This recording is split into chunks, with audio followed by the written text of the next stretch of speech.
Ambazonia, deixa loyalty.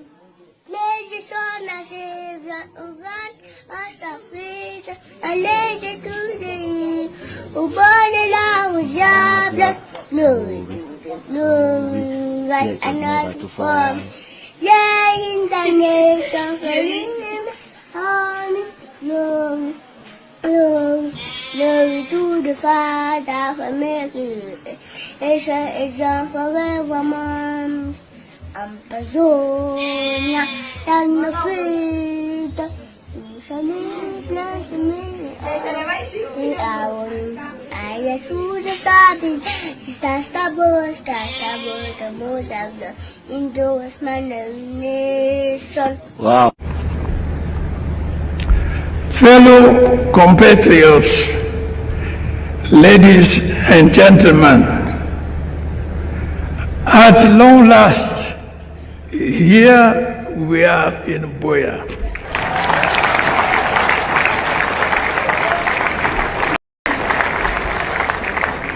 Here we are in BIYA to celebrate the 50th anniversary of our reunification.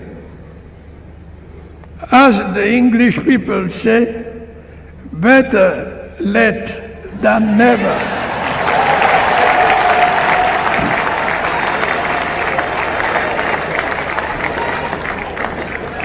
In fact, after a long period of preparation, we are finally glad to be here at this historic town of BIYA, the town of legendary hospitality.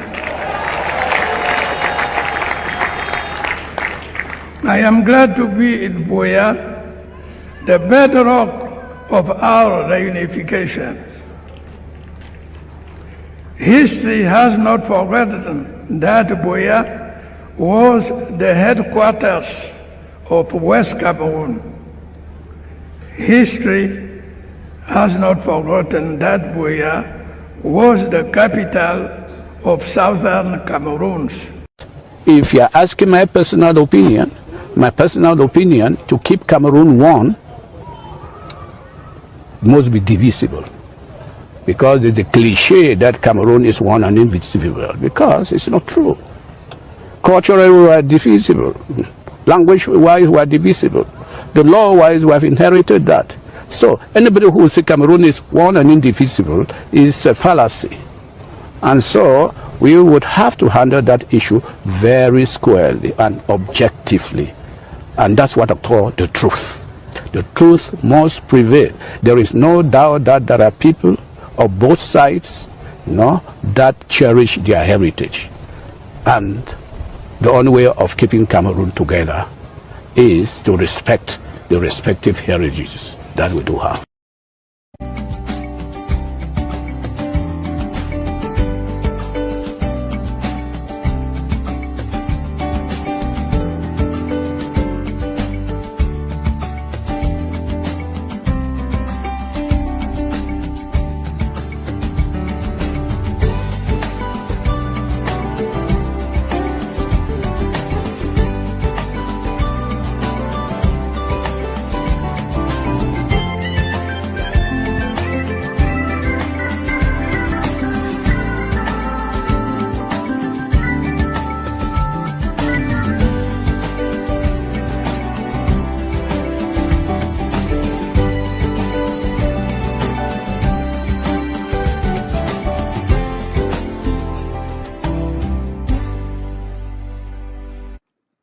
Hello, welcome to another episode of My Take with me, Mabi.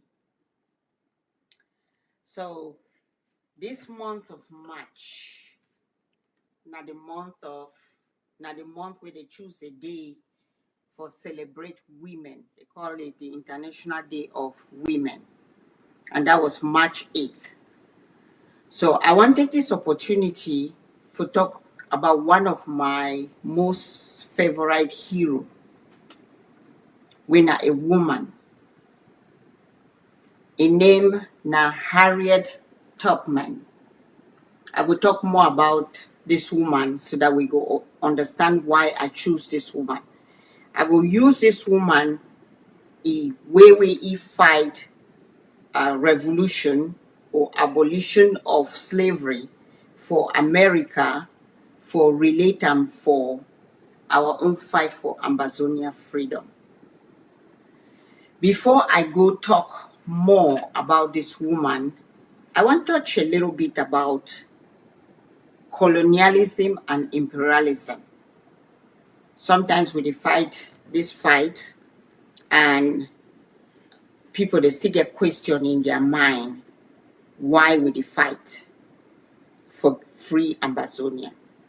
So I will start by talking about colonialism. What you mean by colonialism? Colonialism usually not a relationship between maybe two parties, two countries sometimes, or another country encroaching in another country. Sometimes between a majority and a minority, most often. And colonialism, now when another nation, like we get La République de Cameroon, they subjugate, they exploit another nation with a La Republic, like another nation with Ambazonia. So La République de Cameroon, they exploit Ambazonia often by forcing its own language, its own culture, its own values, its own system of ruling on another nation. That's what La République de Cameroon did do for Ambazonia. So again, we understand, say, Ambazonia be a nation on its own, La République be a nation on its own, and then they come together for form one union. La République de Cameroon are the majority Ambazonia are the minority, so they subjugate we, they exploit we by forcing their own values on us, as I say, their own system of governing on us. Sometimes to this country, they want claim for be like the superior people to the other people. Of course, for subjugate people, you get to make them feel inferior. You cannot have two people trying to be superior. Then you're not subject. It's difficult. It will be difficult for you to subjugate them. So they try to make we be inferior, them superior, so that they go subjugate we. Now the same thing with white man be do for we. When the British they become, French become Germany, they be colonized we. They exploit we. They force their own culture on we. They force their own value system on we. They make we feel inferior while them be superior. That's colonialism. And that's what La République de Cameroon they do for we. Imperialism. Imperialism most often they go hand in hand with colonialism. Most often people, they need to colonize you for no reason other than to exploit you and exploit your resources. So when they exploit your resources, your economy, your political system, you know, France, they influence our political system. That's imperialism. La République de Cameroon, they exploit our resources, imperialism. So I want to make you understand which it is to what's they mean. And I think that way they happen. For we, which they give us a reason why Ambazonia, they want to be free. When somebody colonize you and they use imperialism on you, wait to be the outcome. They take away your land, mostly like Limbe and BIYA. La République de Cameroon don't almost take most of the land in this area by using their governing system for take this land from the people. I hope many people them around this area they will recognize it, they don't lose their land. They take away your mind, brainwashing. They teach only their own system of governance for you. They talk about their own heroes. They talk about their own language. They talk about how better they are. I think most of we be hear how some thing be come up on social media where some person they even talk say woman they for not wears the dirty or those kind of things. Try to make themselves more superior. They mind wash, they will brainwash you for things that you be an inferior person. So they take away your mind. They take away your culture. How many people do you realize now say SDO that they even want choose who will be our own chiefs, who they will be our own funds. I think them that way they don't start do for you, and they will change your culture. With time, you get to adopt to their own culture. They take away your education. You must learn the La Republic system of education. Maybe the kind of education we want to. If we remember, all of this uprise, we start from the fact say they want take over, they take over our education, they take over our law system. So that's what colonialism and imperialism they do for we.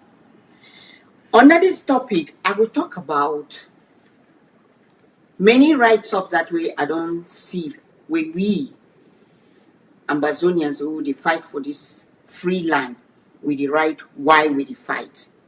Some people that they argue say marginalization not be any reason for fight. Bad roads not be any reason for fight. Lack of basic needs, water, air, safety, not be any reason why we fight.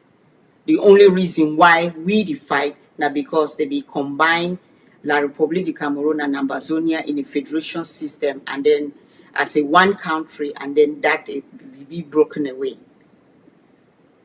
I don't know why we argue, why we fight. Both reasons they be important.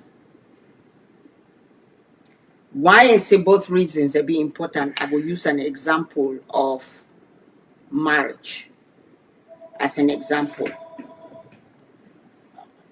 A man and a woman, they decide for marriage, come together, they get picking them for this relationship. They born picking them plenty for this relationship.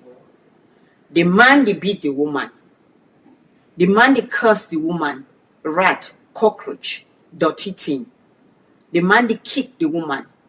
It keep the woman in poverty. I leave one part. This man no be don't go for this woman, their family for go pay money or for go do the marital rights. But the woman still decides say he go stay with this man no matter what. After all, we don't get picking them.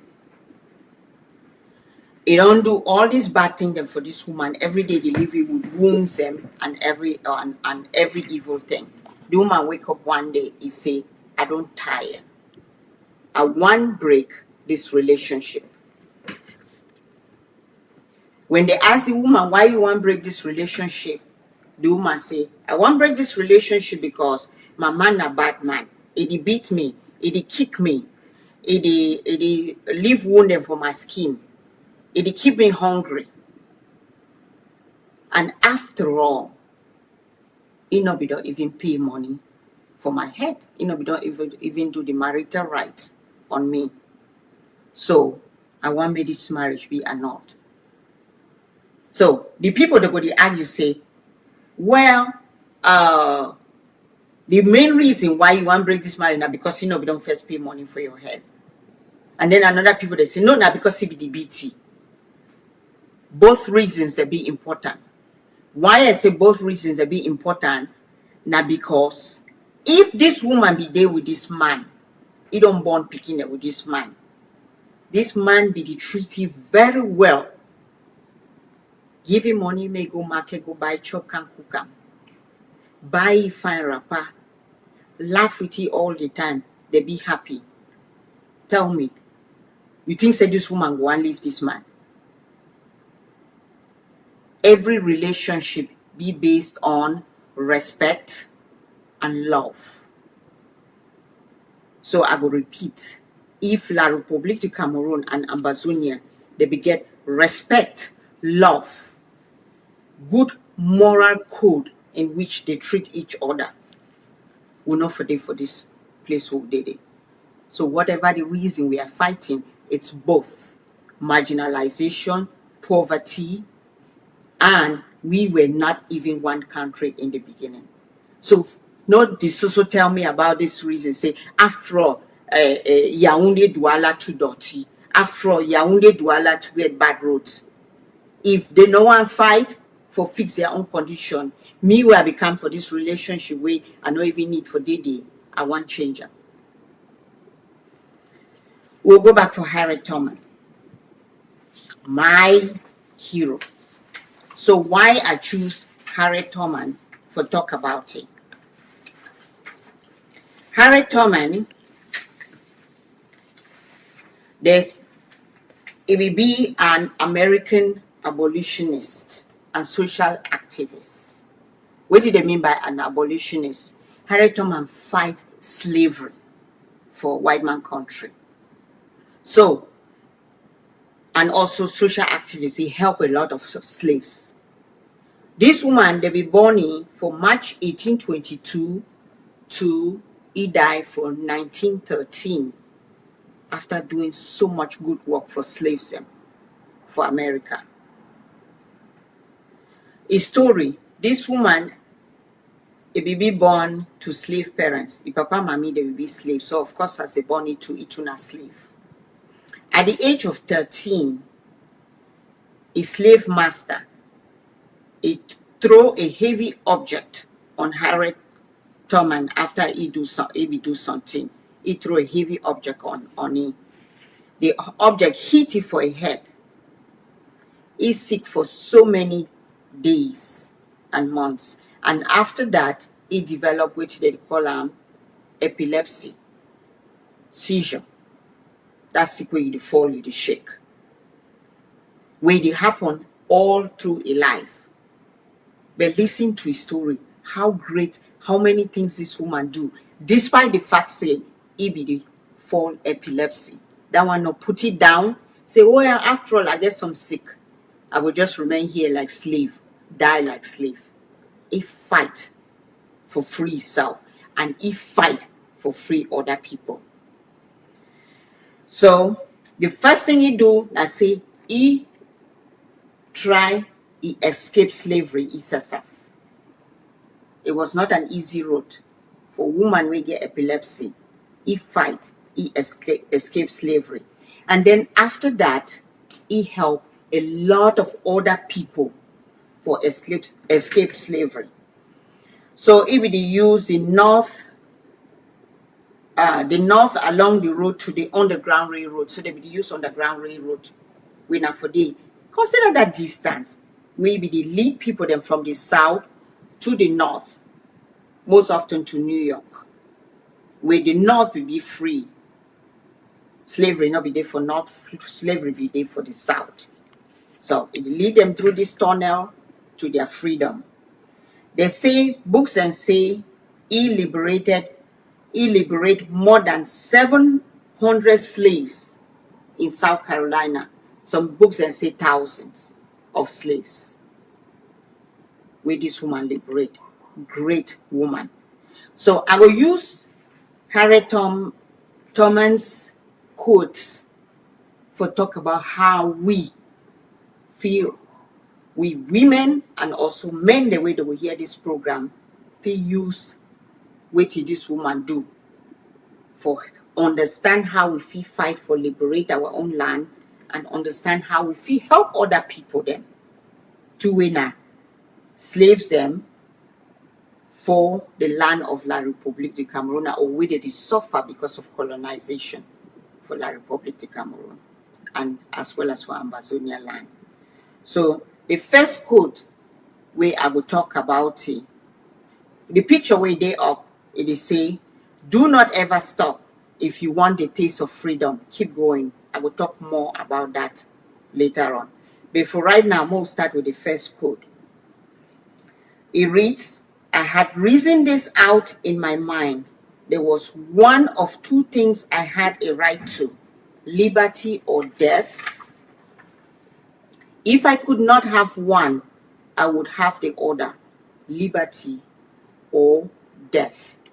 So question, Ambazonian, if you want to choose one, which one you would choose? Now wait for your homeland. If any bee get upset, it shoot any Ambazonia where he feel like say one shooter. If any bee they be upset, they burn market if they want burn up. or they burn your house if they want burner. If you have to choose, what will you choose? Liberty or death? Which one? For me, I would choose liberty. And I know most of you could choose liberty, not death. We get a lot of people them way that they escape the land now because of what did go on. The poverty in the land, the difficulties in the land, the struggle for freedom in the land, and that they escape as refugees to different countries. Most of them escape to Nigeria, Ghana. America don't create a way for most of our escape people, the way that they immigrate for America, for come be able for work and for stay for America. America not create this just because they sit down one day and they just feel say, oh yeah, immigrants that they come for Cameroon will help. Most of we fight for which they call and say TPS, temporal protective status or status. Most of we fight for it. Temporal protective status na a situation where America create where people the way they immigrate for here, they fit get paper where they fit work legally in America. Many groups they be fight for this, many activists, many of us who they talk, we fight before we get what we call TPS. But what I want to talk now about, we are people them, where they come, they get this TPS, Ambazonians them. They come for US, they file for TPS, they get TPS, they get their papers, and they shoot down for their house, they say that will not thing. Shame on any person we get the paper through TPS, say that will not thing. Because you know for figure TPS, if that we are team, not be fight for you forget TPS. Even some people that come on now from La Republique de Cameroon too, that they claim problems for Cameroon that they get TPS. And them too that they should down. Ambazuzu.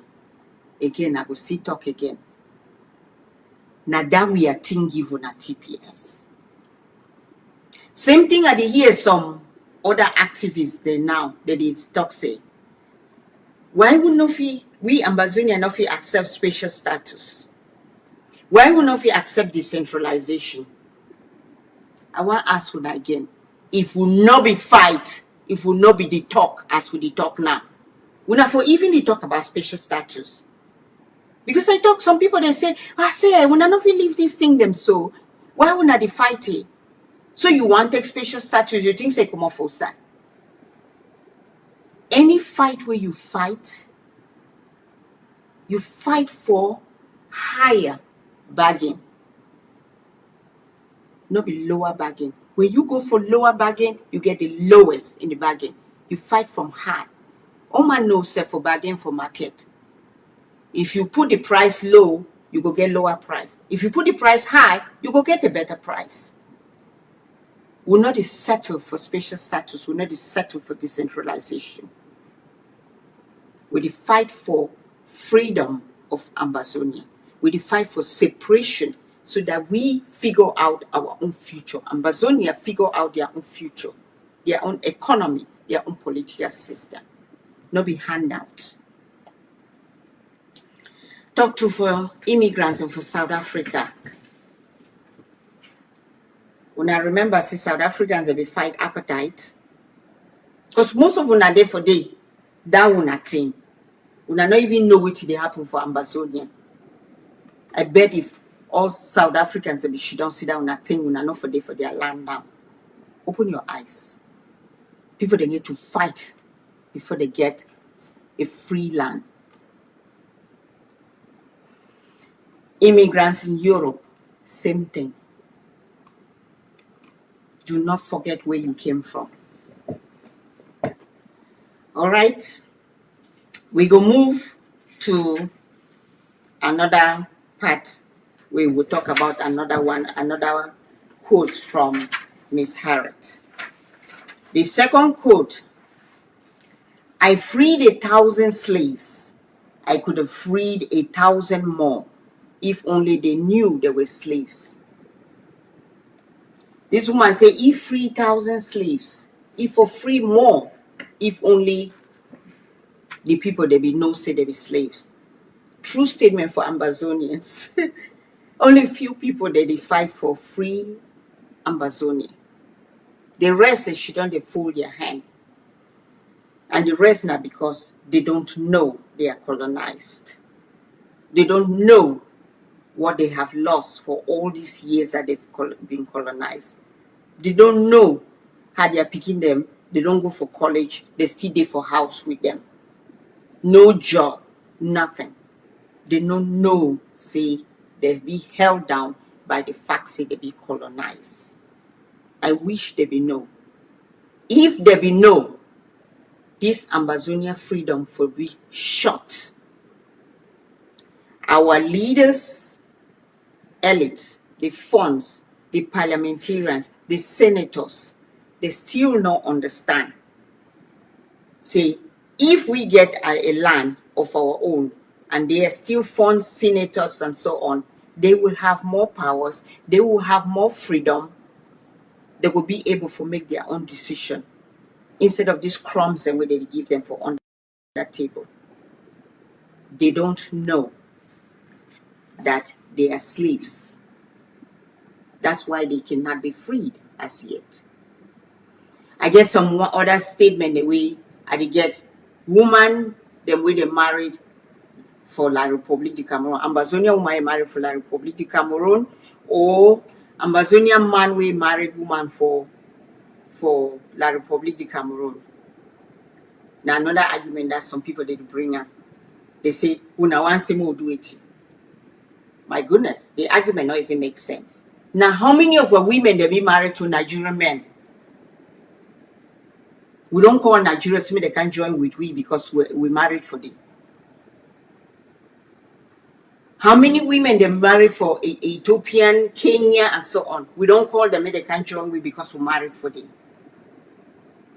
Because you married out of your country, not necessarily means say we now must be one country.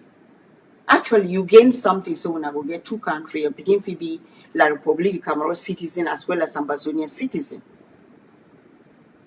And also, if you marry La République du Cameroon woman or La République du Cameroon man, and they not see your plight, and they not see why you fight, then I think you never paint the picture for them for understand. Because you need for explain for that your spouse why you think say you get to fight. A bad marriage, like the one we will get with La République du Cameroon, or bad Njumba relationship, is divisible.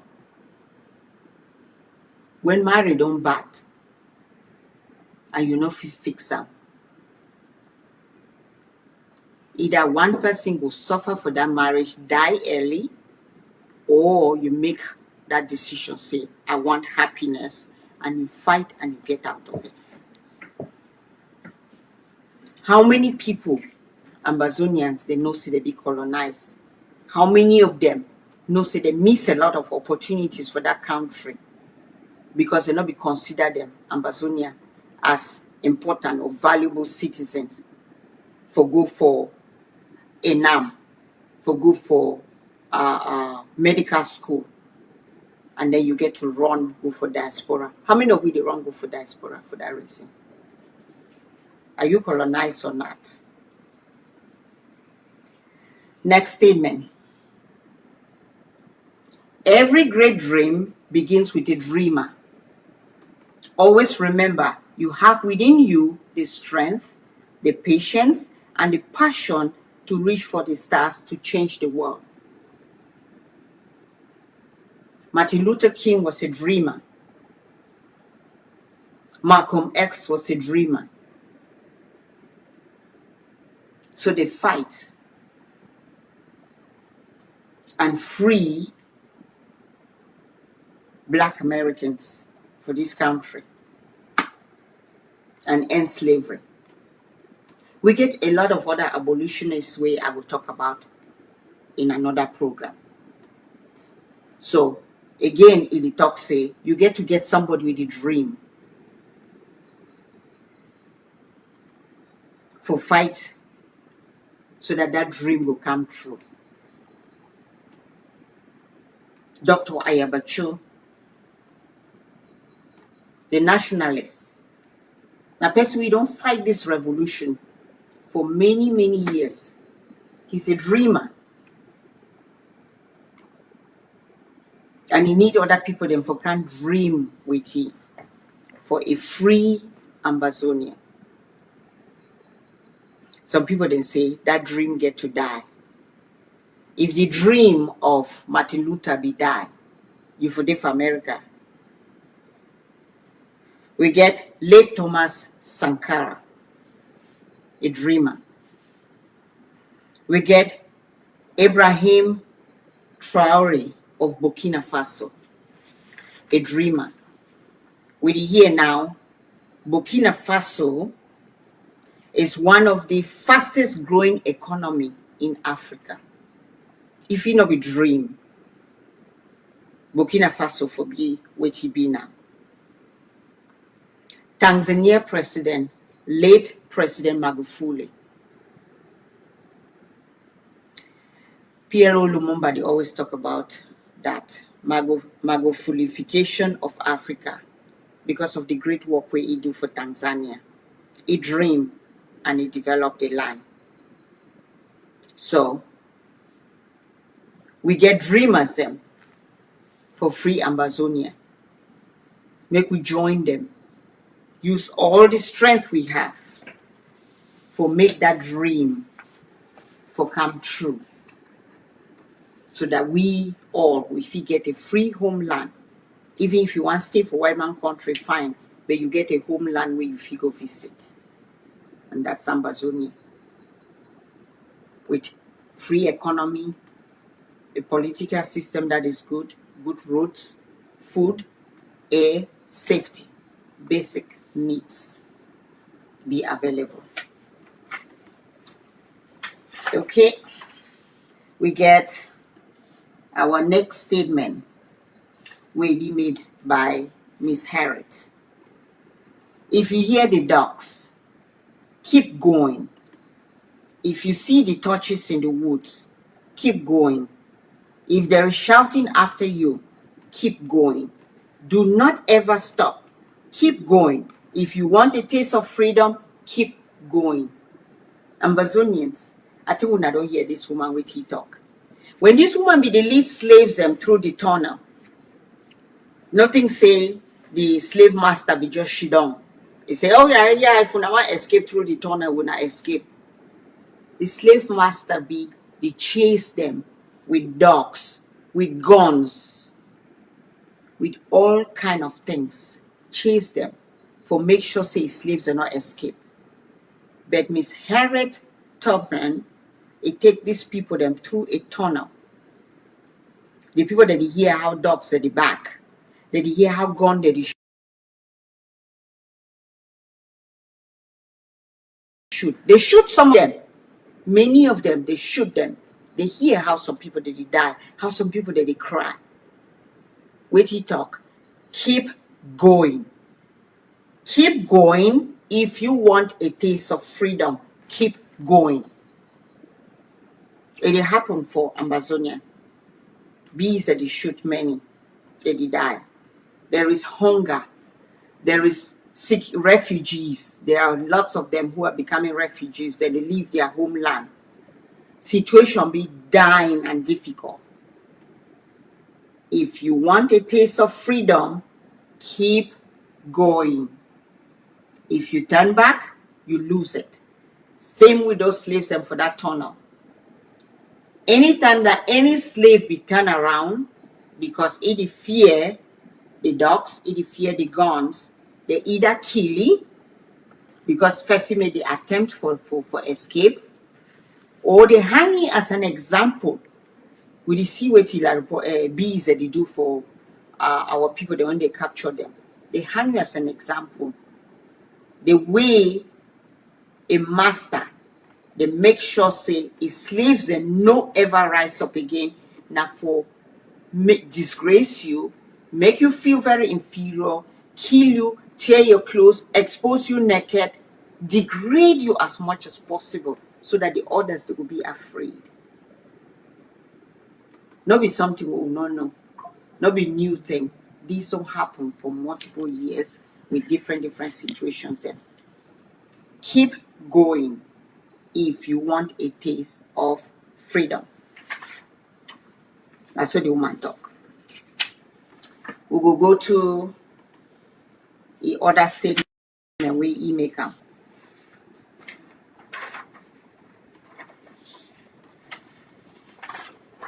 All right. My paper don't mix up. Okay. We would rather stay in our native land if we could be as free there as we are here. Of course, many of we know say we would rather stay in Ambazonia. How many of we go through the whole road of going through Mexico, waka inside bush, some then die for road. Go through Brazil, go through all kind of places just for come for white man country. Obviously, if there was there were jobs in that country, many people then will stay home.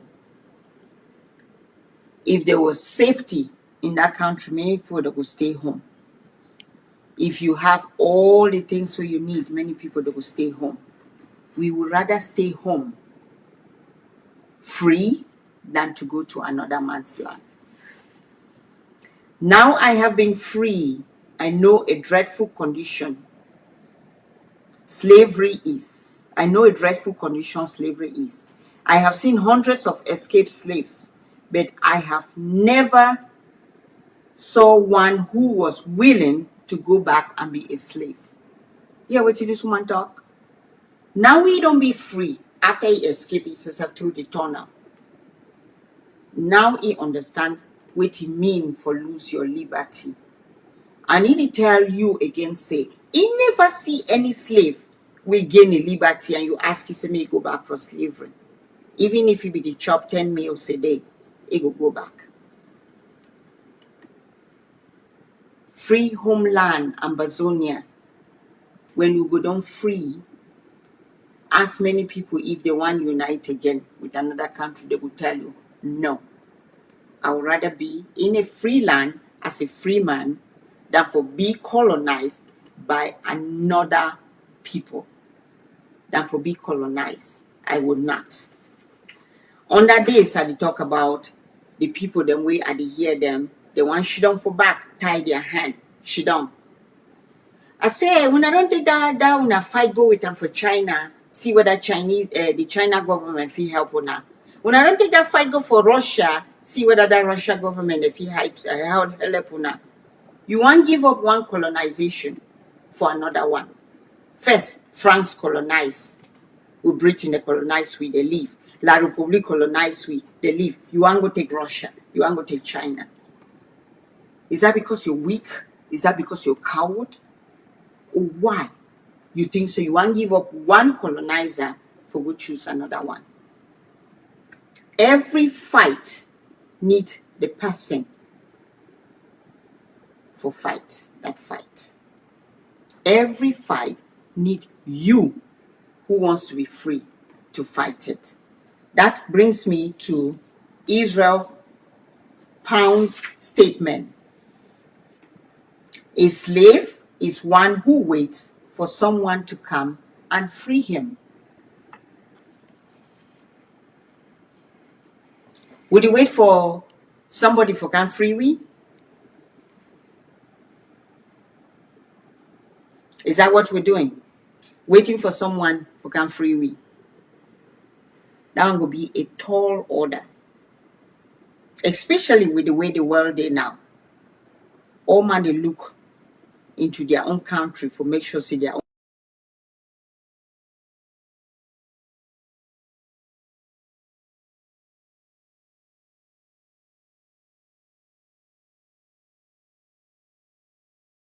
own country be safe. International community, this is and that. You get to fight for that freedom. Or else we will continue for the worker through the Mexican bush, Brazilian bush, and empty out the country for be in another man's country, and we'll always be immigrants in another man's country.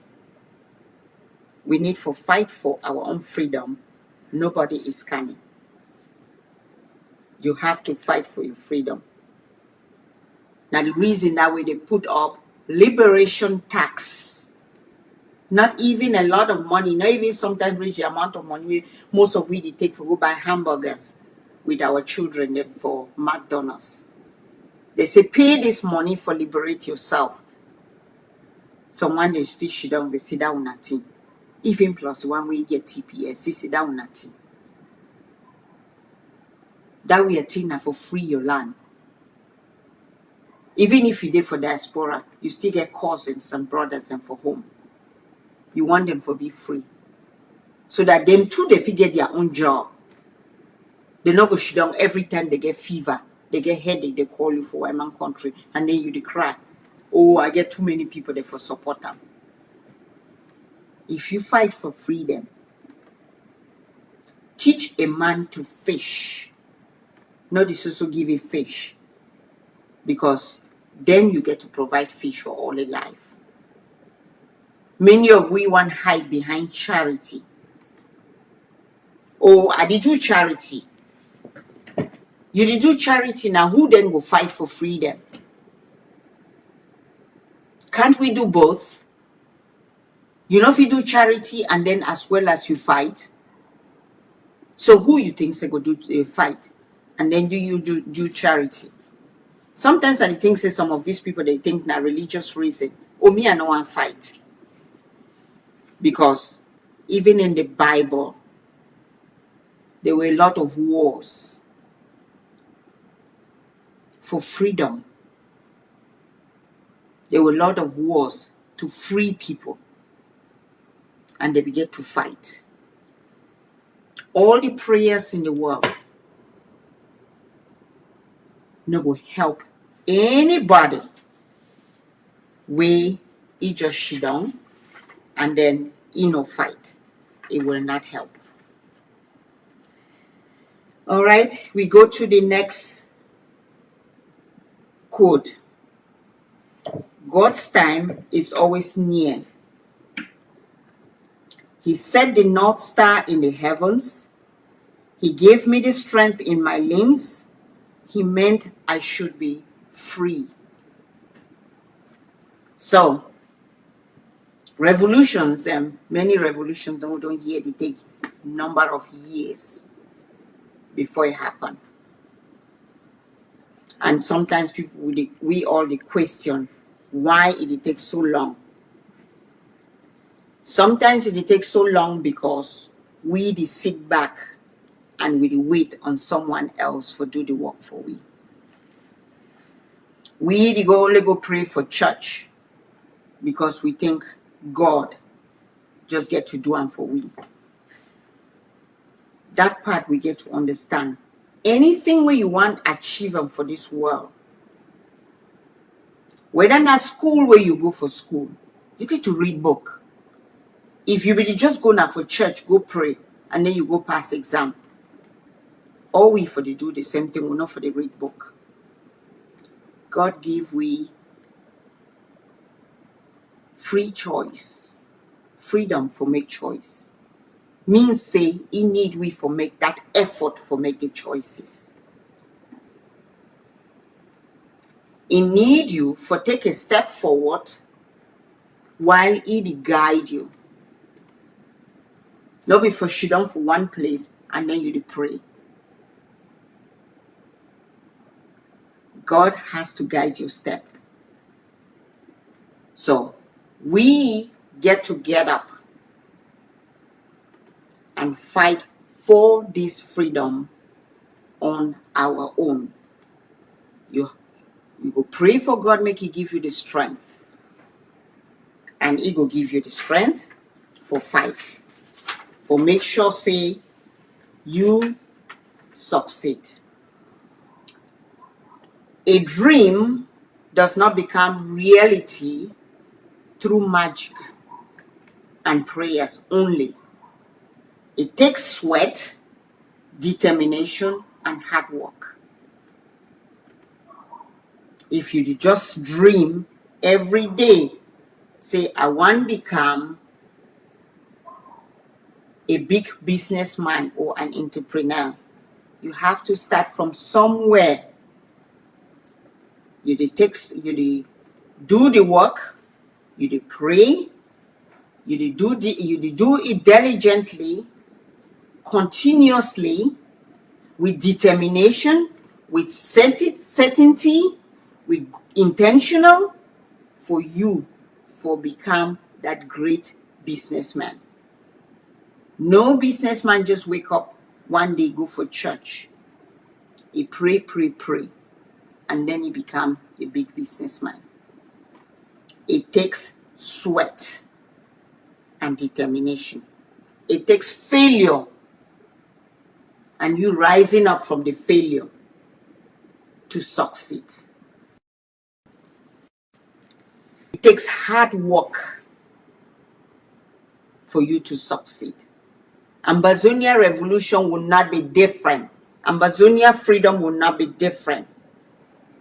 It will take we prayers, it will take we sweat, it will take we determination, it will take we hard work, and it will take we some failures and setback for it to happen. Overall, the word for this is determination. And the next word for it is success. Determination leads to success. Again, I talk about liberation tax. Pay your liberation tax if you want Ambazonia to be free in a shorter time. It takes money for many things to be done. We all know. Poor man, they always struggle. When you get money, when if you do things, you can do a lot. Also, you can even save other people a lot. Your liberation tax will you pay. Now the same thing where it go do, like it go help this person where you give it charity for rise up faster when we don't get a free land. And this person will be free, forget your own job, forget your own business, forget your own company, forget the food where you go eat coming from that person's own sweat and hard work, not just your little charity where you give out. Vengeance is for God. Do not fight for vengeance. I talk this for all of we Ambazonian fighters, revolutionaries, activists, leaders. Do not fight for vengeance. Vengeance is for God. Fight for justice. I do not support vengeance. I support justice. They are not one in the same. As we fight for vengeance, they always make a lot of mistake. Lots and lots of mistake. Because you just fight without any reason why you fight, but because you be angry. An angry person doesn't think. Your brain not work when you be angry. Your nerves are not fire well. The person way he say, I leave vengeance for God. All our soldiers the way they don't be killed unjustly in the land. All our innocent people, the way they don't be killed unjustly in the land. All the houses, the way they don't be burnt unjustly in the land by bees. Both La Republique of Cameroon bees and some of our Ambazonian brothers, the way they think say for small money, they can do what they want to do for survive. We leave the vengeance to God. We seek justice. Ambazonia and Cameroon and La République de Cameroon were two countries that were put together. Now we say we want to have our own country. That is justice. There is nothing there but just that. Justice, separation. You keep your country, I keep my own country. To this, I will talk this for our Ambazonian brothers and sisters. The dead cannot cry out for justice. It is a duty of the living to do so for them. All the Ambazonians, the way they don't die, they're not going to be able to fight this war again for we, or this freedom, or the fight for we. All they ask, now say, make we fight them for them. For sure, say they not die for nothing. They die for a reason. And the reason not be special status. The reason not be decentralization. The reason be simple. Separation. Give we back our land. Move into your own land, which is La République de Cameroon. Stop exploiting Ambazonia. Stop stealing the resources from Ambazonia. Go build your own country. We too go build our own country. With this, I will say, justice will prevail. Ambazonia will be free. God's time is the best. I will end this for talk again about the last part of with my favorite lady, we talk. I freed 1,000 slaves. I could have freed 1,000 more if only they knew they were slaves. If only we knew we were being colonized and how much we have lost. If only we be know. If only many of we know. It will be easy for separate Ambazonia from La République de Cameroon. I hope many of you go listen and understand this program. Thank you again for watching this program. Bye.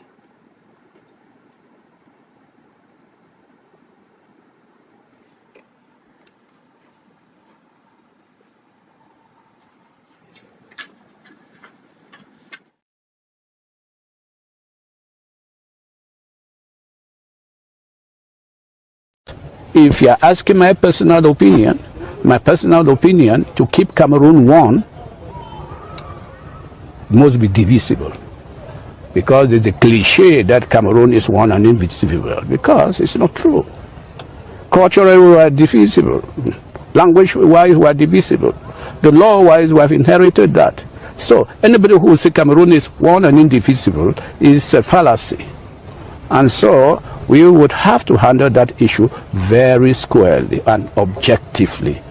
And that's what I call the truth. The truth must prevail. There is no doubt that there are people of both sides, that cherish their heritage. And the only way of keeping Cameroon together is to respect the respective heritages that we do have.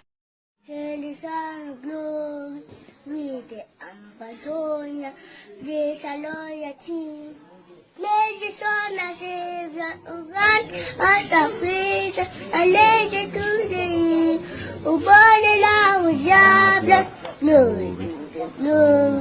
like another form. Yeah, in the nation, no, glory to the Father for making it. It's a forevermore. Ambazonia, and the freedom.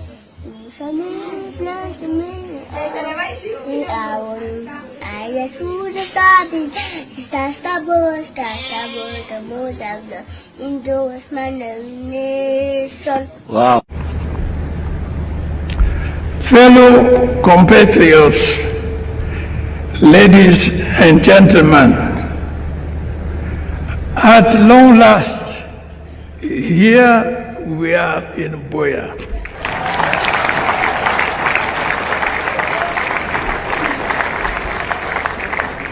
Here we are in BIYA to celebrate the 50th anniversary of our reunification. As the English people say, better late than never.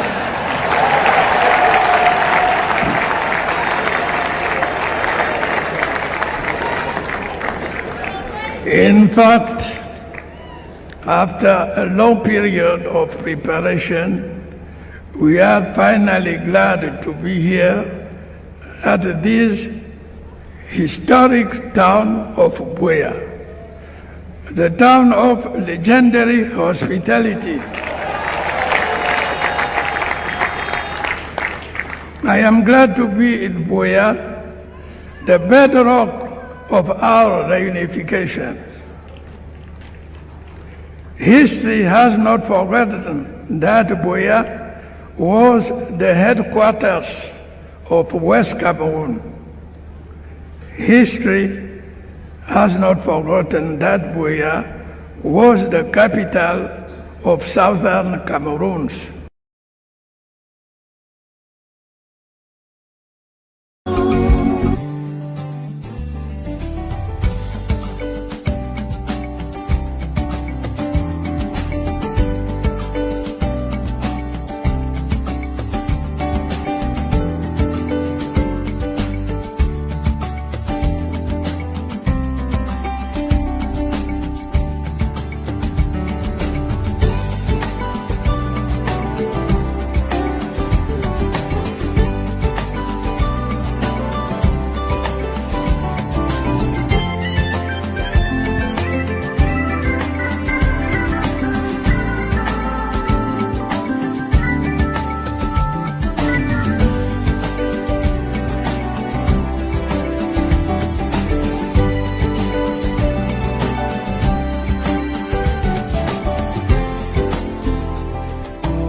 Welcome to ACN.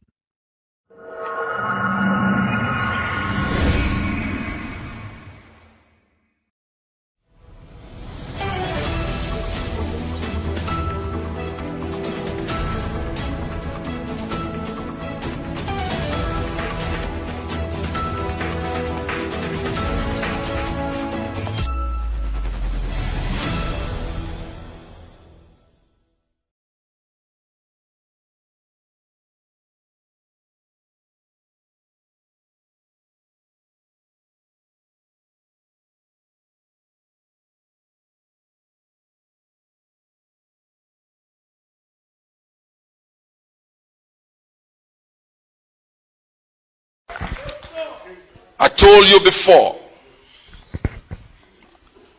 before, when the time comes, they will come to us.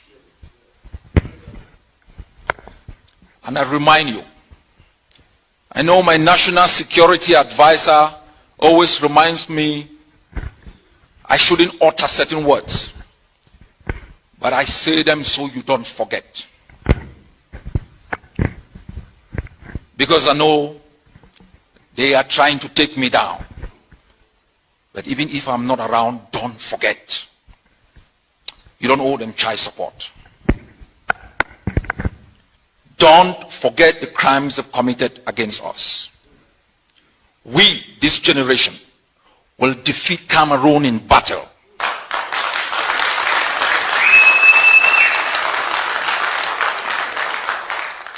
They said they could fight. They said they had trained bees. They had United States provided tanks and warplanes. We want them to fight. We invite them to fight. We invite them to fight. Where them they? Where them day? Watana wata. Ambazonians, don't be fooled. They fooled us before, not this generation. This is the never again generation that has decided to write the last chapter of its own history, to pen down the story of General Ivo, the bravery of our patriots who fought in trenches with Dengons. The stakes are high. Negotiations is not to give you freedom. It's to maintain the status quo. To maintain stability for international exploitation and conspiracy against our own humanity. They aren't coming to talk for the liberation of our detainees, our prisoners of war. They come like Trojan horses with bayonets to murder our patriots volunteers. My fellow people, the kind of country we want to leave to the next generation is one where people find peace and happiness and hope. Where people can laugh, even in poverty. They can transform their own society to reflect the kind of society they want to build.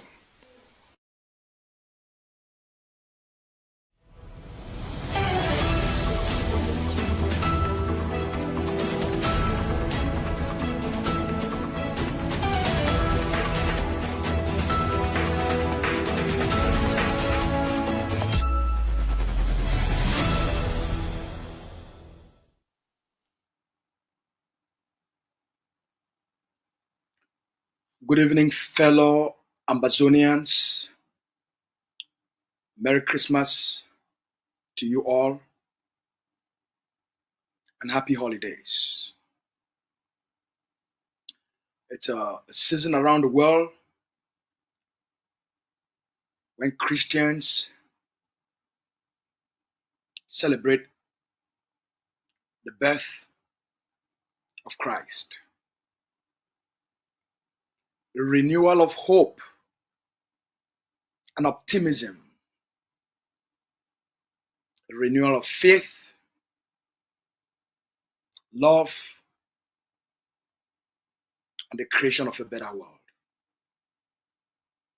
Merry Christmas to you all. Coincidentally, Justice Aya Paul died yesterday. Coincidentally. I know for most of you, when these events or anything of such happens, you go into lamentation. You go into a state of shock, disbelief, and self-pity. Because you've always seen yourself as a victim that can do nothing to change the situation. There are three things I would like to talk today to give you a perspective, to give you clarity, and to help you to understand the psychology of the people you are dealing with, so that you are not trapped in your emotions.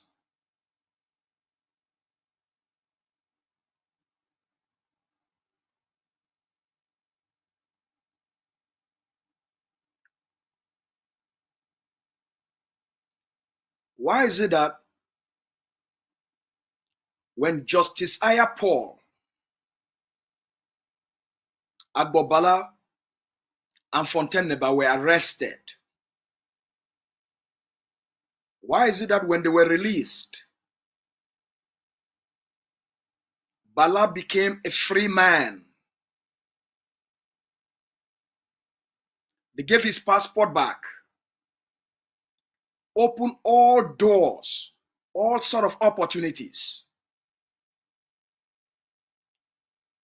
projecting him as a humanitarian advocate, connecting him to all sort of conferences across the globe.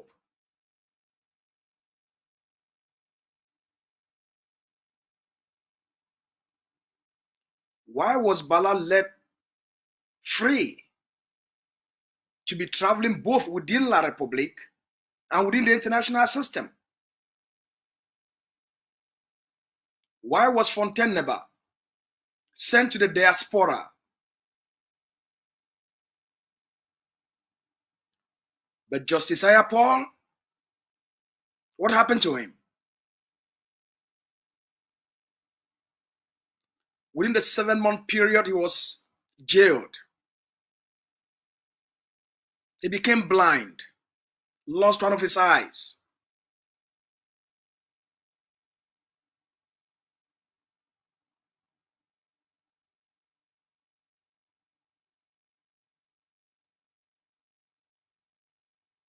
They blocked his pension.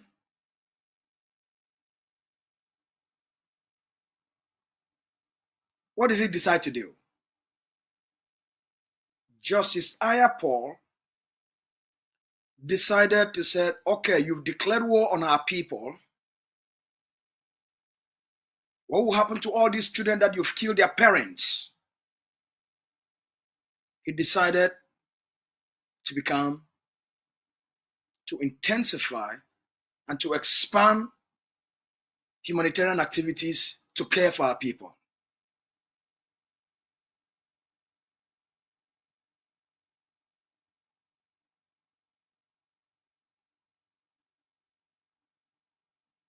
He gathered all Ambazonian children, the one that they have access to reach, that have lost loved ones, especially the little ones, that became orphans. Created a space for them, space where they can be children again, where they can be cared for, where they can be loved, and where he could create a better future for them. Created schools for them, safe spaces for them to learn, devoted quite a significant amount of his time to mobilize the Ambazonian people to work together to provide humanitarian services to those that have been afflicted and affected. Mr. BIYA didn't like that, because the goal of the occupier is to create conditions that impose a significant amount of suffering and pain on the people for them to give up the quest, the desire for freedom. First, when Justice Ayapol, who became a Supreme Court justice, when BIYA wanted to amend the Constitution through a presidential decree by removing the limitations on the presidential term in office, Ayapol was the only Supreme Court justice that rejected and called Mr. BIYA to order that removing presidential terms limit would set a bad precedent for Cameroon. BIYA never liked that, and BIYA never forgave him. Once BIYA had an opportunity to put him behind bars, the first thing is to make sure that he was killed.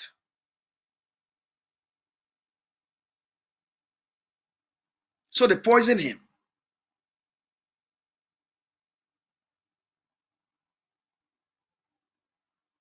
caused him to be blind.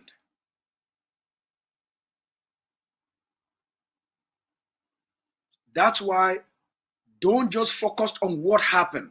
You must understand why it happened. The underlying mechanisms, the thinking processes, the political games, the psychological games, to make sure nobody speaks to Ambazonia, to make sure nobody tells the truth, to make sure there is no noble man or woman who is credible enough that the people can rely on.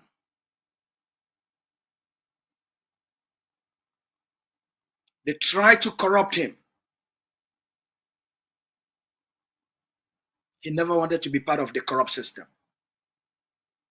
They cut off all his allowances, even when he was at the Supreme Court.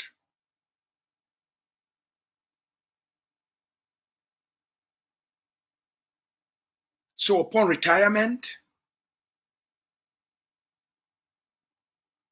he stood for the truth. He told Mr. BIYA, declaring war on the people of Ambazonia, on the people of Southern Cameroon, it's not going to help you politically. The best way to solve this problem permanently, that will guarantee peace for Cameroon, is to go on the dialogue table, return the state to a two-state federation, return it to the structure that brought Ambazonia and Cameroon together. It's the only way that will guarantee long-term peace, security, and stability for Cameroon. Anything else, whatever cosmetic measures you want to take or you contemplating on taking, will not help the situation, will inflame the situation, unless the political, economic, social, cultural, judicial, the education and economic aspiration of the people of Ambazonia are met. You will not be able to solve the problem.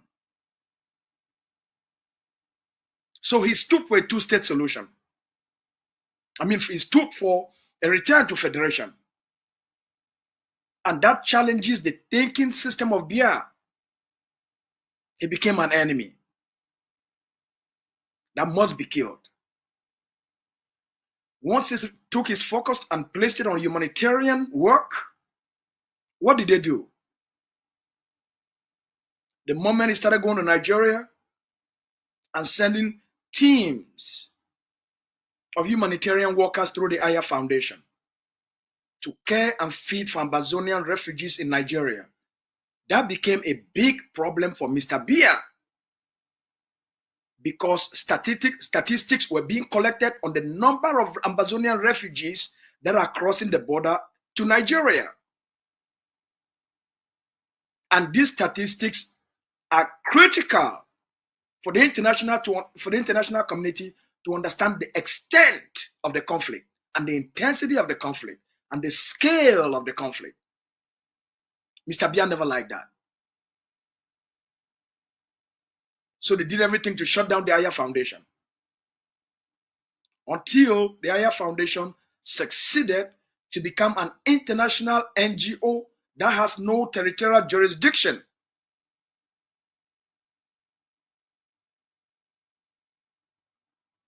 BIYA said, okay, if that's how you want to play the game, we'll shut down the bank accounts. So they closed the organizational bank accounts. They closed the bank accounts of Mr. Aya Paul. It didn't end there. Atanganji Paul accused the Aya Foundation of using their humanitarian vehicles to transport Ambazonian fighters, ammunition, and weapons. So they lay fraudulent charges on the BIYA Foundation. They said they've seized an ambulance and arrested 3 Ambazonian terrorists, according to Mr. Atanganji Paul. And they've seized a couple of guns and ammunition. Till this day, they never showed the public of the ambulance or the 3 Ambazonian soldiers they said they arrested. And the ambulance was not shown to the public. The 3 Ambazonian fighters that they said they arrested in the ambulance were not shown in the public. The weapons they said they seized in that ambulance were not shown in the public. The ammunitions were never shown in the public till this day. That was done in concert with Success in Congo. Success Congo came and testified.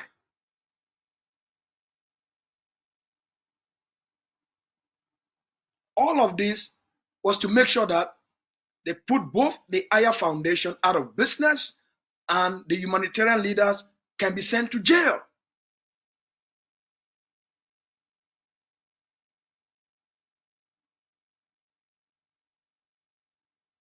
Now, when someone is retired, you seize his bank account,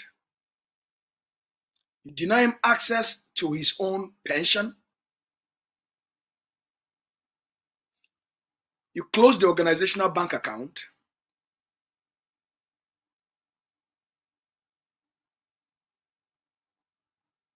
how do you expect him to live? The goal is to starve him,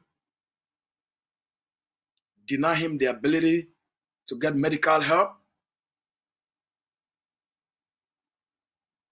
or for treatment.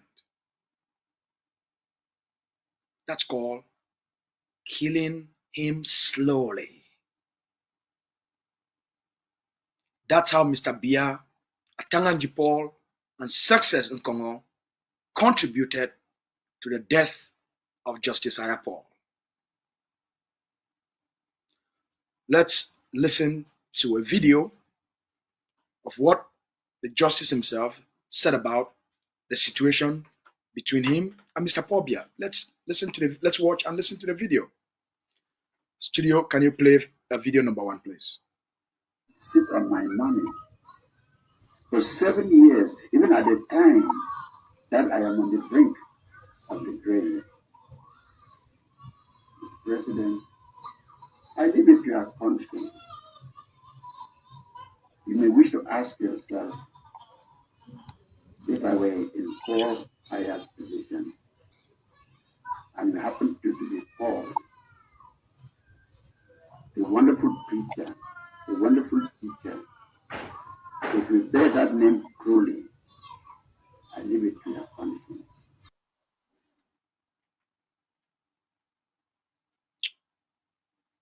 It's another video which is more detailed. Let's watch and listen to video number 2. I climbed the judicial ladder to the top, got to index 1,400. Nobody goes beyond. Saved my country for at least 4 decades, only to end up the way I am. I'm unable to foot my medical bills because not only has my pension been retained by the government without any reason, without even informing me, for close to 7 years, but for over 5 years now, my bank accounts have been frozen. Mr. President of the Republic, if I stood against constitutional amendment, I have nothing against you. It was a matter of principle. Pension is a saving, money deducted from my salary over the period of my career. It is not money I have to earn. How on earth would our government sit on my money for 7 years, even at the time that I am on the brink of the grave? Mr. President, I leave it to your conscience. You may wish to ask yourself, if I were in Paul Aya's position, and you happen to be Paul, the wonderful preacher, the wonderful teacher, if we bear that name truly, I leave it to your conscience. I leave it to your conscience, he says. So who was Aya Paul? Can you imagine? Now we're talking in the past. Who was he? He was killed yesterday.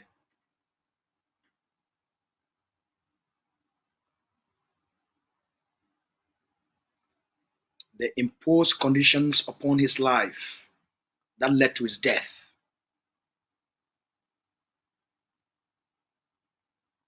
That's how they are killing Ambazonians. That's the system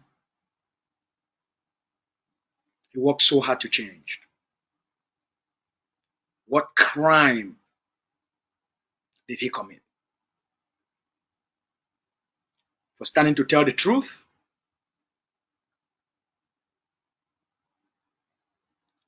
For standing to tell Mr. BIYA that as a matter of principle,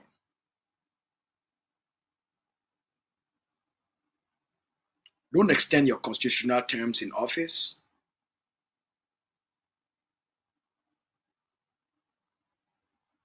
Is it a crime? As a Supreme Court justice to give legal opinion to legal matters that affects the state?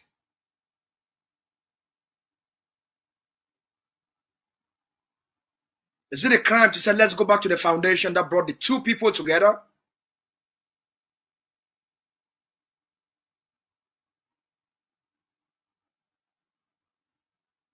Is it a crime to provide humanitarian services to a suffering people? Is it a crime to be someone who's loving? Is it a crime to be someone who's caring? Is it a crime to be someone who has compassion?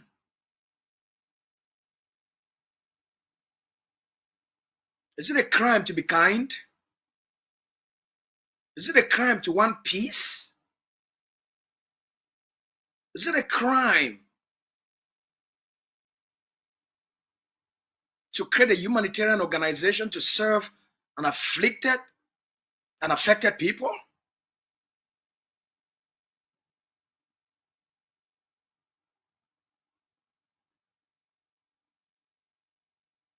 Is it a crime to be a noble human being? To want the best for everyone? Is it a crime to stand up for justice and to want justice? Is it a crime to ask for social change that improves people's lives and better their living conditions?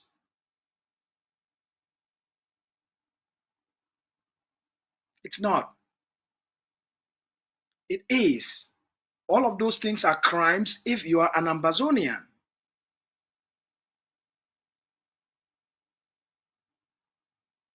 Because they don't want to feel like they've been challenged. Because they feel they have absolute authority.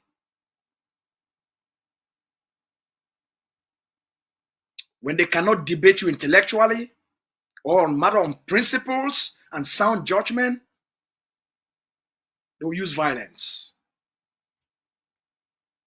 When they cannot debate you legally, they will use violence and intimidation and terror.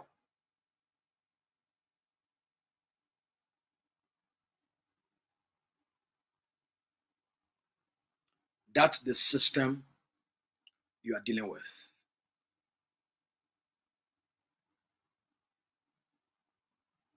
Justice Ayapor died because Mr. BIYA imposed condition on him that will eventually lead to his death.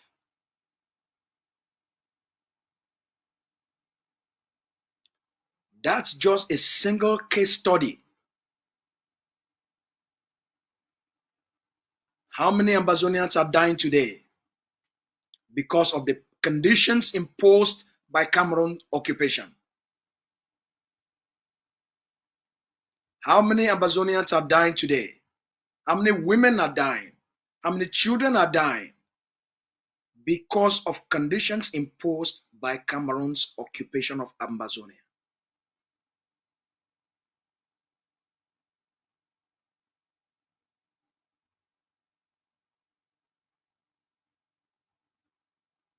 They are not only using bullets to kill you. They are not only using bullets to kill our people. They have created conditions and imposed those conditions on our people that will eventually lead to their death.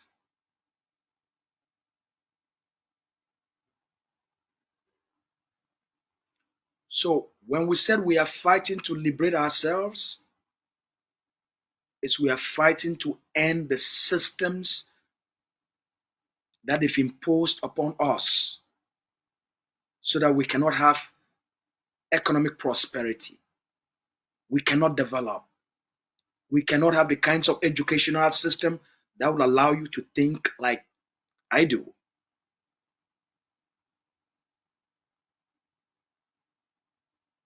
That would allow you to develop enough dignity and enough caring and enough compassion to stand up and help those who cannot help themselves. To stand up and speak for those who cannot speak for themselves. To stand up and protect those who cannot protect themselves. To stand up and protect the territory that is now occupied. Ayapor is dead. Ayapor is dead. Where is Agbobala today? Where is Fontaine Neba? I should tell you what you're dealing with. I explain these things so you all understand. Unless you understand the tactics of the enemy, you'll not be able to fight and win the war. It's a psychological game. It's a psychological warfare. I've insisted we develop complex systems of thinking and intelligence to understand the workings of the enemy.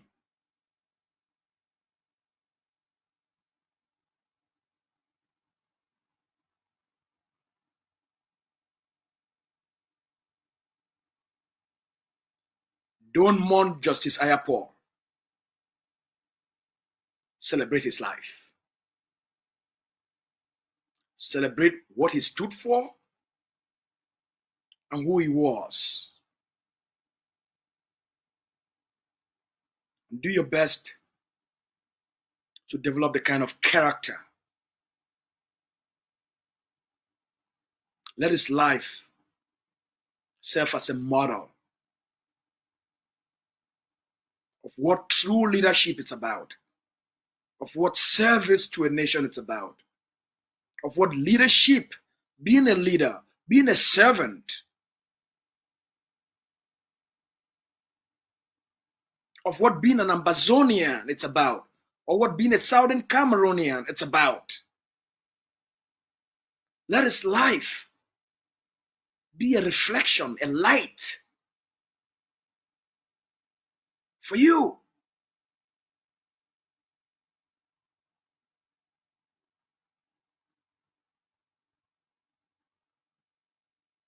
So that you can develop the character, you can develop the courage, you can develop the honesty, you can develop the integrity.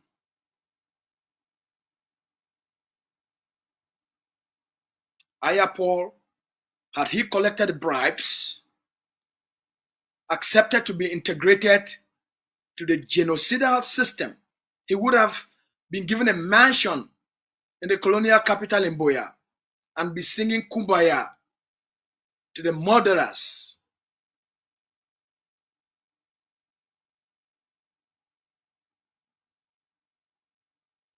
So he lived a noble life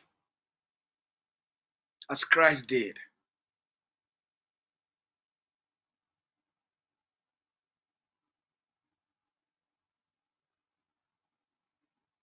I hope you've learned something. If there's nothing else to learn from him,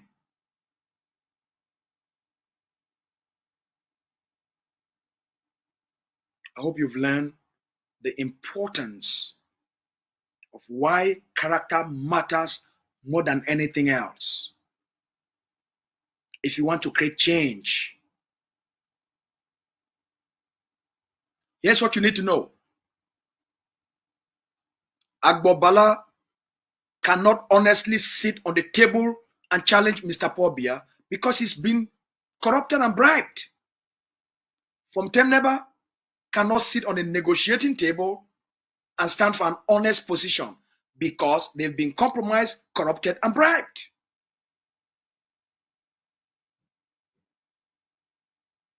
Bala and Fontaine signed an agreement with the Cameroon state never to support the independence of Ambazonia. Go ask Akire Muna.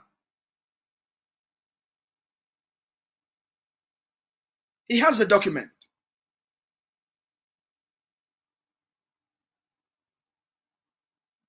So forget the Nyamfuka politics. They're running around in the diaspora to try to corrupt and make sure that they dilute anything in the name of Ambazonia. That's why they are moving from one group to the next. That's why they are creating so many groups and changing so many names, confusing you as to who is who.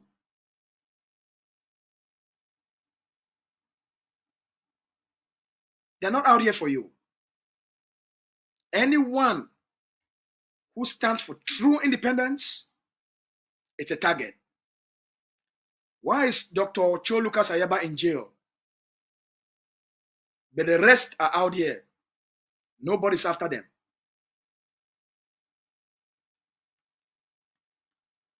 May God bless all of you. I wish all of you Happy New Year. Stay strong. You know what to do. We've given you enough education. The purpose of this conversation, of this talk, is just to help you to understand what's going on. So align yourselves with nationalists, or the road ahead will be very hard. Good night.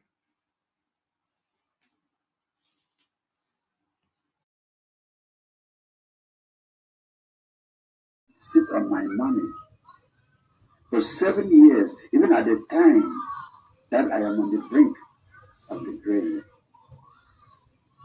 Mr. President, I leave it to your conscience. You may wish to ask yourself, if I were in Paul Biya's position, and you happen to be Paul, a wonderful preacher, a wonderful teacher, if you bear that name truly, I leave it to your conscience. I climbed the judicial ladder to the top, got to index 1,400. Nobody goes beyond. Saved my country for at least 4 decades, only to end up the way I am. I'm unable to foot my medical bills because not only has my pension been retained by the government without any reason, without even informing me, for close to 7 years, but for over 5 years now, my bank accounts have been frozen.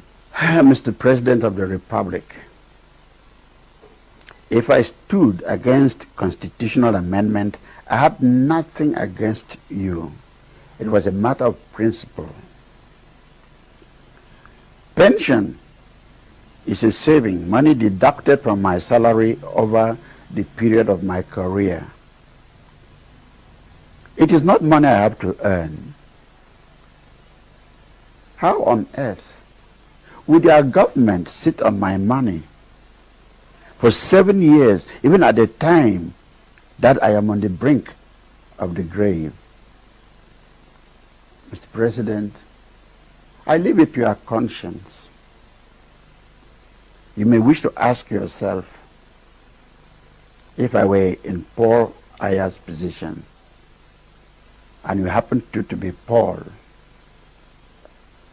the wonderful preacher, the wonderful teacher, if we bear that name truly, I leave it to your conscience.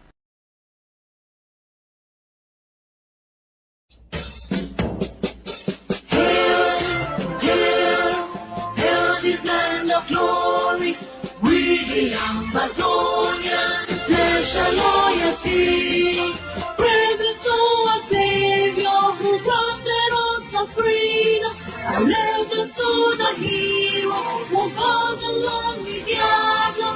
Glory to glory, we rise and never to fall. Here in a nation, flowing with earth and holy, glory. Glory, glory to the Father for making you a nation, a joy forevermore. Ambazonia, land of freedom, you shall live in plenty, meeting our need, and your children shall be like the stars above. The Most High God being the watchman of His nation. Ambazonia, land of freedom, you shall live in plenty, meeting our need, and your children shall be like the stars above. The Most High God being the watchman of His nation.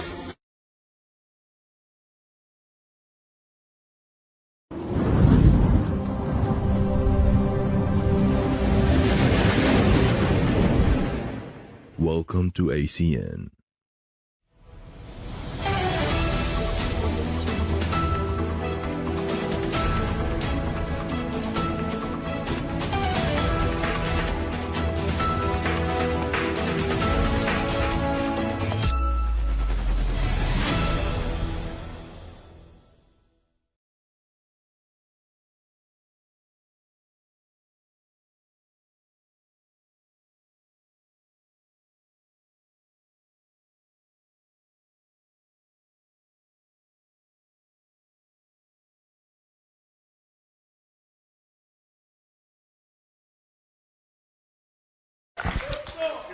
I told you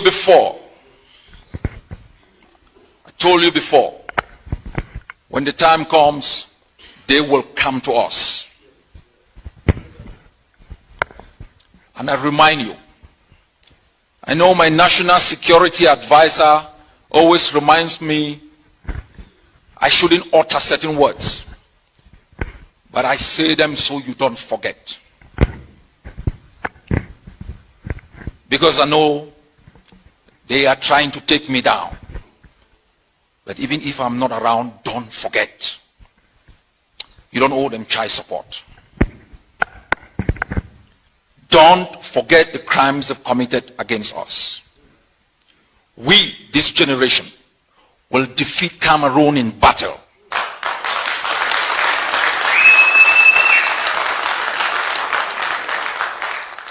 They said they could fight. They said they had trained bees. They had United States provided tanks and warplanes.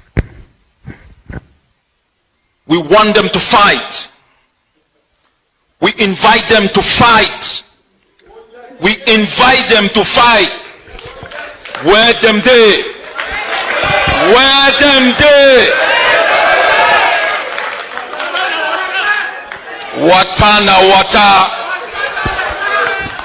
Ambazonians, don't be fooled. They fooled us before, not this generation.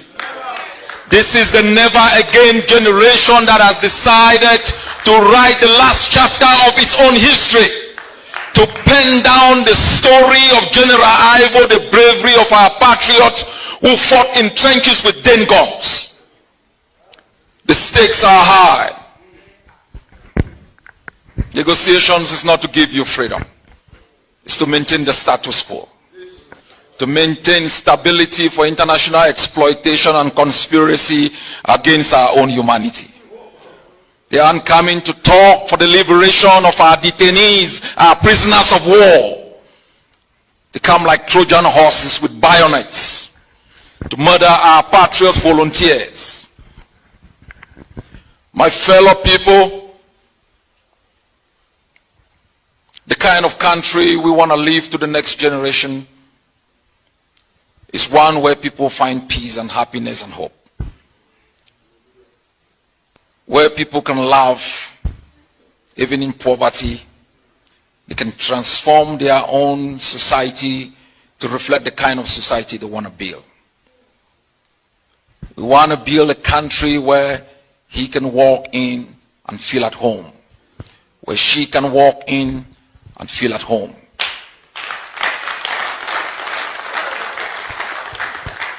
We want to build a country where if you are a hairdresser, you take pride in creating beauty. If you are a farmer, you are happy producing cassava, being able to turn it into gari and find the market 6,000 kilometers away. We want to build a country where we can have a curriculum of education that empowers our people to capture the creative energy of sunlight and power every home. We want to make sure you can capture the rain of the rainy season and make sure you can still eat fresh fruit in the dry season. We want to build a country where you can find peace, you can unite your body and your soul and have hope even in poverty. We want to build a country for all of you. So when your final days shall come and you bequeath to the next generation something better than was given to you. That's why you've taken time off to come to this hall today. You're the finest, you are the bravest, you are the warriors of our war of independence. Don't let anyone fool you. I stand between you and your colonizers. And I'll make sure you're going to have your freedom.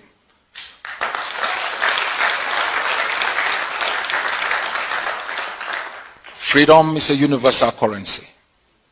It's valid through time and space. And as a human being, you should take pride in it. I thank you for your sacrifices, for your dedication. I thank you for the investment you've made in the last years, for having hope in this leadership. You are the grassroots. You must have taken note, as he said, you are the vanguard of our revolution. If you look through this hall, we have Ambazonians, professors and doctors in South Africa. You will find very few of them around. You will decide who will govern you. All those in exile must think like entrepreneurs, opportunity creators, for those battling in the bushes, for those fighting on a daily basis. I ask all of you to recommit. In the next few months, we can write Cameroon's obituary in our homeland.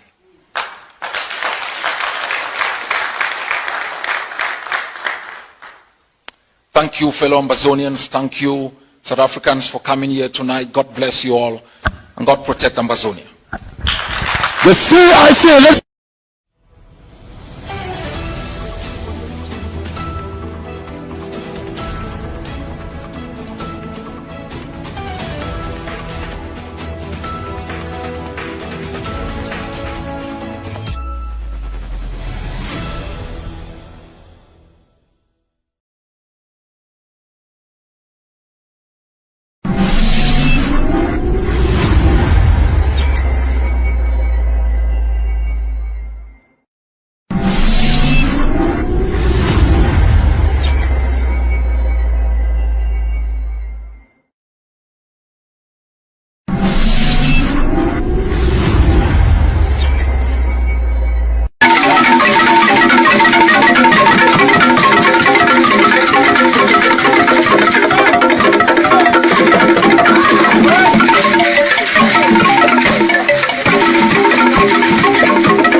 if you are asking my personal opinion to keep Cameroon one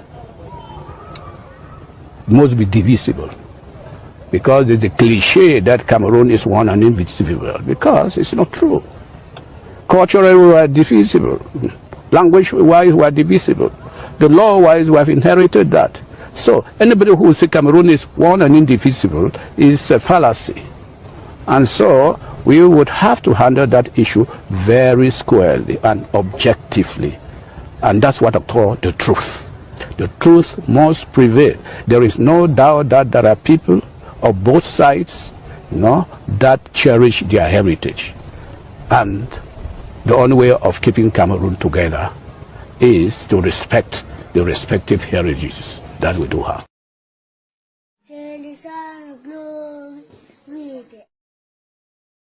Fellow Ambazonians, good morning, good afternoon, good evening across the globe, wherever you are. This is Pascal Kiki, the logistic chief of the ADM. Today, I come here today specifically to talk about the current happenings. First of all, the state of affairs in Norway, and also to make a recollection onto our people of where we find ourselves now, how far we have come, what we must do as 2025 is soon approaching. I'll start off with our national anthem, and then I'll move on to the live show. I'll move on to the topics I'm going to discuss today. Here is our glory with the Ambazonia, there's a loyalty.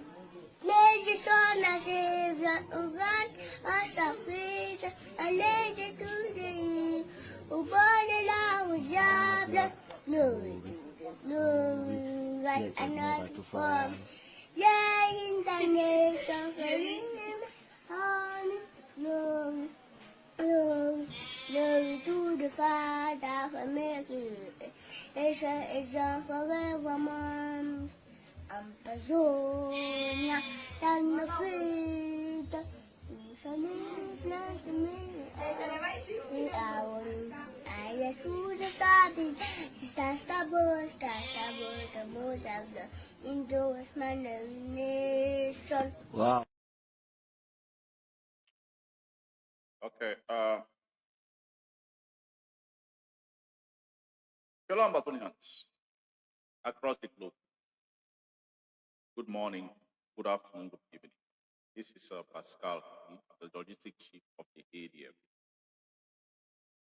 Like I said, this revolution will be fought at all levels, both at the psychological level, the social media space, and also physically on the ground. We need to continue to remind ourselves how far we've come.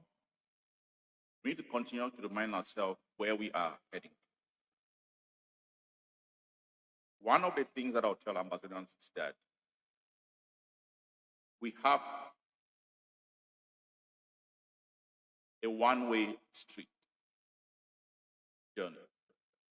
Our journey is a one-way street. We bought a one-way plane ticket. The journey to freedom. We will have freedom, or we will continue to fight till we obtain our freedom. Our freedom is non-negotiable. Our freedom is beyond the flesh. We Ambazonians of this generation has risen up. We have risen up to fight to reclaim what our forefathers left for us. We make no apologies to fight to free our land. Let me say this. Ambazonia has an international bound that are still standing there till today that I see. Our land was invaded in 1961, by the terrorist, barbaric nation called Liberia Cameroon. I can't even call them a nation. A gang of bandits manipulated by France, masquerading as a nation. I call them a gang of bandits because of the robbery, rape, and pillage that they have committed on our land. They are a gang of bandits masquerading as a nation, manipulated by France to continue to pillage our land. There is no written contract. There is no written agreement that binds both nations together. Our land has been raped and pillaged for over 60 years. We are not stupid. We fight rightfully reclaim what is ours. I'll still tell Ambazonians, our forefathers walked out of the house of Inu without a weapon. One thing that held them together was their courage and their determination to build a nation of power. They laid a very robust foundation. We had a thriving economy. Our land was invaded by Liberia Cameroon, and they have been robbing and pillaging our land till today, converting us as second-class citizens, as slaves in our own land.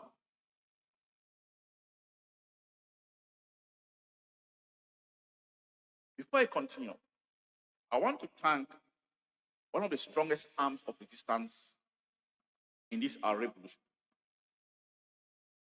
I highly appreciate and thank Ambazonians in South Africa, especially in South Africa. They have been one of the bastions of our revolution. We see you, we hear you. I bring thanks and appreciation from the ADF War Council.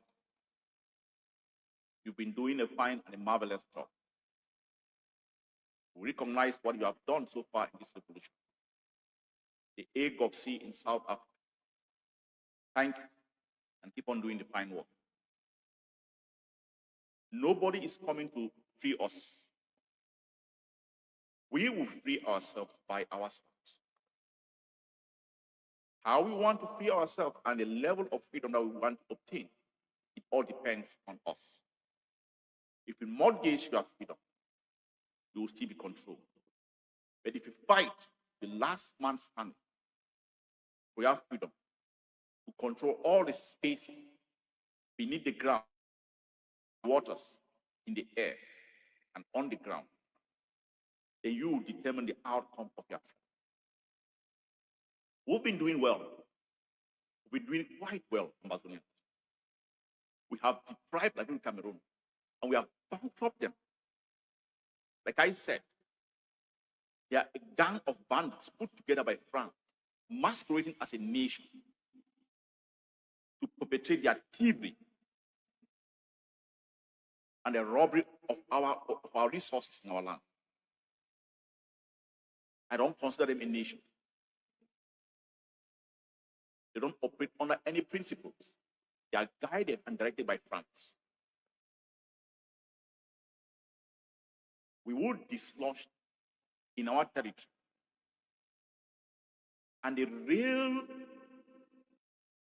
country called Liberia Cameroon is still to emerge. Their own forefathers, the Umnobes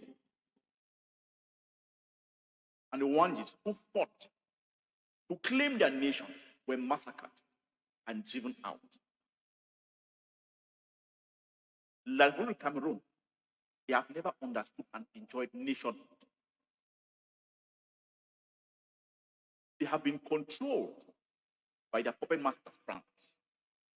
That's why I call it, they call what they call government in Liberia Cameroon a gang of bandits. And that they are masquerading as a nation, kept there by their colonial masters, France, to continue abuse its people, to continue to perpetrate violence in our land. They have never experienced what nationhood means. We live in very interesting times. We expect them to rise up, as the states of the AES have done, to claim their nation and for once build a nation for themselves where they determine the outcome of their nation. They determine the outcome of how their nation is going to be run. Smaller nations like Burkina Faso, Niger, and Mali are doing it. Up till today, they are being governed from France. Up till today, they are being controlled from France. Who rules or who sits on what position in the Republic of Cameroon it comes from France. That's why I call them a gang of thieves, masquerading as a nation, manipulated by France to continue to subjugate its people so they can exploit and extract all forms of resources in that land. Every control of that land comes from France. They may sit and think that they enjoy that they are their account. No, they are being governed from outside. They have never decided to take, their nation into their hands and control the outcome of their nation.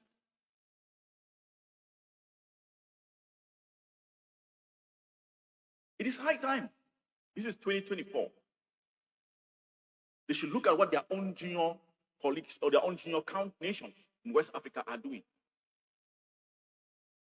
It's a shame and a disgrace that they allow themselves to be used and they cannot do anything.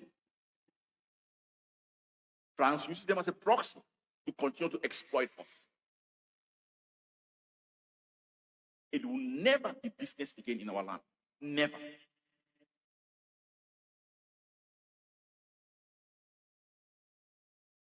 Let me say this. Going to the events in Norway, to the Norwegian government, I want to say this. If this video is going to, if any Norwegian is going to come across this video, you believe in freedom. The Norwegians fought tooth and nail to dislodge the Nazi regime that occupied the land in the 40s. You fought and created resistance to defend your land. Your king escaped to England, but he never gave up on his land. You fought the Nazis because you valued freedom. We have been subjugated, abused, and there's an attempted genocide happening in our land. We as Ambazonians, since the world refused to apply the responsibility to protect, Ambazonians saw it, and we decided that it's a moral responsibility to Ambazonians globally to fight, to protect its people, and reclaim their land. Just like you did in the 40s, when the Nazis occupied your land. Now, you hold Dr. Ayabacho on trumped-up charges. You have no claim to back your charges on. Now you are grasping for straws. You are grasping at straws, looking for other charges. If your initial claim, the trumped-up charge that you had on Dr. Ayabacho, if you don't have any evidence, let him go. Stop grasping for straws and looking for or trying to shift the goalpost. Do you have a government? You claim to live in a developed or civilized world. You claim to talk about human rights. You have a human rights committee or organization in our territory, seeing how our rights have been violated, our people have been killed. You don't speak about that. You pick up someone that is protecting his people under some of charges. You have nothing against him, nothing to bring against him on the charges that you held him, they'll help him. Don't you shift the goalpost. If you claim you live in a land where there is law, start on your square. If it doesn't fit, acquit.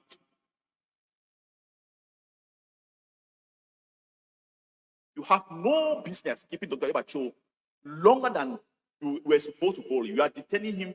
That's an illegal detention. The Norwegian government, you claim to have laws. You claim that you live in the Western world where you have rules.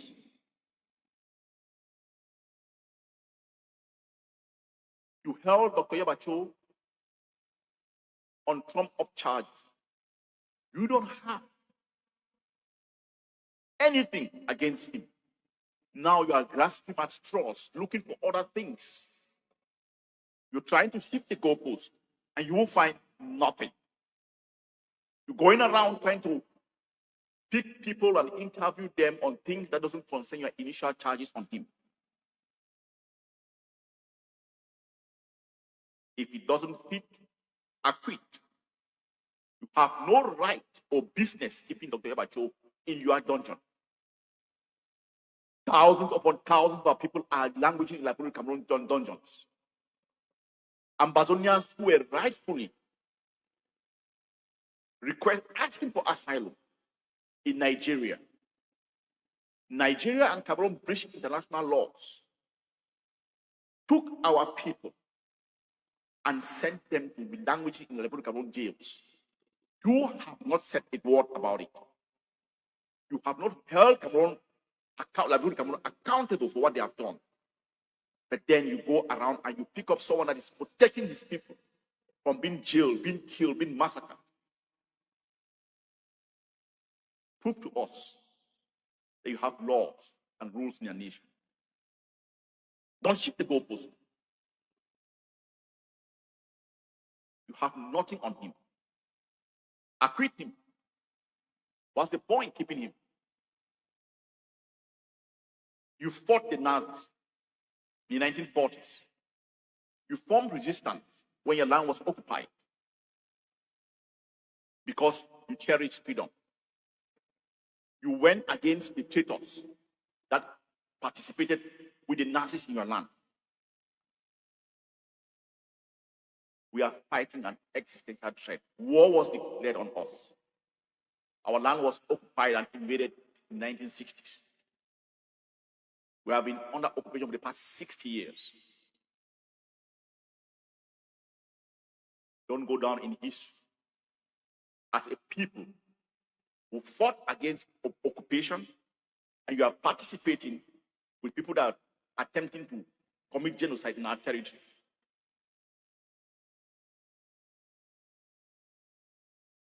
If it doesn't fit, acquit. The illegal detention of Dr. Yabacho in your jail is a shame to the Norwegians. It's a disgrace to you people. You claim to uphold human rights. You have nothing on him. Let him go. Stop grasping at straws and looking for other things that doesn't matter. We are fighting to protect our people. We've stopped the burning of our villages. We've not moved an inch into the Cameroon territory. But then you hold a person that is preventing genocide. Imply you are a participant, an active participant of the attempted genocide on our land. The Norwegians will go down in our history, the history of Ambazonia, and the history of Africa, as those who are actively participated in the attempted genocide of our people.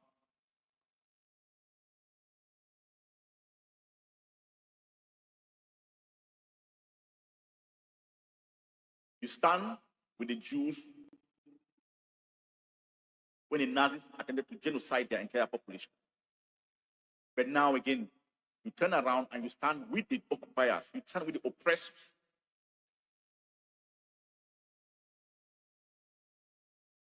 You know that's true. The notion that I can put it very clearly, you Europeans have against us is flawed.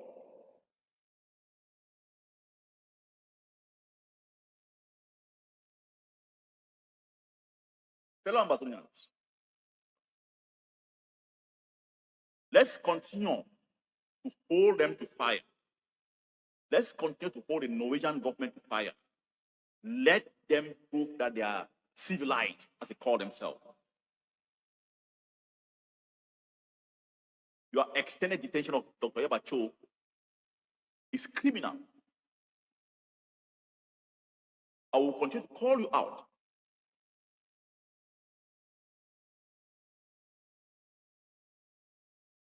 I always want to tell Ambazonians how far we've come in our liberation struggle.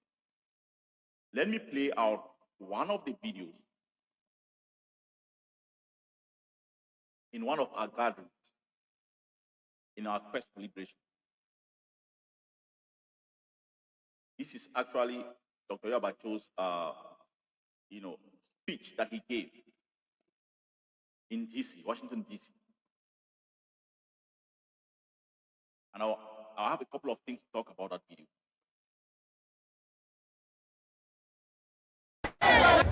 Your freedom is in your hands.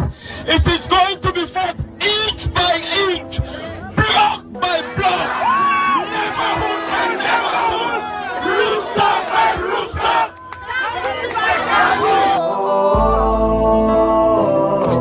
If you know that, we go die. Now only you, yeah.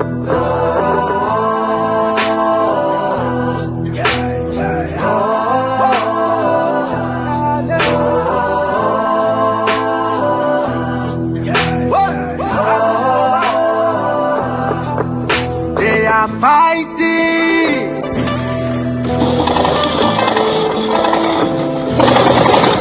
They are gambling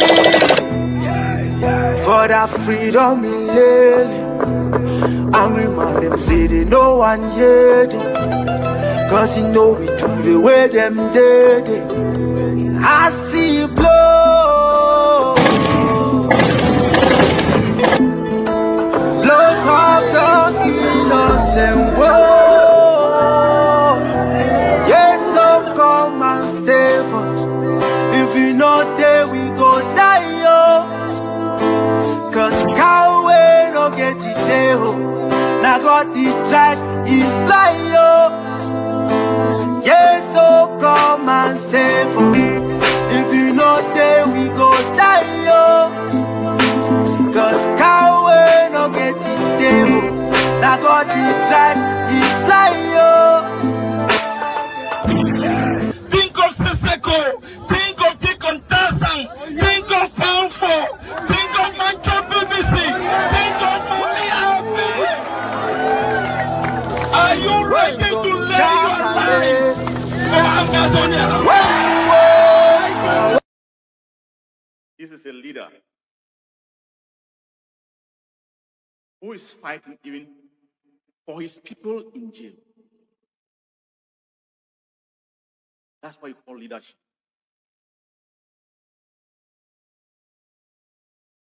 It calls on Ambazonians to think of our people that have been jailed. But then you find Ambazonians jubilating, and they claim that they were fighting for you. These are moments of reflection for Ambazonians.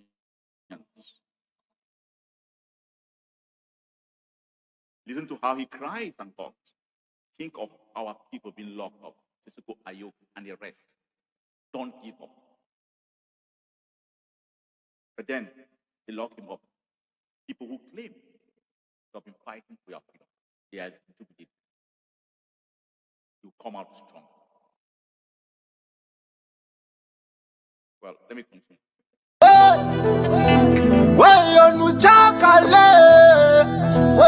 Oni sopti bonjo na kaniba tonti bana baba manda like na firewood. How can we live like this? We know Joe. If we don't get we gon' die yo. 'Cause cow we no get it there. That's what the child is fly yo. Yes, so come and save us. If we don't there, we go die, yo. 'Cause cow we no get it there. That's what the tribe is fly, yo.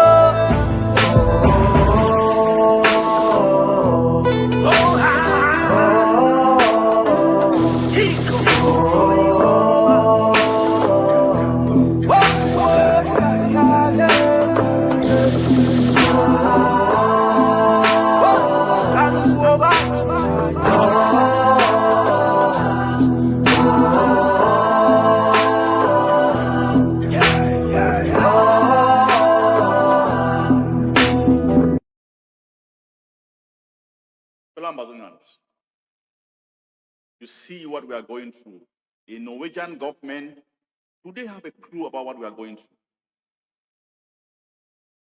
They willfully participate in the active genocide of our people. Like I said, if it doesn't fit, acquit.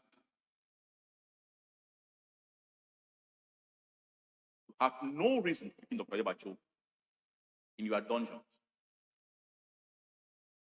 Your initial top-up charges that you held him for, you have no grounds. And now we learn you are scavenged and trying to figure out other angles to hold him. You have nothing, and you find nothing. You are looking at the wrong player. Turn your eyes on the oppressor. Turn your eyes and see what they have done to our people. You claim to uphold or stand for human rights. You see a people being massacred and slaughtered. What you went through in the 40s in Norwegians, that's what we have been going through for the past 60 years. You experienced that for 5 years. But we have experienced that for 60 years. You have a refugee or committee organization in our territory, and they have an archive. If they don't, we can direct the Norwegian government to the A.gov.c website to see a whole catalog of what they have done to our people. But then, you are trying to silence us. You're trying to stop us from fighting to protect our people. You claim to be civil. You claim to be civilized. You claim to uphold human rights.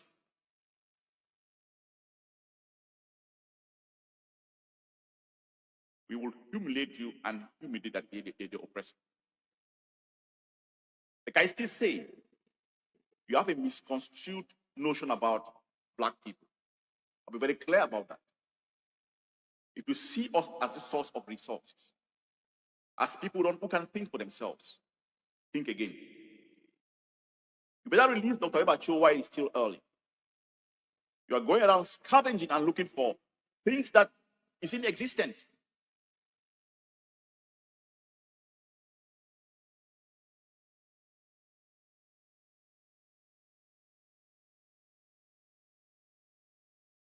Your continuous detention of Dr. Yebacho. Do you have laws? Or your laws is two-tier, one for Norwegians and one for foreigners, or Black people.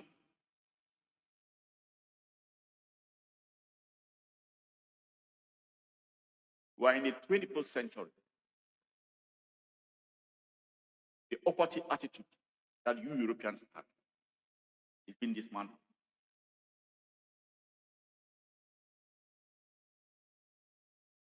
The Norwegian government and Norway in general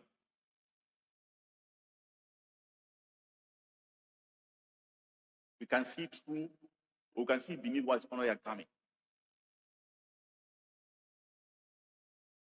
You claim and move around that you practice human rights. On what grounds are you keeping Dr. Yabacho? Stop grasping at straws. You have nothing. Your initial charges, you have come up with nothing.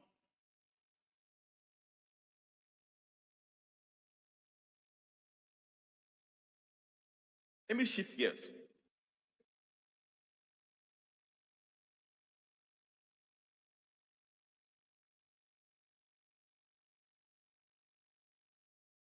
From the desk of the DDC, the Deputy Defense Chair of the War Council of the ADF, I want to put this very clearly. Any area that the Republic of Cameroon sets up checkpoints to continue to terrorize our people is a battleground. We are advising our people around those areas to move cautiously and to avoid the Republic of Cameroon as a plague, their terrorist soldiers as plagues. Avoid them. Don't fraternize with them. Let them know that they are persona non grata in our territory. Every checkpoint in our land is a battle zone. We are cautioning our civilians and our people as we move into 2025. We are cautioning them to be very careful around checkpoints being set by these terrorists around our territory. Like we said, we've declared all the checkpoints as battle zones.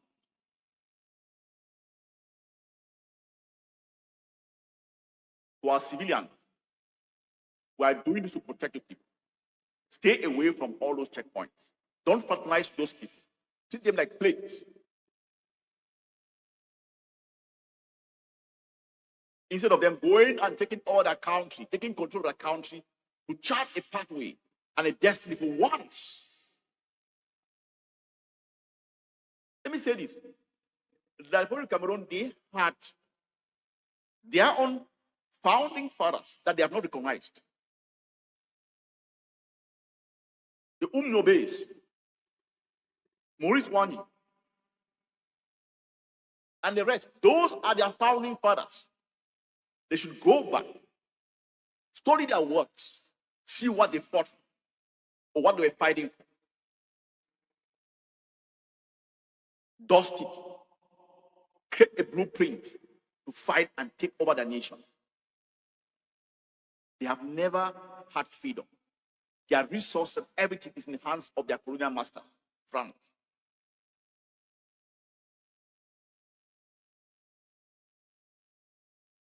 Their slave master is utilizing them to oppress us, Ambazonians.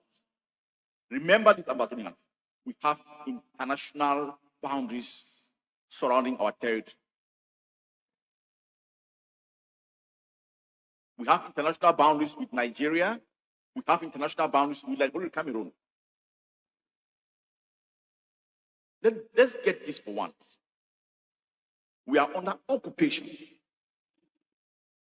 There is no legal treaty that binds the Republic of Cameroon and Ambazonia. There is none, I repeat. That is why they declared war. The octogenarian president declared war on us, specifically on Ambazonia, to maintain their oppression, to maintain their abuse.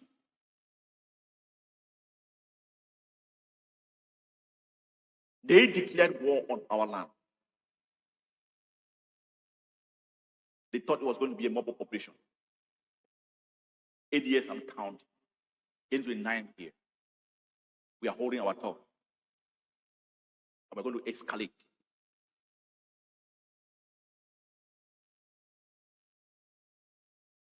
So I'm just making it very clear. I want to bring one message of hope still. And I will continue to put it out. Let me play this video from the CIC of the AGOFC. When he saw how our people were being massacred in 2017.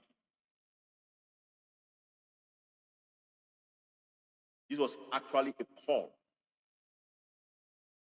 for our people to rise up and defend themselves. By patriot volunteers who believe in freedom. Ambazonia, it's over. Ambazonia will be freed by patriot volunteers who believe in freedom.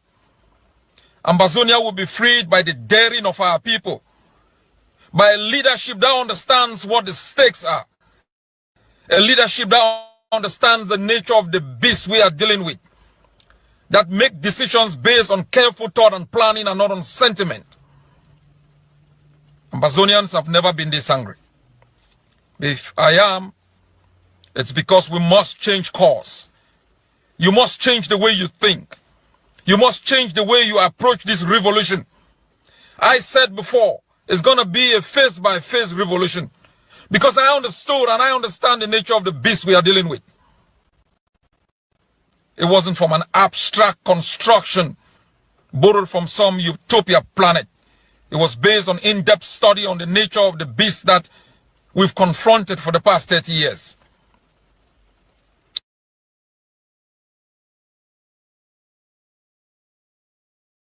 This was a short video that the CIC of the Hague of Sea he made after he observed our people being slaughtered by the Republic of Cameroon. This was a call of duty. We have that moral responsibility as a people to fight to liberate our people and also to fight for our freedom, to stamp out the continuous, escape of our land to foreign lands. We will fight the last man standing. Our land will be free or will continue to fight for the next 100 years to come. The seed to fight for freedom has been planted. I also want to take this opportunity to thank all our valiant soldiers for the work that they have put up, especially the BIYA military state. 2 days ago, they launched a very daring attack in the terrorist outpost in Jakiri. They chased out the enemy in that area. And all our fighters came back safe. We will eradicate, we will pull them all out of our territory. Like I said, from the desk of the DDC, of the ADF, and the War Council, every checkpoint moving to 2025 is a battle zone. I'm cautioning our people who are living around the areas where they come and set up checkpoints. Be very careful. Avoid those areas and avoid them like plague. Do they need people to move them from that area, those areas?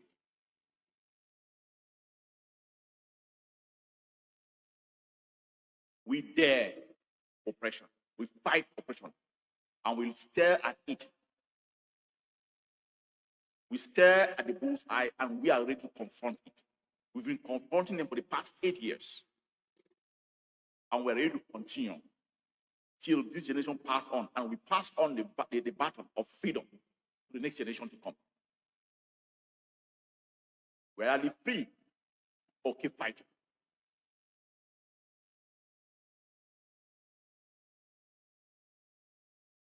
I want to say this. We've been in this and in the trenches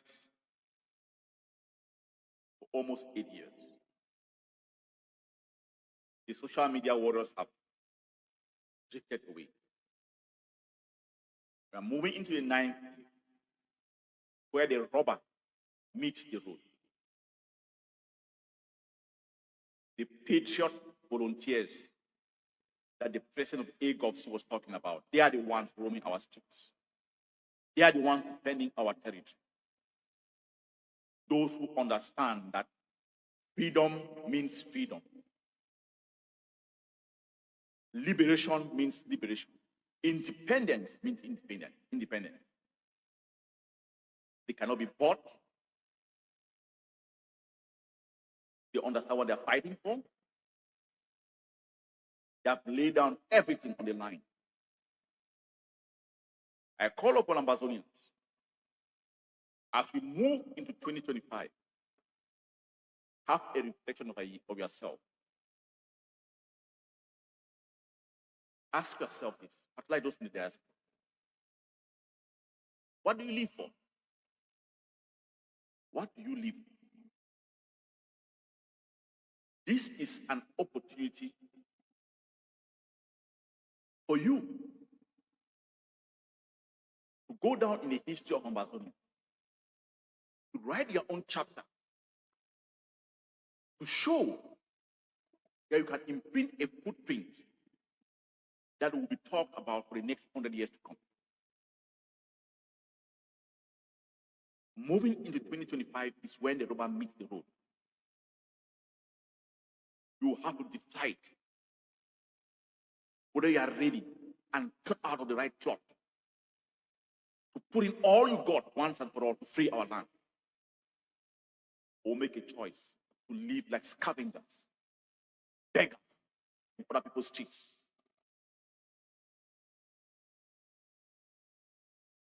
To be tossed around globally like someone that roams around without a home. We have a home to free. Make that choice.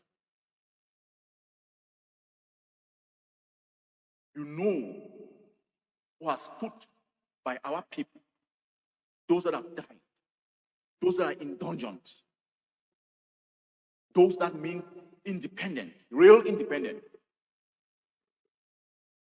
If you were left behind at any point in time, if you stayed behind for reasons best known to you,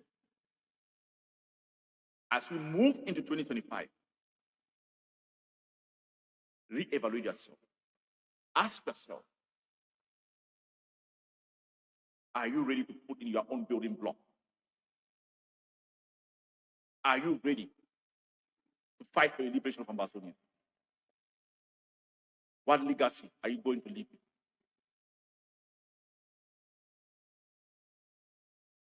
Money, wealth, riches come and go. What we are remembered for is the change you brought, the positive change you brought to your people.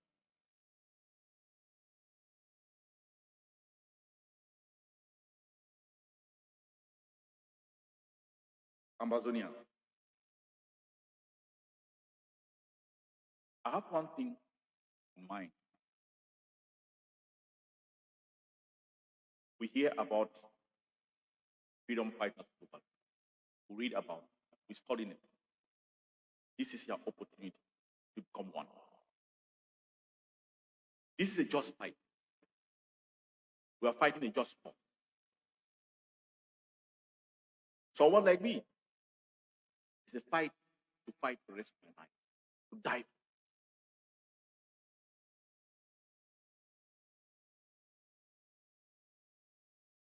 Be a soldier of this revolution. Recommit.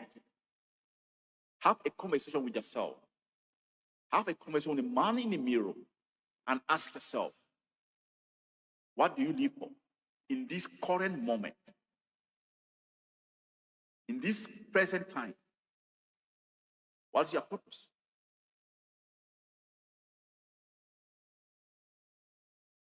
Let's work together to change the destiny of our people and the future generation. We've come this far, 8 years and counting. Like I said, we bought a one-way ticket, a ticket to freedom. Young men have laid their lives on the line. All we need is to work collectively with them to free our land. Young kids who have even forgotten about their own, how do you call it? Their own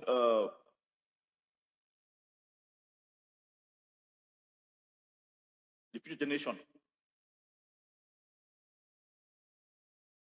They have put in their all. They don't care about the right word was bloodline. They battle the enemy across our territory. We need to come together as one.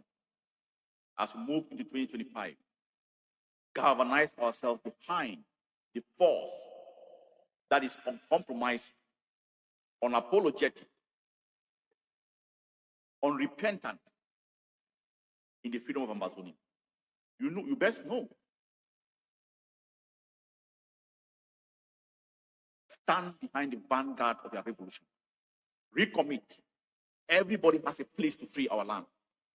You have a place within the Gulf Sea to free our land. You're not admitted. Claim your place. Do your own part. Get back on course. If ever you dreamt of a free Ambazonia, there's never a time that you back out or you give up. You don't fight this fight for anybody.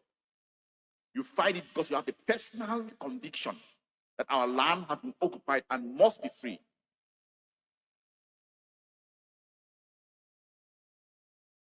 You don't fight it to please somebody. You fight it because it's a moral obligation to free our land. You don't have to apologize to anybody to free Ambazonia.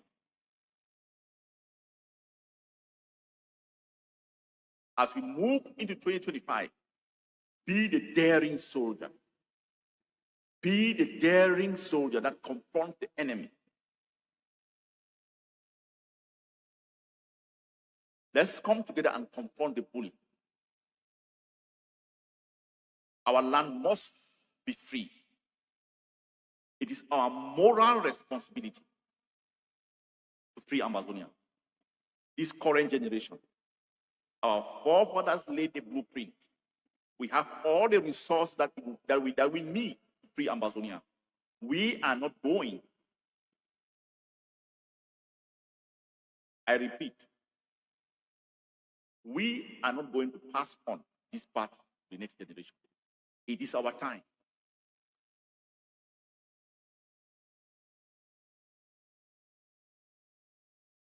The president always reminds us that it was going to be a long, hard struggle. Those who were cut out of that club, they got the message, they got the memo. We need the support system in place and all the necessary utilities to get this job done. We are calling on all Ambazonians globally. Recommit. Recommit. We need the resources to provide humanitarian support to our people and also to defend our people. It is a moral responsibility, a moral obligation for all of us that come from that land. What will our future generation say about us? Are you those who chicken out, or those who face the enemy face on? Ask yourself that question.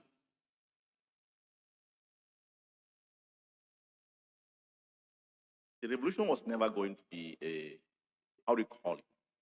People use it to chase the cloud. They are faded away. People use it to gather following. They are faded away. They thought they will mistake this revolution for cloud chasing.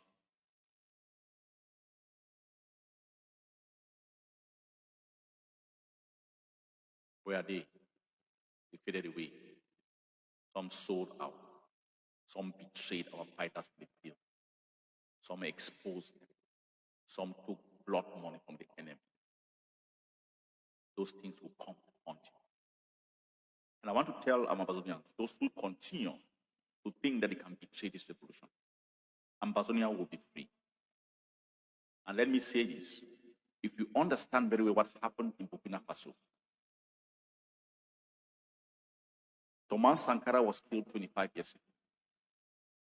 But the people who betrayed him and killed him, they were brought to book 25 years later. Whatever you do, and you make a mockery of Ambazonians, fighting to protect the future generation and to give the Ambazonians a better future. if you sell out, you make a mockery of those of us fighting, there will be a time that you all will be held accountable, all of us. We will tie a cloth on the eyes of the Lord and just give it to it and put just a scale on it. Who blind fool the Lord? Who blind fool the Lord? All of us will be held accountable. Besides that, I want to rally a call upon Ambazonians of goodwill, Ambazonians that have deep pockets. Rally behind the ACOFC and the ADF. We don't compromise. We make no apology to free Ambazonia. Give us the resource, be the support tools that we need to free our land.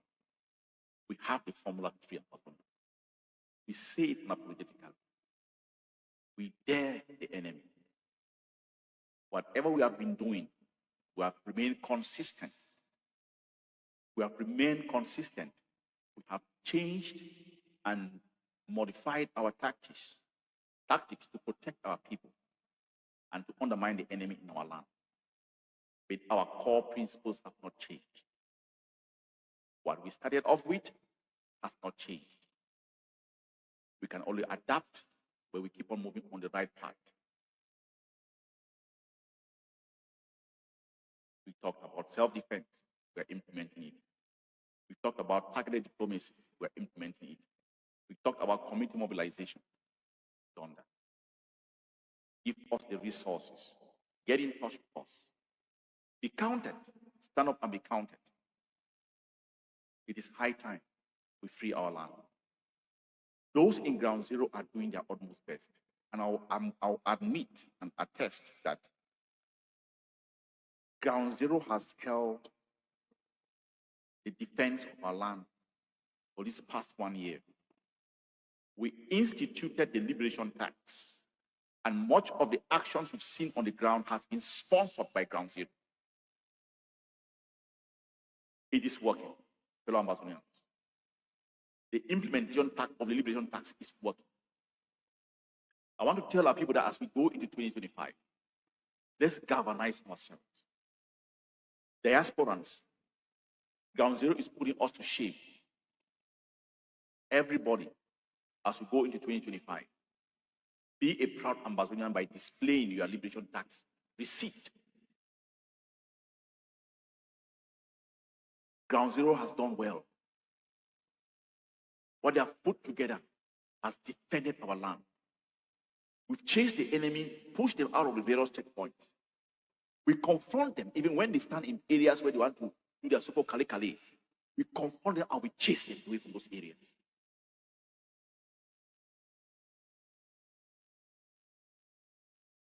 I want to say thank you to Ground Zero for heeding to the call of the liberation tax. You've seen how it has worked. You've seen how the defenders of the land have utilized it in pushing out the enemy in various checkpoints, stopping their brigades. All of us need to do better. As we move into 2025, it's a new year for us to start talking about 2025 liberation tax. We don't tax our people that much. I mean, there is no war that doesn't require resources. It's one of the most expensive ventures. Freedom is not cheap. The enemy is being bankrupt because they need to maintain their killing machine in our territory. And we have to counter them by ensuring that we have the necessary resources to prevent them from continuing their mayhem in our land.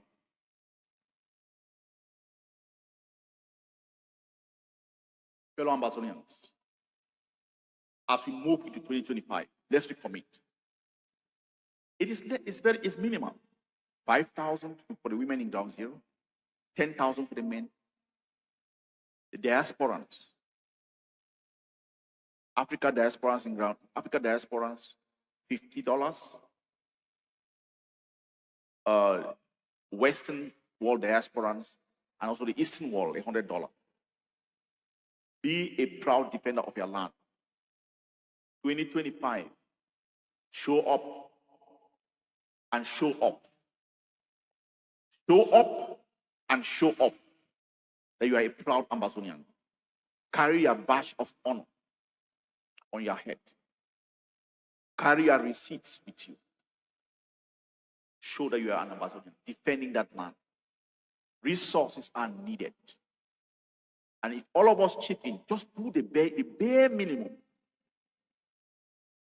we will liberate that land within months. I call upon all of us, continue to do the bare minimum. $100. Some of us spend $100 like chicken change. That's all they ask. Per year, the entire year, the diaspora. $50 to the African diaspora. 5,000 for women on the ground. 10,000 for men on the ground. And collective, our valiant soldiers will fight to free our land. It is a moral duty, a moral responsibility. Ask yourself this quiet question when you sit in your quiet moment. What am I doing to free Amazonia? Don't do it because you want to please people. Don't do it because you want to show up. Do it because it's a moral responsibility. We are called upon at this present moment, this time, this age, to stand up and free that land. We are not fighting an immoral war. We are fighting a just cause. We are working extremely hard to stop the slaughtering of our people, the mayhem on our ground, on our people. Stand up and be counted. To the fighting force on the ground, the ADF fighters, their sister force and all nationalist forces. From the War Council of the ADF, we say thank you. We appreciate the great job that you have been doing. It's a collective fight. We'll do all it takes to protect every brilliant soldier on the ground, any nationalist force. We'll do all it takes to bring them together. We'll do all it takes to bring all and create a cohesion on the ground. That's always been our mantra. And we'll do all it takes to flush out the enemy from our territory. Now, we chase them in checkpoints. They panic. We take them out. And I want to say something. Those of you who think that you can sell our people, those of you who try to collaborate with the enemy forces, it is very clear. If you are picked up and it is confirmed that you participate in the killing of our people, you understand the consequences. We make no bones about that. We will do all it takes to protect our people, protect our villages, and fight to fend off these terrorist forces in our territory. We make no apologies. We are uncompromising. We are unrepentant in the liberation of Ambazonia. We've done well. We've come this far. 9 years, getting to 9 years and counting. I will say that from the desk of the War Council, the liberation is strong and vibrant. We've taken some blows in certain areas, but we rise and we keep going. We didn't shy away. We'll either be free or we'll keep fighting till freedom comes. Stay strong, stay the course, and never give up. Let me end up this life with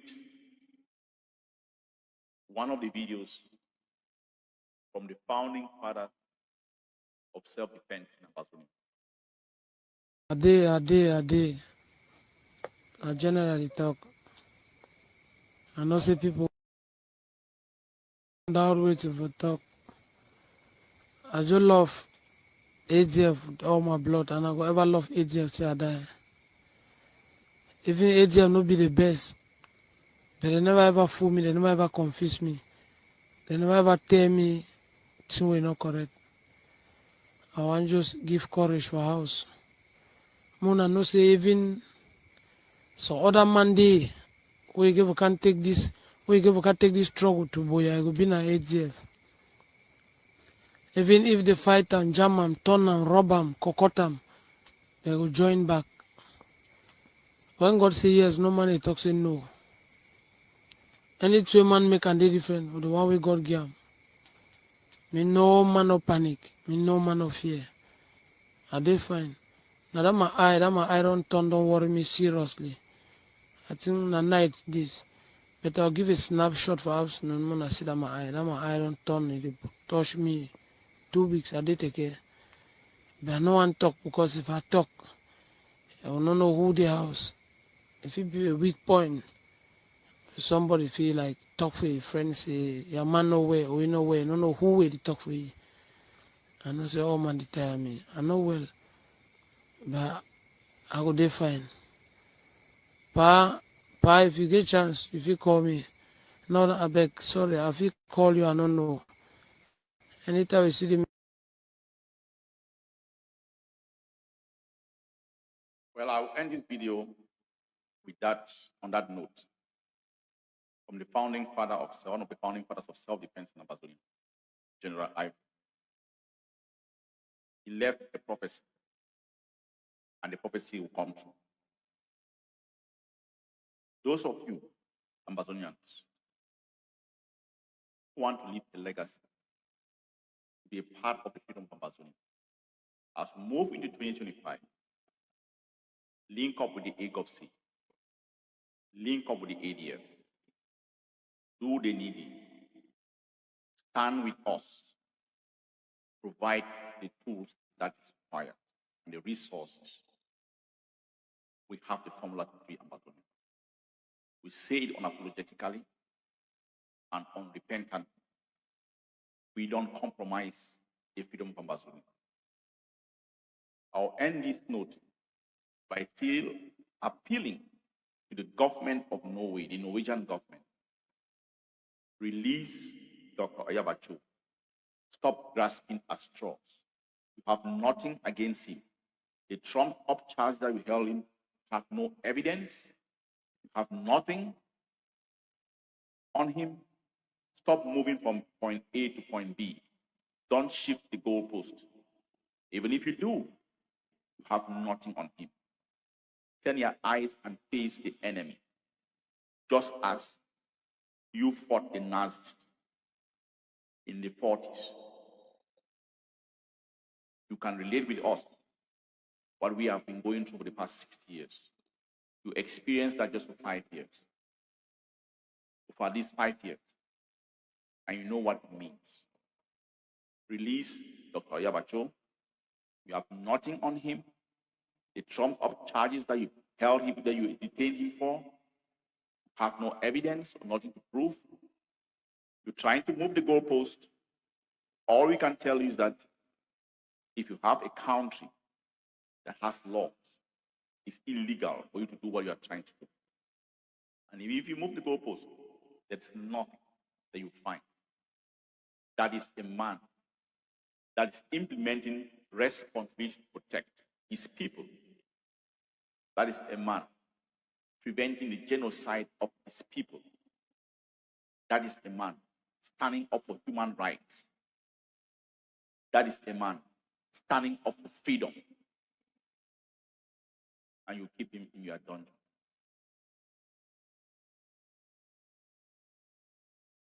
Our eyes are on you, the Norwegian government and the Norwegians globally. Don't act like the Nazis. Don't participate in the genocide of our people.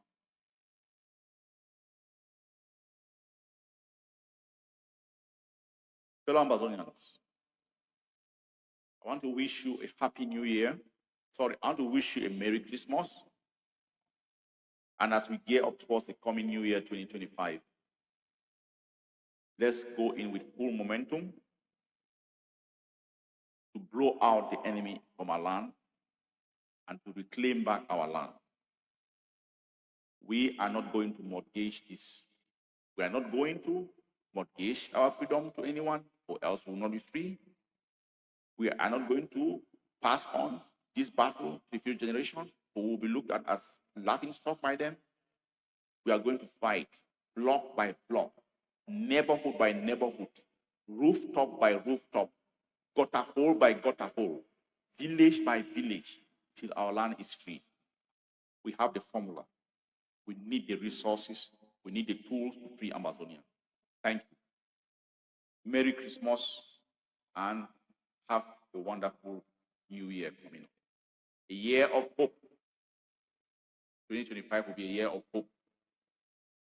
A year that will decide, will determine step to our freedom. Let's give in all we got to free our land. Thank you.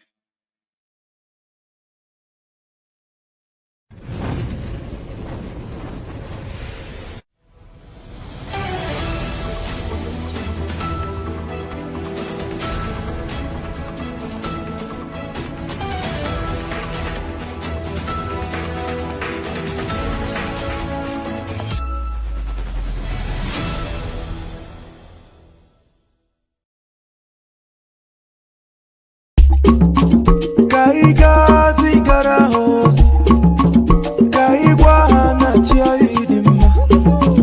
Kaigazi garahozi, kaigwana chiaidima. Odima. Kaigazi garahozi, kaigwana chiaidima. Wamo diwe, aige inambare.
Jesus no puede, Jesus it mine. Kele no puede, kele no puede, kele Jesus no puede, Jesus it mine. Jesus it mine, Jesus it mine, Jesus it mine, Jesus it mine, Jesus it ya so bueno, Jesus it mine. Metu on the way yaka, metu on the way yaka.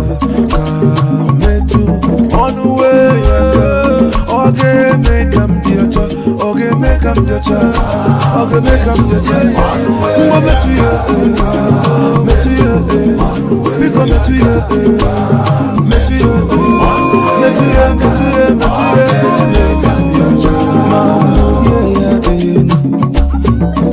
Mambu ye ya, oga doro buru biyo. Mambu ye ya, oga doro buru biyo. Mambu ye ya, oga doro buru biyo. Mambu ye ya, oga doro buru biyo. Mambu ye ya. Oh, when I came kaponu iu kuembe weneva.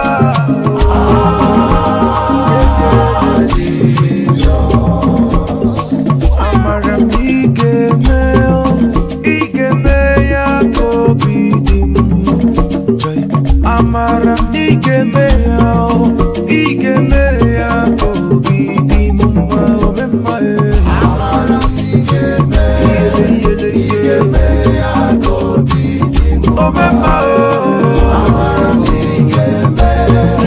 igemea kobi di mama. Boya tuku no gaza, boya tuku no gaza yefere. Meza yo boya chuku no gaza, ogaza gie. Boya chuku no gaza, ogaza gie. Boya chuku no gaza, meza yo no boya chuku no gaza. Jesus yo tere mumanu, welike ya nyemo. Simufa uwe kwenzui. Jesus yo tere kimanu, welike ya nyemo. Sigifa uwe kwenzui. Oye ne meme kwala yoso. Oye ne meme kwala yoso. Oye ne meme. Oye ne meme kwala yoso. Oye ne meme. Oye ne meme kwala yoso. Oye ne meme. Oye ne meme kwala yoso. Asi oye ne meme. Oye ne meme kwala yoso. Chuku yeni dikere dima. Chuku yeni dikere dima. Odima. Odima. Odi. Odima. Odima. Odima. Odi. Yeah. Chuku yeni dikere dima. Oh,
chimakwụkwọ ihe bụ n'obi na-emere ma ọ dịka m dere chimedemede ihe ọma na-emere ma ọ dịka m dere chimakwụkwọ ihe bụ n'obi na-emere ma ọ dịka m dere chimedemede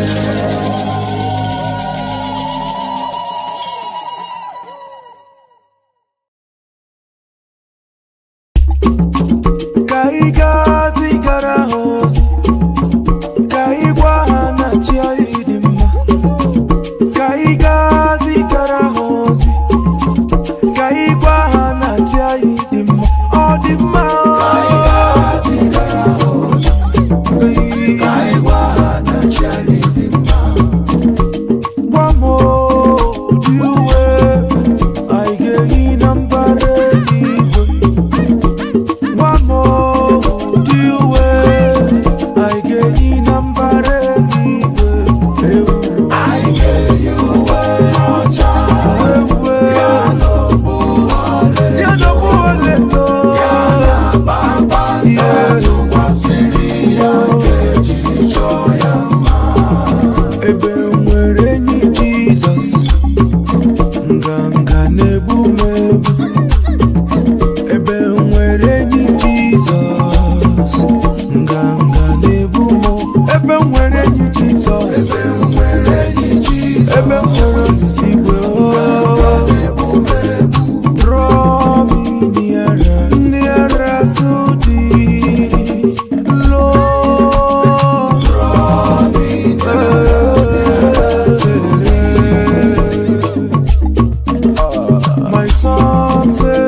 Jesus no puede, Jesus it in mind. Kele no puede, kele no puede, kele Jesus no puede, Jesus it in mind. Jesus it in mind. Jesus it in mind. Jesus it in mind. Jesus it in mind. Jesus it in mind.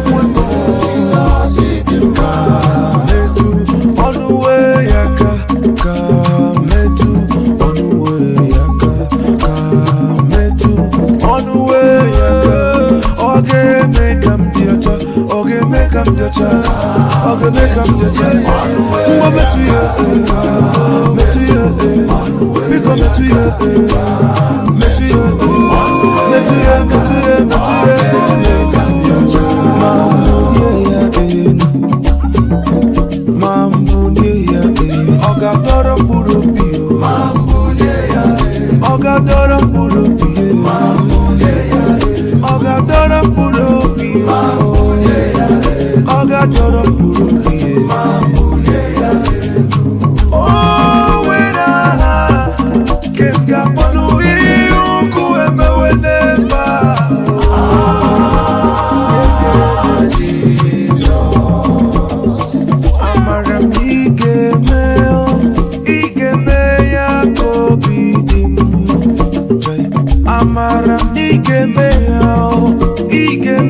ya kobidi mumma obemma amaram igeme ya kobidi obemma amaram igeme ya kobidi mumma boya tukuno gaza yepere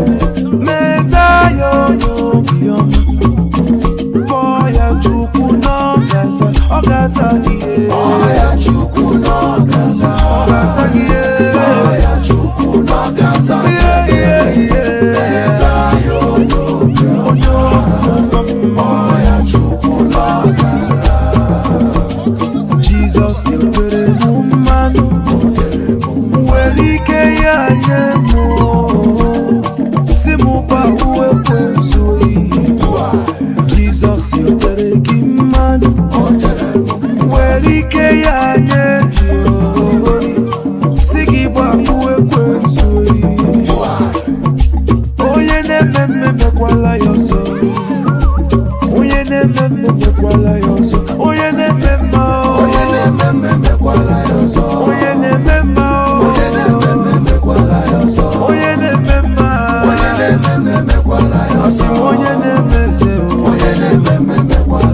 Chuku yeni ni kere dima, chuku yeni ni kere dima, odima, odima, odi, odima, odima, odima, odi, yeah. Chuku yeni ni kere dima, agabi galamu.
Good evening, fellow Ambazonians.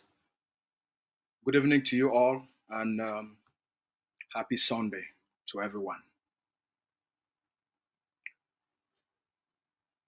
We will be free. We are going to be a free people. You will be free. You will be a free man and a free woman. Ambazonia is going to be free. Delay is not denial. Cameroon can delay the freedom of Ambazonia. Cameroon can do whatever it takes to deceive itself. The reality is, Ambazonia is going to be free. We are going to be a free people very soon. Fellow Ambazonians, you, me, and all we will be a free people. You will be a free man and a free woman, and you will live for a free country.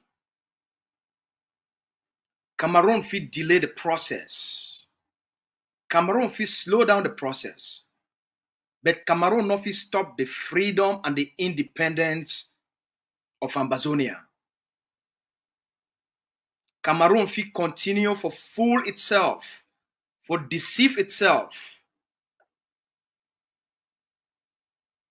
Cameroon no fit stop change.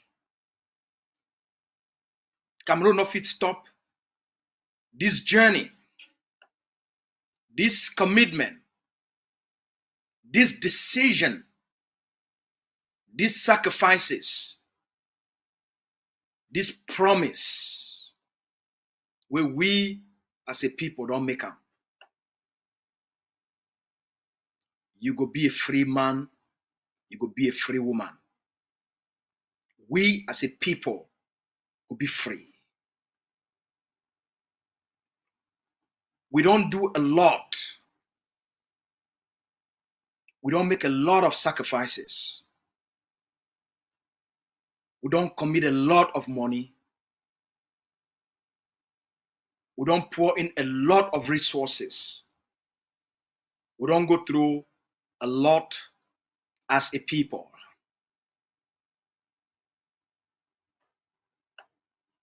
For demonstrate our commitment and our seriousness for this journey for freedom. Our people don't pay a price. Our mommy don't pay a price. Our sisters and our brothers and everybody don't pay a price. So why all we don't sacrifice a lot? Families, they don't lose loved ones. Communities, they don't lose their family members. Some entire communities, they don't be burned down. You know, even be sure if we will ever rebuild those communities even after independence. The businesses, so they don't destroy them.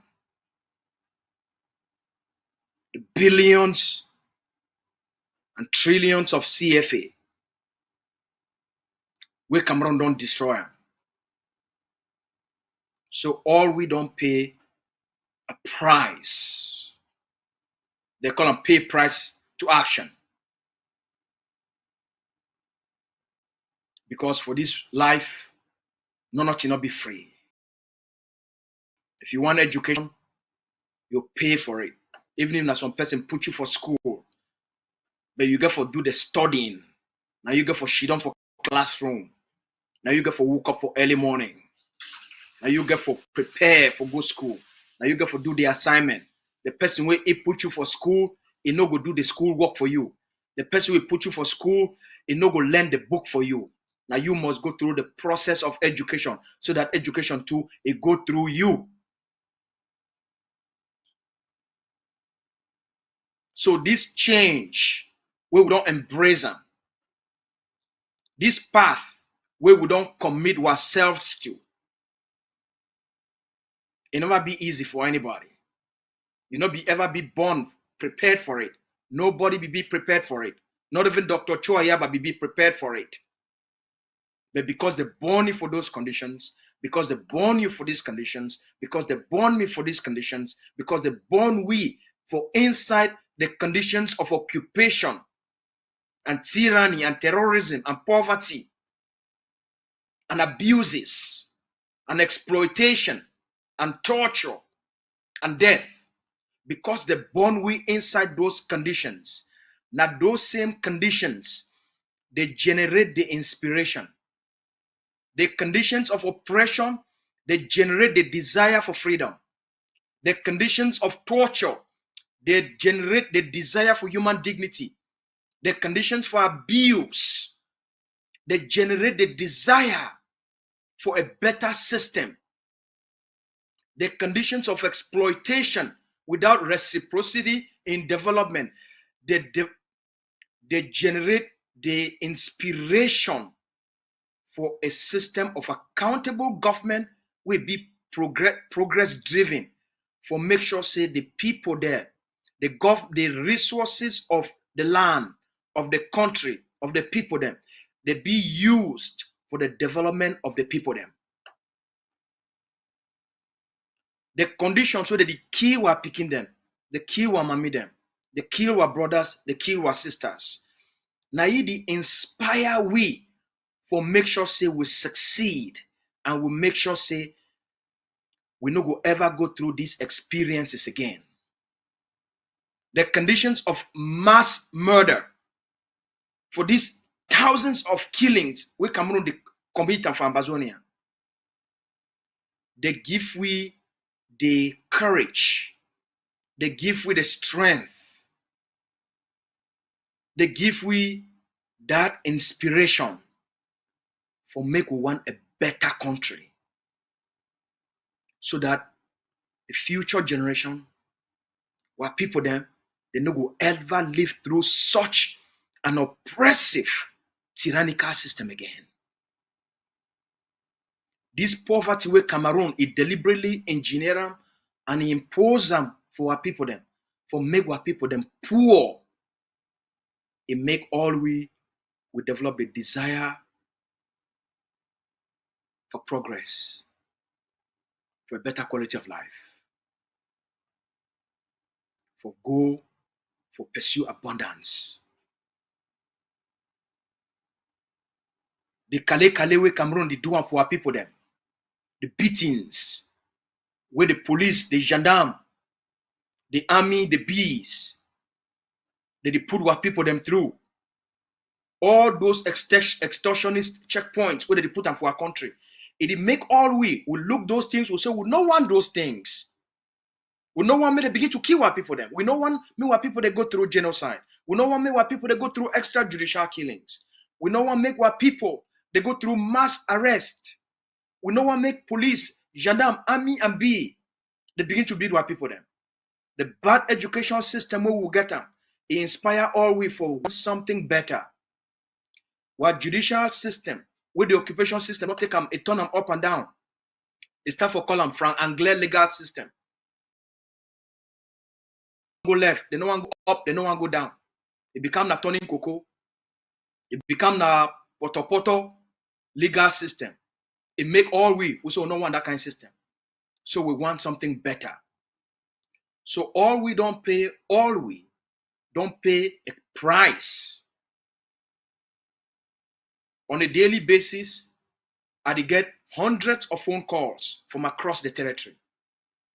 The suffering it be universal across the board for all our people them, for all mommy them, for all papa them, for all brothers, for all sisters, for all picking them. The suffering it be the same across Ambazonia. Whether not people them for Menchom or not people them for Boyo. Whether not people for Eyimojok or not people them for Akwaya. Whether the person is staying inside Manfe town or you staying for Bisonaba. Whether you there for Kwakwa or you did inside Kumba. Whether you stay for Awusa Kwata, or you stay for that side for Fiango Road. Whether you stay for Boya Road, or you stay inside Boya Sesef. Whether you did for Bui, or you did for Ngoketunjia, the conditions they be the same across Ambazonia.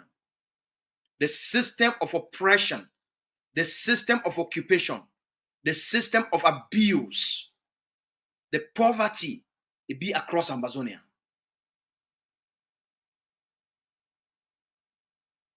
Now, an experience will be universal. If you listen for the stories within all this pain and suffering, we don't also see the best of our people then. We don't see the caring of Ambazonians. We don't see the compassion of the Ambazonian people then.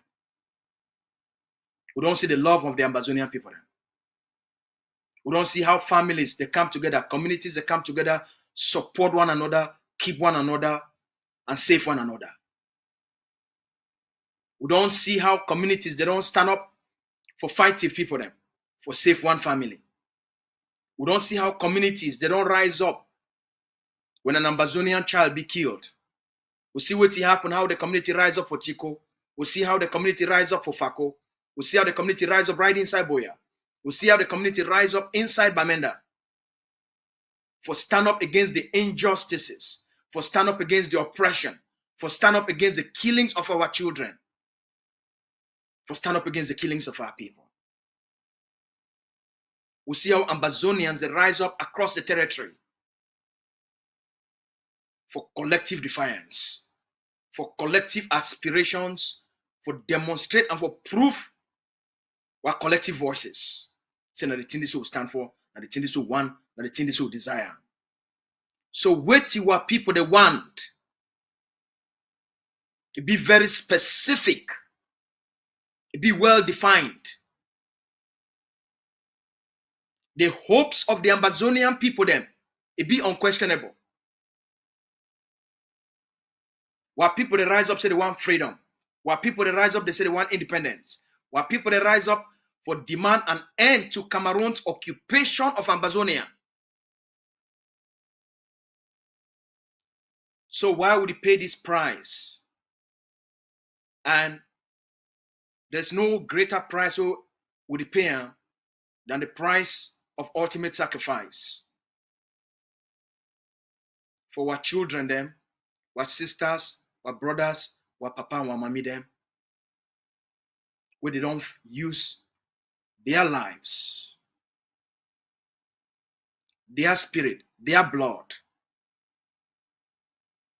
for fertilize the Ambazonian earth, for make the independence happen.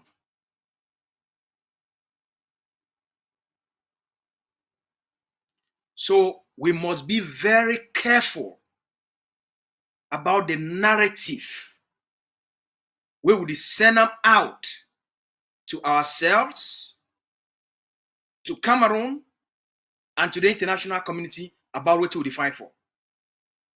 The people don't talk, say they want independence, they want freedom, they want an end to Cameroon's occupation. Now the thing that the people they talk. But the narrative, because a narrative, it will determine an outcome of a process. When the struggle start, the narrative where the teachers, the lawyers, and the trade union for that time, they be put them out. Now the narrative of marginalization. Now the narrative that. So if the narrative of marginalization, the solution now for solve the problem of marginalization. Now pay attention very carefully. Back for 2016, the narrative of the struggle, it be been a narrative for address the issues of marginalization. So the outcome with the people they go get them, it will be based on their narrative with the creator for the conflict, for the crisis. Narrative dictates the solution and the outcome. So if the narrative for the teachers and lawyers, it will be now the narrative of marginalization, then they go give now solutions for address the issues of marginalization. When I stay with me here.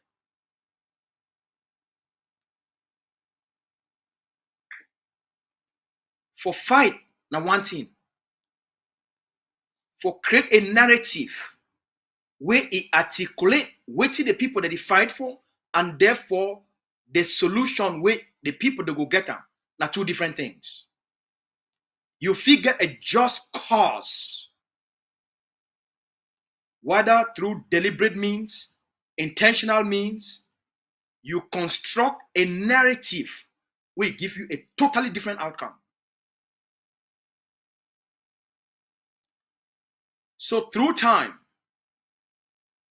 Ambazonian people, specifically a set of activists, where they never ever align themselves with any organization or with any roadmap or policy, that they always, for one, inject narratives within the Ambazonian liberation struggle, where you go take the people them to a complete different direction. And I call that process the process of dabbling. That means say every time what you will stand for, they go can't change them. What you will want, they go can't change them. They go to change what the liberation be about, and therefore the representation of the liberation. So they go always misinform, misrepresent what the liberation and the fight it be all about.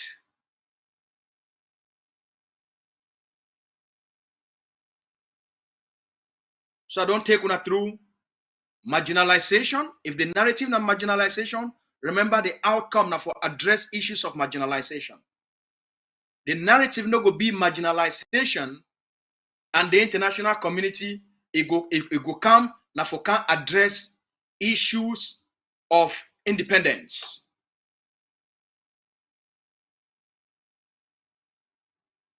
So since the teachers and the lawyers they be the acts of marginalization, we not sabi what happened for 2016 and early 2017.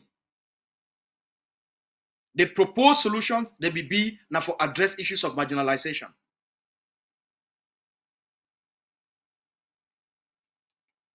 When forces they say no, Ambazonians they woke up, they say we no want address the issues of marginalization.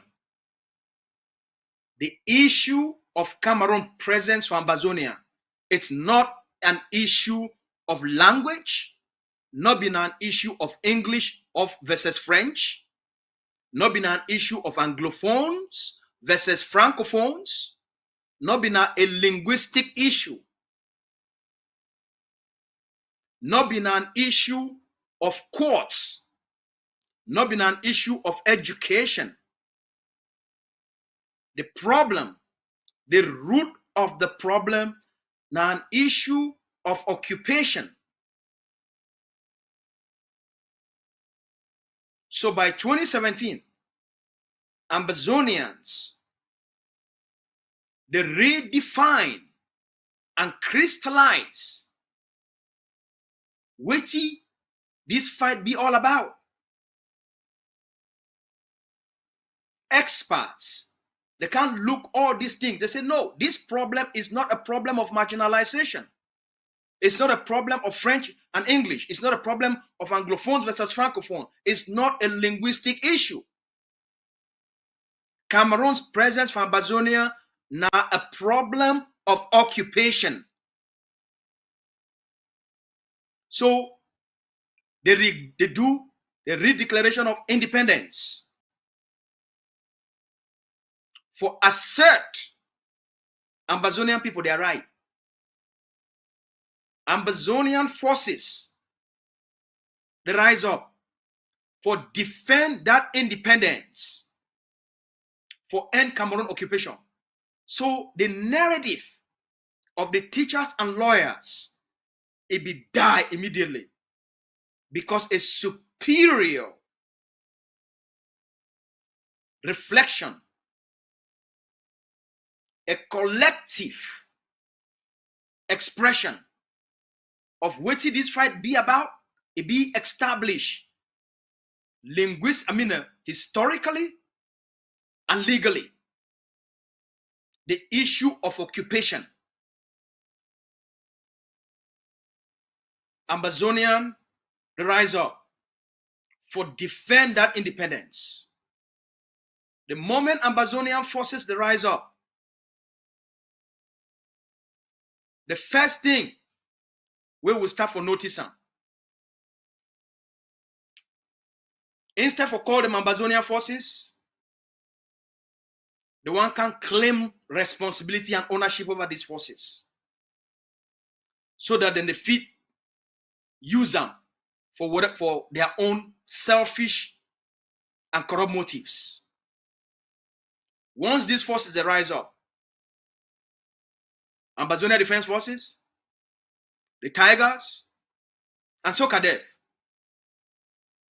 once they rise up, Ambazonian elements will not belong to any movement till this moment. They start for one twist things. Cameroon one come inside for divert the Ambazonian people their attention. So they start for change these forces their name, for call them AMF.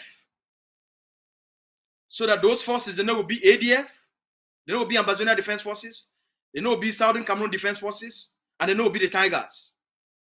The one can give them a new name. The one can call them the AMF. For change the context of the fight, for change the narrative.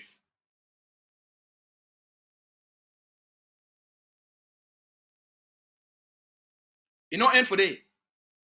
When that project failed, they come out. They say the one can call these forces of county by county, for change the narrative. Remember, the narrative determines the outcome. The narrative dictate the solution. So they can talk say this now forces of county by county. So that now the negotiation, it go be a part by part negotiation. So that I go for Manu, and then I go negotiate with the people there they talk say they fight for Manu. I go for Meme, I go negotiate with the people there they fight for Meme. And since now don't deconstruct and reconstruct, we go come now negotiate una. Not be na SOCADEF now the fight for Ambazonia. Not be na Ambazonia Defense Forces now the fight for Ambazonia. Not be na the Tigers now they fight for Ambazonia. Now it be na forces for Manu they fight for Manu. Forces for Fako they fight for Fako. Now it be a tribalistic and a localized resistance. It not be now a national aspiration. It not be now a collective aspiration. Narrative dictates outcome.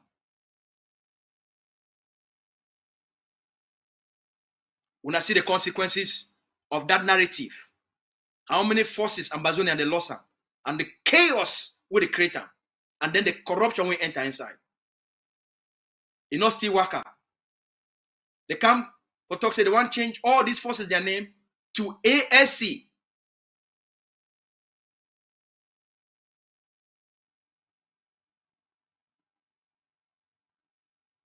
Then they come on. The staff will call them, say they give them another new name. Say all these forces where they did for Ambazonia, their new name now Restoration Forces. So during the narrative of AMF, now a different set of people will not get anything with the recruitment of these forces, the training of these forces, the deployment of these forces, the arming of these forces, the management of these forces, the leadership of these forces. People not get anything. They only can create the new narrative, so that if you take ownership of the process, take ownership of these forces, and therefore internal and external influences, they go to deal with them. That's what happen AMF. That process collapse, they do their own deals, they run away. And so Foncha, we lead this process for take all Ambazonia forces, call them AMF, we now see what it become the eventual outcome of Nso Foncha. The concept of county by county, for localize the resistance and then do negotiation in a localized process using localized colonial elites. We now see what happen county by county. And then the people that will drive that narrative, we now eventually see place where they end up and place where they live the liberation struggle. John E. Gewan, they come up with the concept of ASC. For take all forces on the ground, call them ASC. We now see place where that narrative end up and we now see the outcome. And we saw John E. Gewan day today. They come up with the concept of restoration forces. We now see the carnage, the infighting will take place for Ambazonia because of this narrative. You not train, you not recruit forces, you not train forces, you not arm forces, you not deploy forces, you need to lead forces, you need to take care of forces, you know what manage forces, but you can't give them a name and identity for create a perception of ownership so that local, so that internal and external actors, they go look upon you as the person who is in charge and therefore for transactional purposes. Narrative dictate outcome. When I see what happen for ground, how these forces, they fight and kill themselves and what eventually becomes of ground zero in terms of infiltration.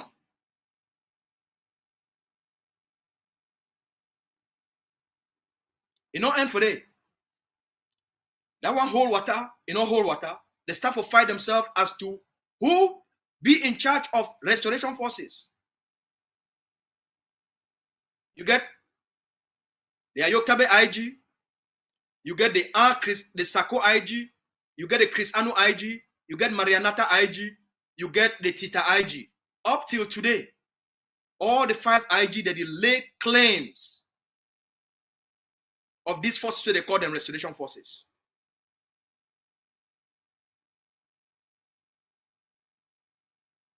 We know eventually what will happen.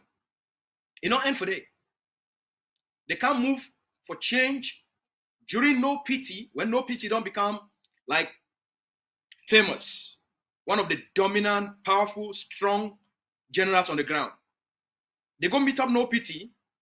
They say, no, you got to move yourself from all these other things. Then we want to make you take over the forces on the ground. Now you got to be the general on the ground. So they advise no pity for create what they call and say unity warriors. You go for Bui, no pity, go for Bui. Meet up the ADF forces, take your own forces of the Marines of Bambala, with these other forces, where they call them Bui warrior. They come up for create a collaboration between the Marine of Bambala, Ambazonia Defense Forces, and the Bui warriors for create unity warriors. They take them, they generalize them, say all forces on the ground, they don't become now unity warriors, and therefore they get to look up to General No Pity.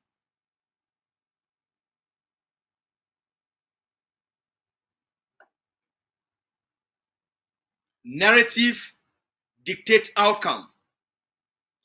Ask yourself, why it be say the same forces, they keep on changing their names? So if your name today is John, they woke up, the staff will call you Mary. Your name be your name na John. All man knows your name na John. The staff will call you Mary. When you change the name of something, you change the perception, you change the interpretation, you change the purpose.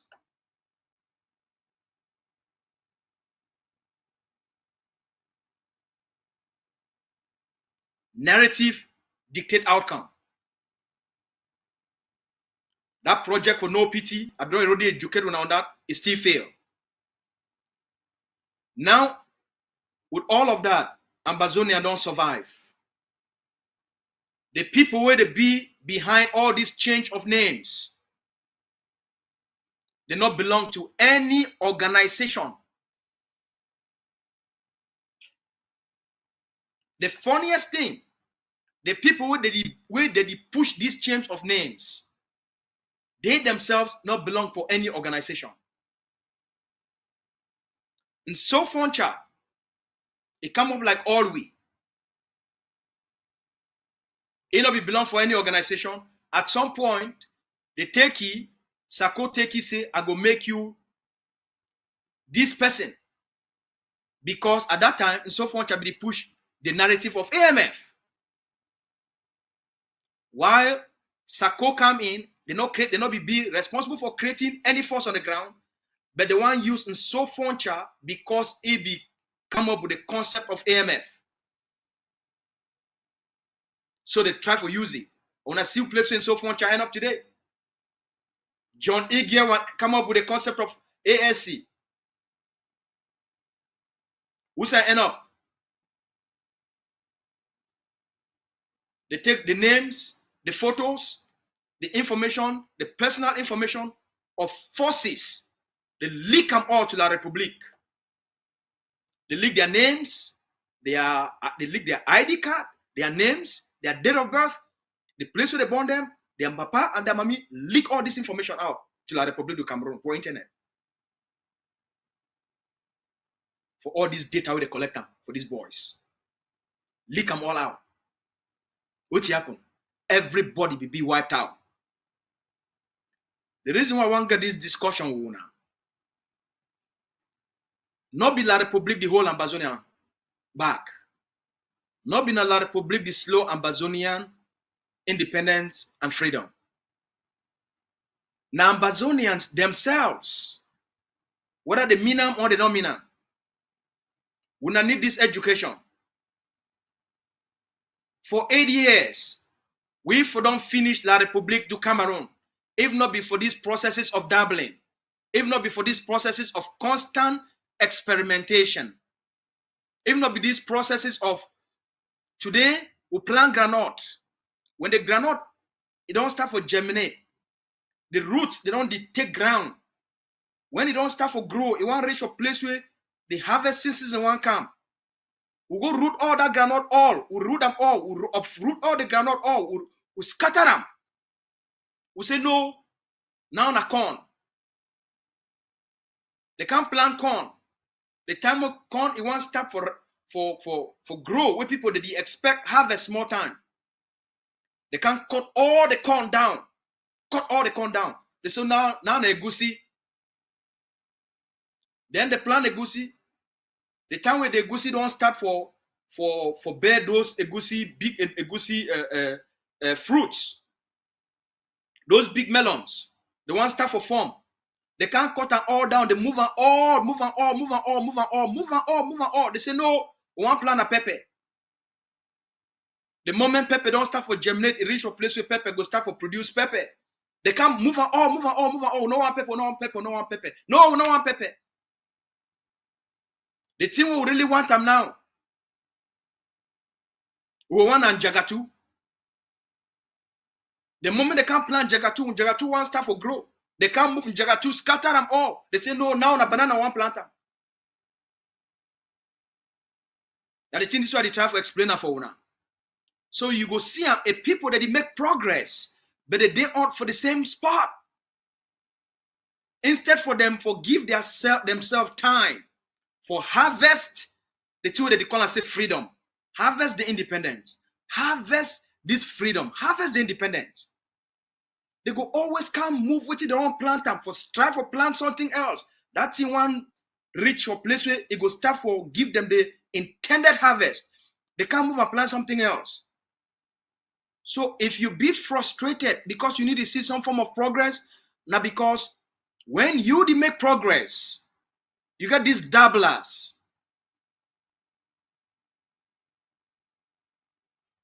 Recently, advised the leadership of Ambazonia Governing Council of a very destructive narrative where they push them for Twitter and for Facebook. Advised the leadership of Ambazonia Governing Council. It be our job for always provide insight and foresight to leadership. So I advised the organization. I said there is a dangerous precedent and a narrative will be set out there. And it will cause the Ambazonian people them headaches ahead. When I take care of these things, make we look into these things, make we address them, make we have a conversation with these people that they get where they put out this narrative. About 2-3 months ago, the staff will put the narrative of Ambazonia liberation struggle as a fight for decolonization. About 2-3 months ago, the staff will put out this narrative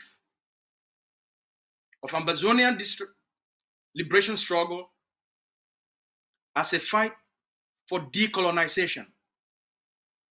For 2018, Samuel Sako can tell the Ambazonian people about how the United Nations don't invite you for go for the decolonization commission. For go speak.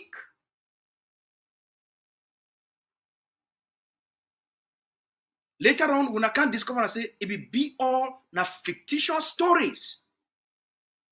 The United Nations Decolonization Commission need to exist again. The United Nations Decolonization Commission need to exist again. Because the United Nations, it don't fulfill the promise of trusteeship for give independence for all the colonies.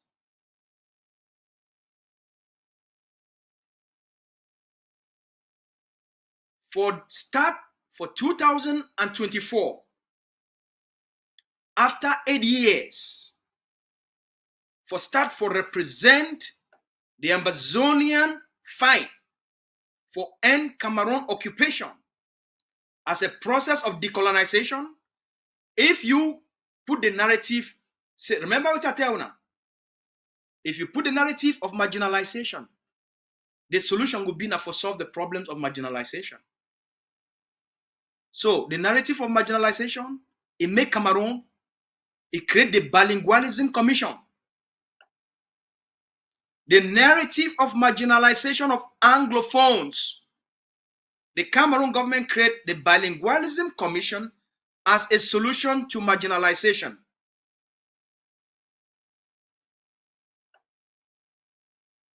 As a solution to the accusation of marginalization. Or to solve the problem of marginalization. Say the Anglophones to be marginalized for two things, education-wise and through their legal system. The Cameroon government, it tell when I say it don't employ, was it 1,000 bilingual teachers for solve the issue of marginalization? And then they don't change their law to whether na Ohada or Okada, whatever that one be, for adjust the system. So make we be very careful. Now, 8 years later, they can't tell when I now say, when I fight to decolonize Ambazonia. How you go manage decolonize a country where the same United Nations, it don't grant that country independence? How you want can decolonize Canada, where Canada don't gain independence? How you will manage to get the United Nations back to Canada for go reconstruct the decolonization committee for can decolonize Canada where they already gain independence, or can decolonize Finland, or can decolonize Denmark? How you go call the United Nations, make it can decolonize Ukraine, we already gain independence. Russia, its presence for Ukraine now a problem of invasion of a foreign country and occupation of a foreign country. The world will solve the problem of foreign invasion and will solve the problem of foreign occupation. The world enough will solve the problem to decolonize Ukraine, because the trusteeship not there again. And Russia, Ukraine will be part of USSR, but Russia did not be give Russia, Ukraine as a trusteeship under Russia. So since Ukraine been already gaining independence, the war for Ukraine, the narrative will go solve Russia invasion of Ukraine, Russia occupation of Ukraine. Now the narrative where the Ukraine people themselves, they tell the world, our country don't be invaded by Russia. Our country don't be occupied by Russia. That problem the world will solve. But if the Ukrainian people, they be the cry, say maybe the world can't decolonize them. That problem, the world enough for fit for solving. So too is the Ambazonia problem. So too the problem for Ambazonia. Cameroon is presence na foreign invaders, na foreign occupier, where they occupy the Ambazonian territory. The world, if it solve the problem for end Cameroon is occupation of Ambazonia, the independence of Ambazonia be done gain through the act of joining through two state federation, will now be occupied by one side. The world, if it solve that problem, but for mislead, for misinform, the Ambazonian people say they go begin to tell the world about decolonization. Now a strategy, it go lead the Ambazonian people for a place where no person feel understand their problem, and therefore no person feel solve their problem.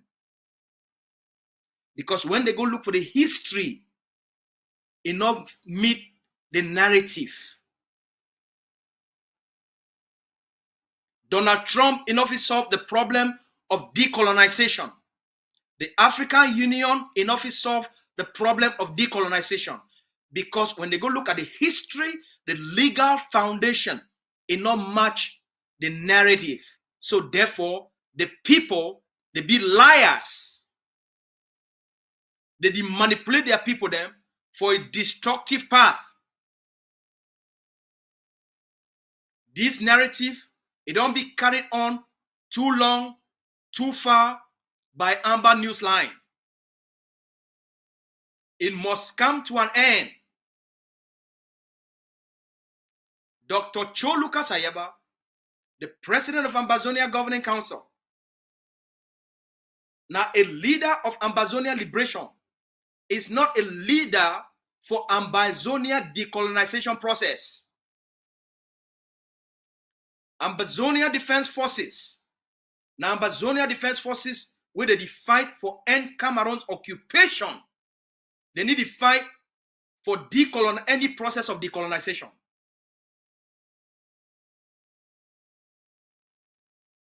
All forces on the ground for Ambazonia, no matter how they don't change their name then they know say they fight for end Cameroon's occupation. Today, Mark Barretta, the man with 21 heads, he never ever aligned for any organization. Never aligned with any organization. Never aligned with any specific singular roadmap or policy. He did chop with Agbobala. He did chop with the former moderator of PCC, Funky. He did chop with Bishop Nkiai. He did chop with the people that call themselves the Federalist Movement for Cameroon. It is chopped through the side of Camto. It is talk with everybody within the system. He come from Ambazonia. He go support. Certain say the support Siseko Ayoktabe. He support Sako. When Siseko not be in power again, he jumps in like, oh, now na for Sako he back. Oh, now na Chris Anu. Oh, now na this. Oh, now na that. They don't take Ambazonia through all sorts of experiments. At the end, who side don't lead una? Which they don't give una? At the end, they don't only take that small money through all these fictitious things. And go buy small house. And then marry. And then they abandon una. They don't receive their settlements. They abandon una. The only time una go hear from them, now for Twitter or for Facebook. They don't stand for anything over the last 8 years. They go only stand for a place where they feel say the wind go blow and some small benefits will come there for fame. I don't want to get this discussion for call names. I dey give una deep insights into what did take place in front of una eye. Make we stop dabbling. Una stop for experiment with this liberation struggle. Not only we dey prolong the suffering of our people. Not only we dey prolong the death of our people. Not only we dey slow down the independence of Ambazonia. Not be the international system and not be La Republic. Because today they will plant granite. Granite won't grow, they can't move the granite. They plant corn. When the corn won't grow, they can't move the corn. They plant bitter leaf. Bitter leaf won't grow, they can't move the bitter leaf. They plant pepper. By the time you want to start for harvest pepper, they can't move and they tell you say they want plant and a planty.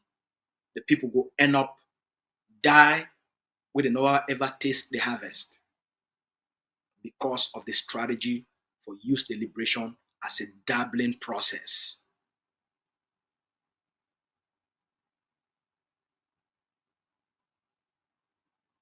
Ambazonian forces where they fight across the territory, they are not decolonization forces.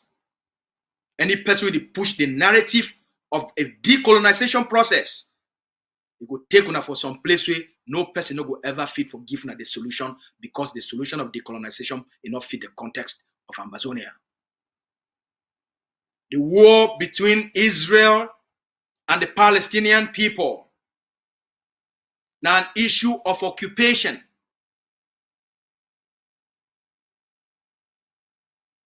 Now an issue of occupation. The world will solve that problem. You define them any other way, you go put the Palestinian people them for deep trouble. The world, if it solve the issue of genocide,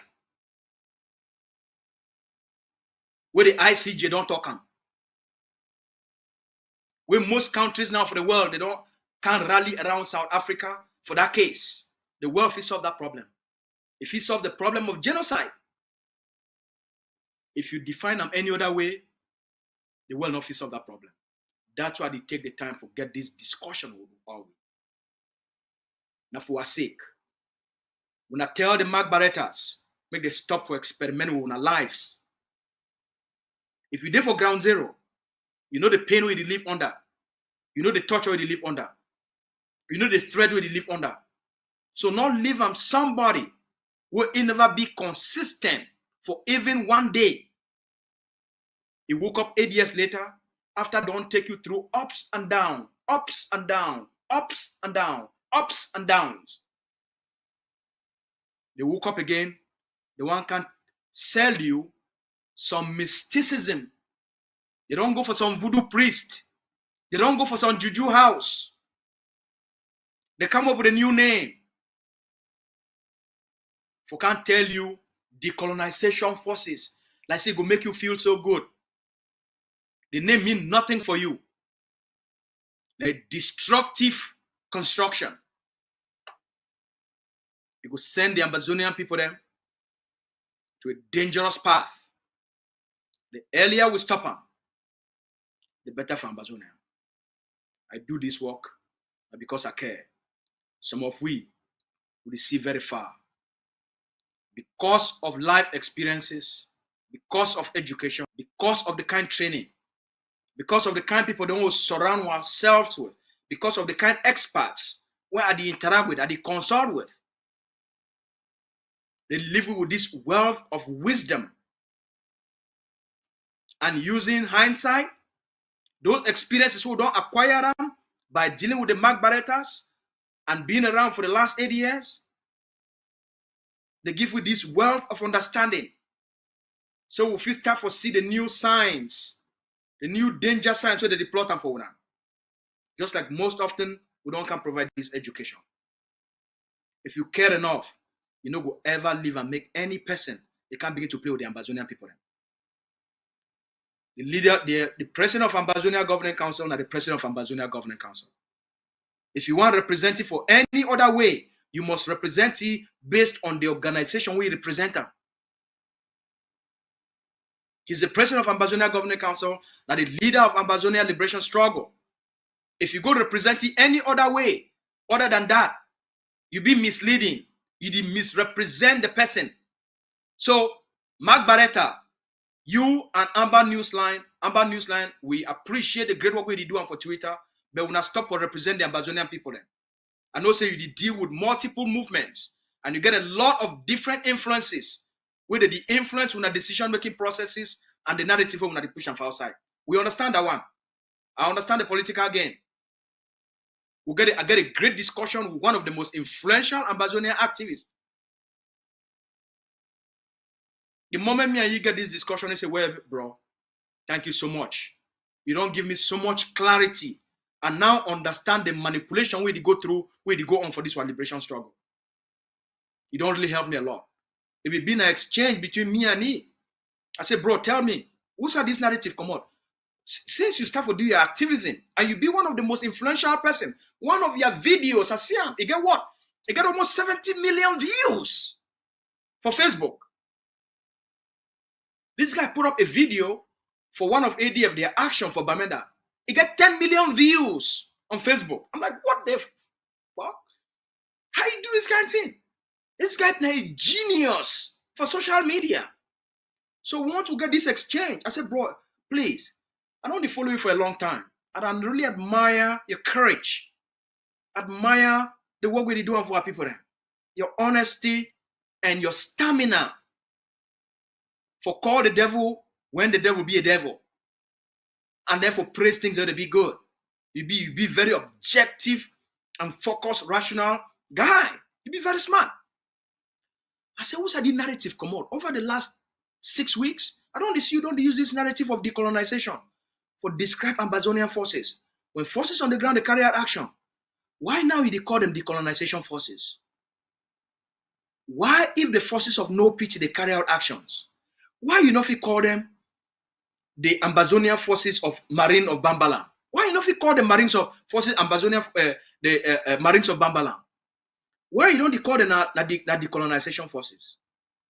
Why when the Bui warrior forces, they carry out actions, why you not call them the Bui warriors? Why you go call them decolonization forces? Who don't create a force of Ambazonia, they call it decolonization force? I said, what to make you now? You call Ambazonian leaders decolonization leaders. I said, tell me, who saw this thing come out? They say, oh, bro, now this person and this person, they call me, say, no, may I started for put this. I say, I said, bro, well, you know these people then? He said, no. He said, Benetton, they said they try for tell me, say that they most start for using that these kind of words. I said, but you know, say Dr. Cho now, the president of Ambazonia Governing Council. Why did you go call he Ambazonia decolonization leader?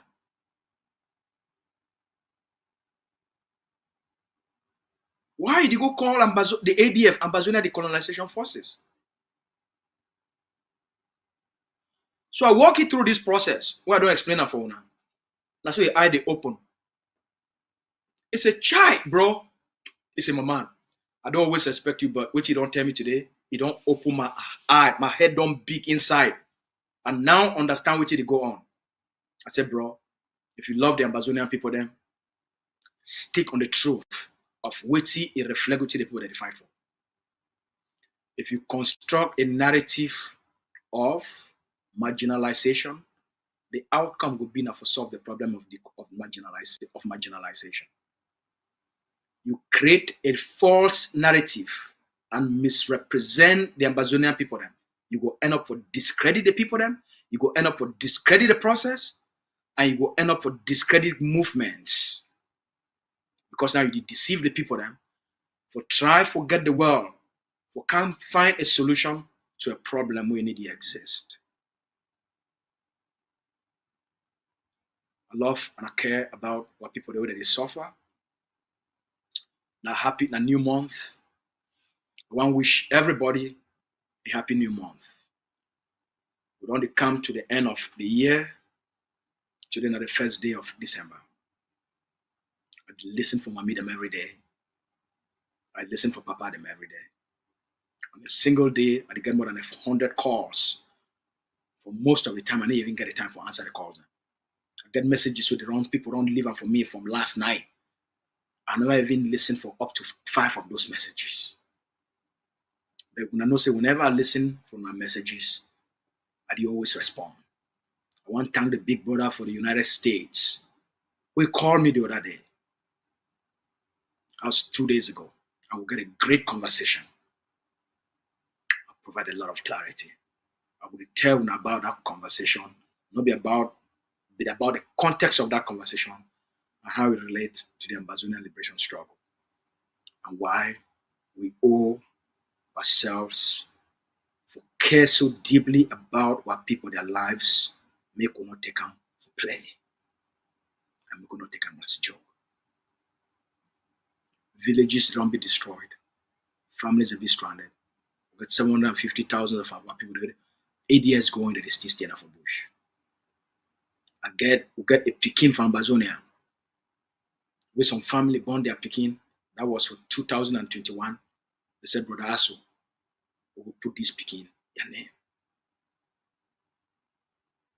But me and my woman would just like your heart, your truth, your honesty. This Pekin will bear your name. Thousands of these stories. There are thousands of the Ayuk Tabes where they don't be born out there. There are thousands of the Mancho BBC where they don't be born out there. There are thousands of the Cecilia Mabo where they don't be born out there. There are thousands of Mami Wale where they don't be born out there. Beginning with the 8 years when these things start, they are now 16. Beginning with the 11 years when these things start, they be 19 years old now. Beginning with the 12 years when these problems start, they did 20 years now. So you tell me how Cameroon it go fit for manage for stop this generation. There is no way for Cameroon. The earlier Cameroon come to the reality, say no matter how much they use some kind people them for begin to move Ambazonians them from one direction to the next, Cameroon not will succeed. The few people they stand on the truth. One person where it stand on the truth, it stand for the truth. It represent the truth. It be more powerful, it be more influential, past 1 million people where they be liars. One person will be guided by faith. It will create more transformation. Past 1 million small Satan them.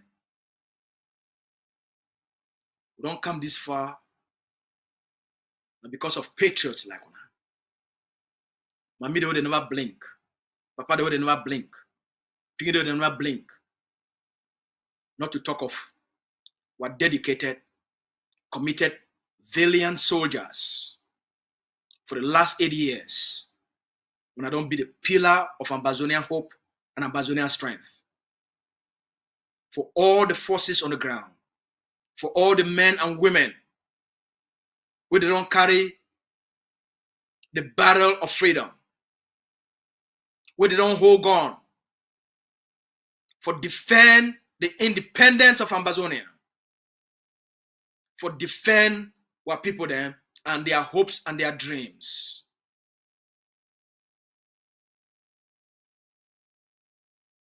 Now get the final say.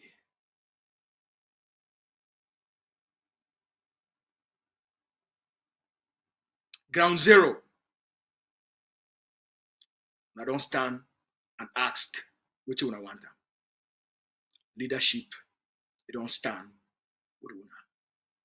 We must end Cameroon occupation and deliver independence to the Ambazonian people. This generation, I promise this. The tides that they change they take place very quickly, very fast across the globe. Mr. Trump run on the platform for end all the wars them for this world. For end the war in the Middle East. And when I don't see Israel and Hezbollah for Lebanon, they actually signed a ceasefire agreement. Now when I hear about a new ceasefire talks where they go on between Hamas and the Israeli government. When I don't see the truce where they take place between Israel and Iran. And when I don't see how Mr. Trump, he don't tell the world, and he tell the outgoing administration, say the war for Ukraine must come to an end. Mr. Trump, he don't tell Mr. Paul Biya, the war for Ambazonia must come to an end.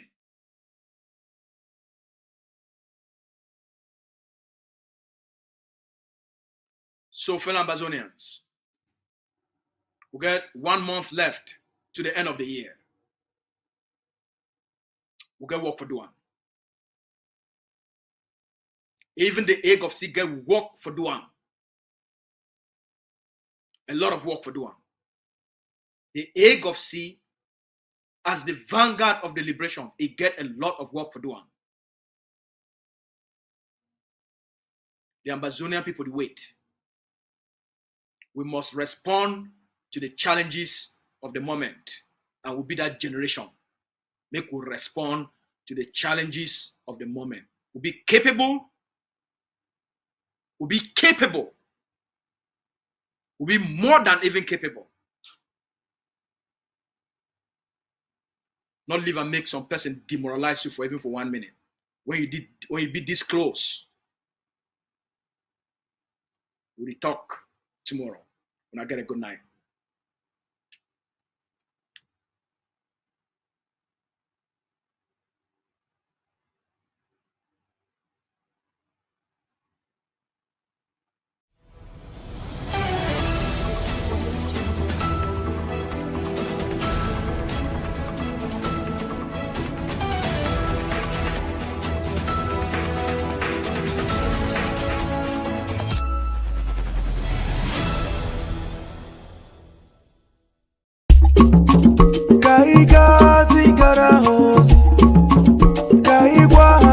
Yeah.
no pues. Jesus is the man. Kele no pues. Kele no pues. Kele Jesus no pues. Jesus is the man. Jesus is the man. Jesus is the man. Jesus is the man. Jesus is the man. Jesus is the man. Jesus is the man. On the way, come to on the way, come to on the way, okay, make them the child, okay, make them the child, okay, make them the child.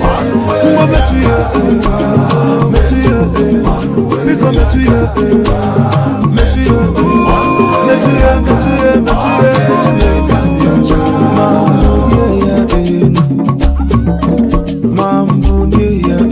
Ogadora Burupio, Mambuleya, Ogadora Burupio, Mambuleya, Ogadora Burupio, Mambuleya, Ogadora Burupio, Mambuleya.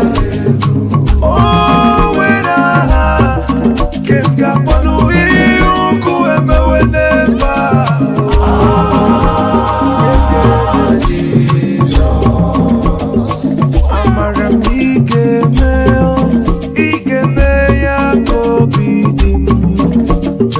Amara igemeo kobi di mumma o memma Amara igemeo kobi di mumma o memma Amara igemeo kobi di mumma Boya tuku no gaza nyebere meza yo Boya chuku no gaza, ogaza gie. Boya chuku no gaza, ogaza gie. Boya chuku no gaza, Meza yo yo yo. Boya chuku no gaza. Jesus yo tere mumanu, welike ya nyemo. Simufa uwe kwensui. Jesus yo tere kimanu, welike ya nyemo. Sigifa uwe kwensui. Oye ne meme kwala yoso. Oye ne meme kwala yoso. Oye ne meme. Oye ne meme kwala yoso. Oye ne meme. Oye ne meme kwala yoso. Oye ne meme. Oye ne meme kwala yoso. Asim oye ne meze. Oye ne meme kwala yoso. Chuku yeni di kere dima. Chuku yeni di kere dima. Odima. Odima. Odi. Odima. Odima. Odima. Odi. Yeah. Chuku yeni di kere dima.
Nani yake muru pamdi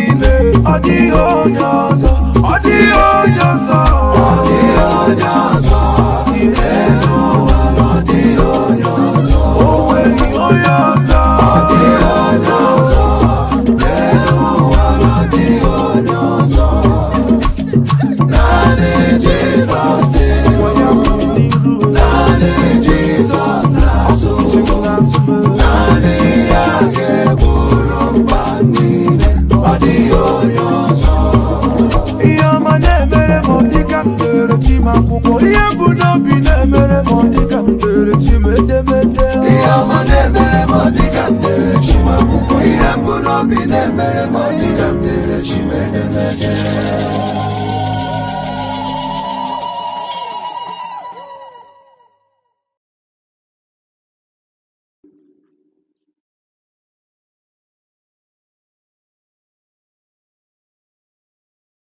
Fellow Ambazonians, good morning, good afternoon, good evening across the globe. I come here today to wish you guys all a happy new year. And I want us to face the new year with all optimism. 2025 is a year of change. I call it the year where the rubber meets the road.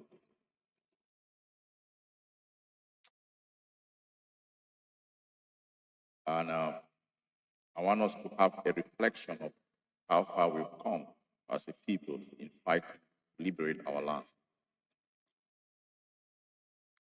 We've come a long way. We've proven in any way, every way, shape, or form that we bought a one-way ticket. It will never be business as usual. We either live as free people, charting the pathway to our destiny, or we keep fighting. We have stood the test of time in this revolution. 8 years and counting. As we move into 2025, let's remember that our brothers and sisters have died, paying the price to free our homeland. We should also remember that our brothers and sisters are languishing in La République du Cameroon, the colonized in their dungeons. We should also remember that our people have been displaced. This is our current reality. War was declared on us, Ambazonia. And we are fighting back to prevent the attempted genocide in our land. We have successfully put the enemy on the run. They are not asleep. They have sleeper cells in our territory, trying to undermine and undercut us. As we get into 2025, our primary duty as all committed Ambazonians, our primary duty to all nationalist fighters is to root out all the enemies amongst us. Our primary duty is to pull out all the enemy, the non-combatant enemy amongst us, and ensure that we treat them how they treat traitors in our land. We have to stay focused. We also understand that our president, Dr. Yabacho, is being held in the Norwegian dungeon. They are perpetrating human rights act on our president and on our country, Ambazonia. We are going to confront our enemies, both in the diaspora and also on ground zero, heads on. We will not be intimidated. We will not be bullied. We will not cower in fighting for the liberation of our people and preventing the attempted genocide of our people. Ambazonia has come to stay. We all must stay focused. As we move into 2025, I want our people to have a conversation with the man in the mirror and ask yourself, at this moment, this time, this era that we live, this year that we are stepping into, what is your purpose in life? As an Ambazonian, we all have one duty, a duty to free our homeland, a duty to free our motherland, Ambazonia. Real compatriots,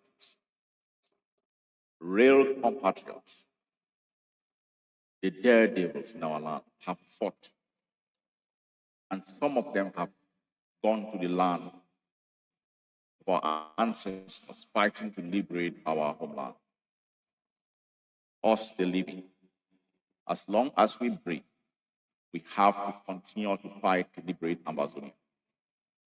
It is our duty, our moral responsibility to ensure that we continue fighting till Ambazonia is free. We owe it to those that have gone before us, who fought and died for the freedom of Ambazonia. We owe it to the future generation. It is our moral obligation and moral responsibility to free Ambazonia.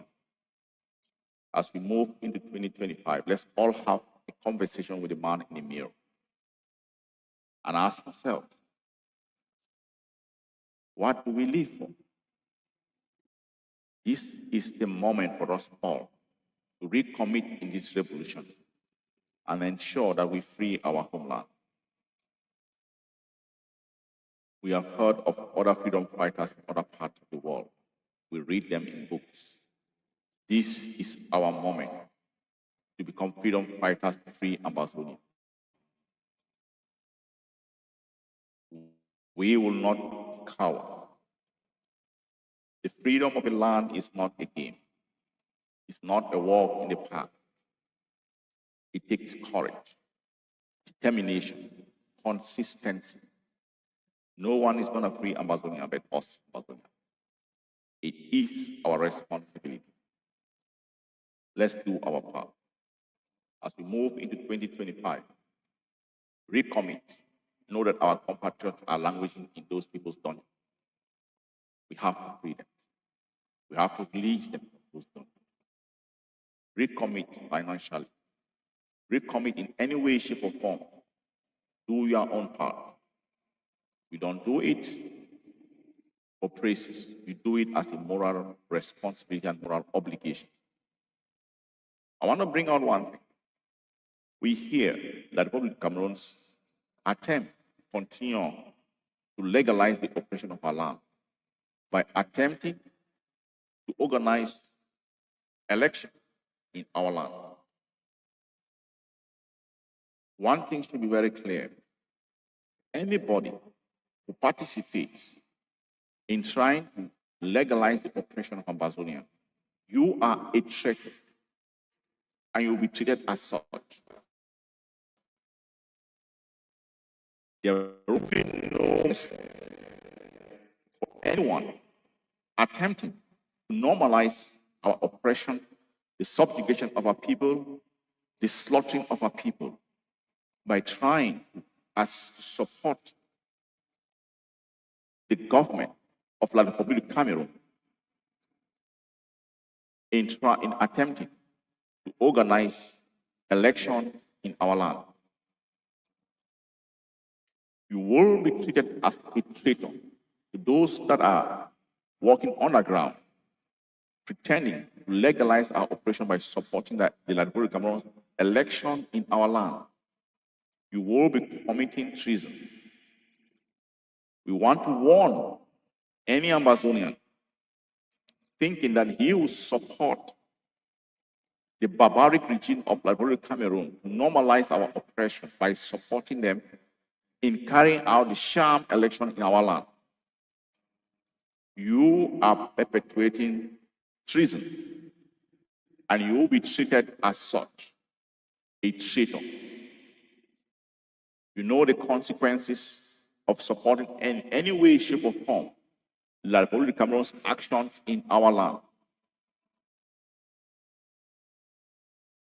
We just want to pass this warning. Anyone standing by the side of the Republic of Cameroon to legalize our oppression by supporting their sham elections in our land, you are committing treason. And you know the consequence of treason during war. We send this message to all our nationalist fighters.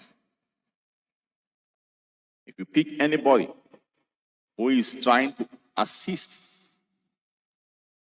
the colonizing regime, the oppressor, in normalizing our oppression by supporting any form of election in our land because it's been banned, you will be considered a traitor and you'll be treated as one. This message goes to all our nationalist fighters on the ground. Stay awake, and to those our fighters who are non-combatant, and they are also our agents on the ground. Keep your eyes up. If you hear something, say something to our fighters. If you see something, say something to our fighters. We are out to stamp the continuous colonization, the continuous legalization of our oppression in our land. So I want to make it very clear. Anybody attempting to legalize the oppression of our people by supporting the Republic of Cameroon's sham elections in our land, you are committing treason and you will be treated as a traitor.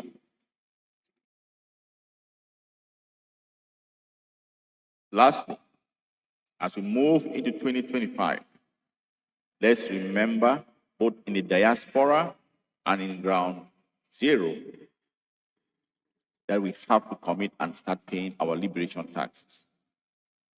The liberation taxes has put a dent in the enemy's front. It has supported our fighters in so many ways in fighting independently and ensuring that they put the enemy on the run. So as we move into 2025, let's start recommitting to pay our liberation taxes.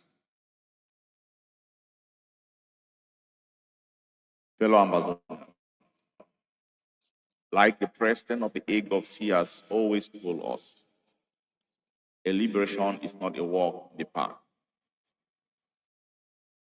We have to fight every inch, every block, every gutter hole, every inch.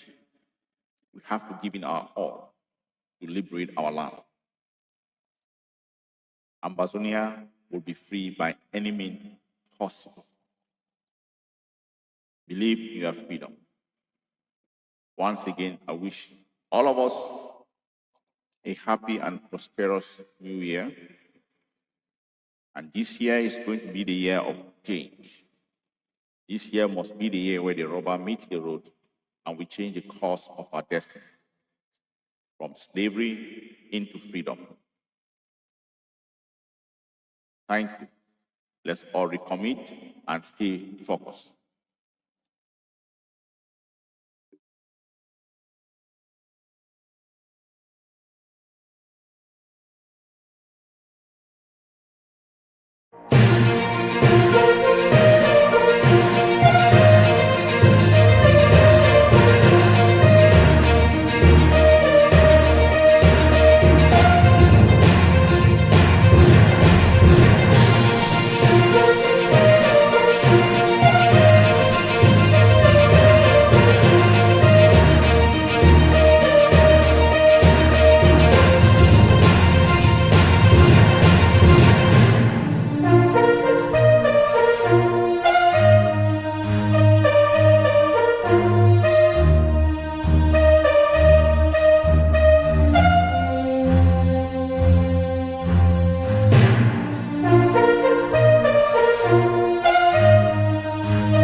Good evening, good morning, good afternoon to you all.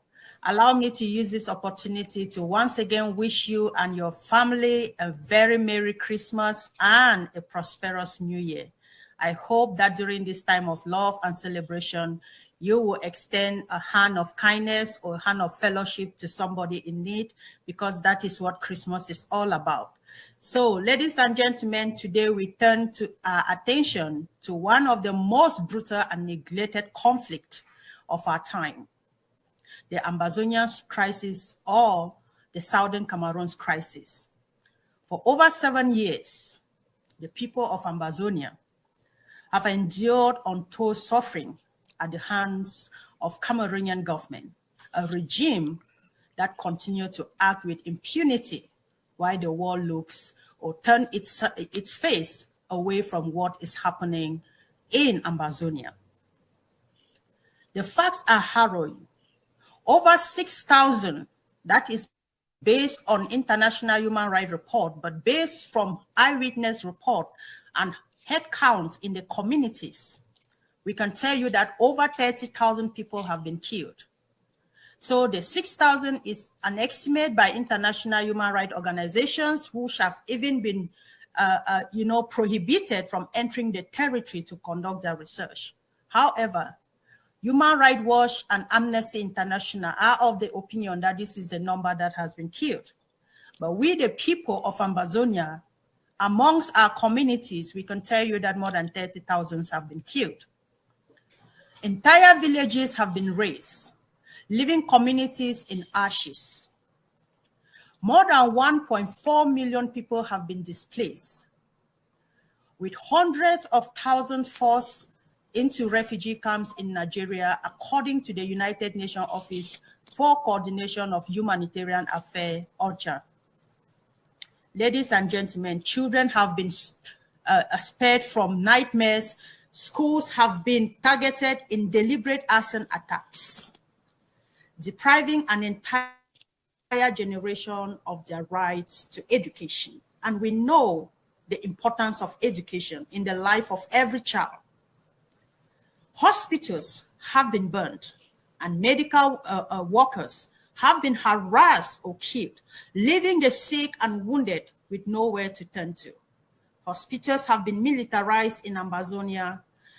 Healthcare workers have been harassed at point blank, harassing them and forcing them not to treat people who come in for medical attention. The Norwegian Refugee Council has named the Ambazonian crisis multiple times as the most neglected conflict in the world, and the world is remaining silent, doing nothing about all of these findings in Ambazonia. Ladies and gentlemen, the horrors do not stop there. Reports by BBC, Amnesty International, Human Rights Watch paint a chilling picture of arbitrary arrests, tortures, and forced disappearances happening within Ambazonia. Rape as a weapon in Ambazonia. Cameroon government uses sexual violence as a weapon of war. It has left women and girls traumatized for life. Children bearing children. They have used young men to rape their own mothers. The Committee Against Torture, that is a CAT committee that sat last in November, has documented systematic abuses, and yet Cameroon chairs the United Nations General Assembly and sits on the United Nations Human Rights Council. This is absurd and even unthinkable. To think that Cameroon positioned itself in very high positions where human rights itself was burdened is what we must question and ask the world where its values are. Despite overwhelming evidence, ladies and gentlemen, of these atrocities, the international community has failed to act decisively. The silence is deafening.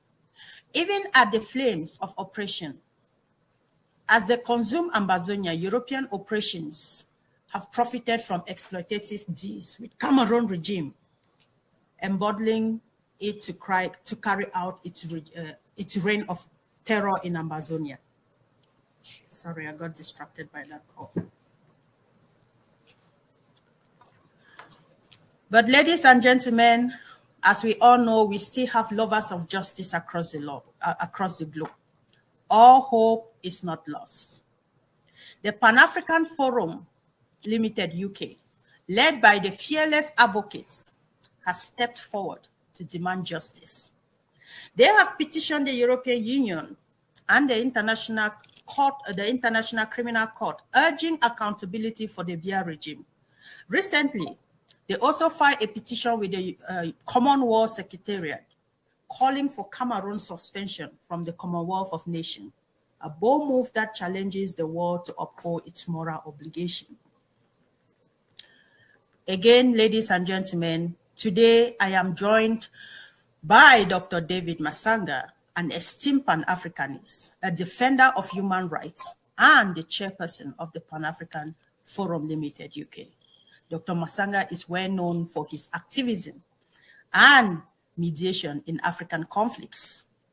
He played a critical role in negotiating peace during the Lord Resistance Army conflict in Uganda, advocated for justice in the Kenyan-Somalia maritime border dispute, and supported Pan-African solution to African problems. Dr. Masanga's approach reflects his deep commitment to challenging imperialist dynamics, supporting African sovereignty, and amplifying the voices of oppressed communities. His leadership has been instrumental in shaping global awareness of the atrocities in Ambazonia, aligning with the Pan-African Forum's bold submission to the European Union, the ICC, the Commonwealth of Nations. We have here with us Dr. Masanga. In the context of the Ambazonian crisis, these submissions also bring to light the illegal arrest and detention of Dr. Cho Lucas Ayaba, the leader advocating for the Ambazonian self-determination. By spotlighting Cameroon's systematic human rights violations, these actions are a significant step towards holding BIYA regime accountable and ensuring justice for victims in Ambazonia. Dr. Masanga, ladies and gentlemen, the people of Ambazonia have faced genocidal violence, yet their cries for help have been ignored. As a Pan-African lead, the charge for justice, how can the international community, the African Union, and the global institution break their silence and act diversively to end the suffering in Ambazonia? So, before I begin in this questioning, Doctor, once again, you are welcome in the studio. I hope you're having a fantastic time, and I hope I did justice introducing that which you've done. And I know for a fact that you have been one person that stood for Ambazonia since the onset of this revolution, since 2016. So yes. Once again, sir, you're welcome to the studio. Thank you very much, my sister from Southern Cameroon. Thank you very much, listeners across the world, the continent of Africa, in America, in Europe, China, Russia, South Africa, Southern America. Thank you. Welcome. Thank you, sir. First, I just want to say thank you. You wrapped up exactly who I am. You left one thing out. Okay. I removed the sanctions against Zimbabwe. All right. I removed, stopped Tony Blair from evading and causing chaos against Mugabe. The only man in sub-Saharan Africa who went to the European Court of Justice, filed an application. Why? 27 judges should tell me why sanctions that were imposed on Zimbabwe in 2002 have never worked. When Catherine Bond, the British Baroness, a friend of mine, called me and said, let's sort this out of court. Because 27 judges were going to give me the verdict. I would have carried a lot of money. They suspended, they removed sanctions on Zimbabwe ministers during Mugabe's time to fly into Europe, but not Mugabe and the wife. When I went back to Mugabe, Mugabe said, it's all right, I've traveled enough of the world. You have succeeded in filing these applications. Thank you, my brother. Let the ministers fly. Perfect. I have been involved in quite a number of things. I'm involved in the Biafran struggle against Muhammad Buhari. I hate him. I don't like to see him. And if he ever steps in London again, I've filed and put an application in the Old Bailey seeking a summons for Muhammad Buhari to come and tell the judge in the United Kingdom why he has been killing people. Perfect. So he goes to Saudi Arabia instead for medical treatment. I have also placed a caveat for the first time. Let me tell you, the people of Southern Cameroon, it is me who placed a caveat against Paul Biya never to step in the United Kingdom again. If he comes, he will be on handcuffs. He will get his medical treatment on handcuffs. And let Paul Biya listen and watch me. I'm not using guns. I am using the brain. Let's fight. Bring your lawyers. Let's finish it. I studied the same subject, maybe to the last iota on planet Earth. And I'm ready to defend. In being Sunday, I want to give what gives me strength, the Bible. I quote the Bible, the letter of Paul to Philemon. Paul wrote to Philemon, chapter 1, Philemon 1 to 15, or chapter verse 15. Go and look at it. He said, he was taken as a slave, but he's your brother in Christ. Accommodate him. Bring him back. Those who read the Bible, open it up. That is why one person, whether one or two taken away from you, despite all these differences, I'm now meaning Dr. Ayaba, you have to come in and step in and bring him back. Read that verse. As Southern Cameroonians, never lose one person in a struggle and keep quiet.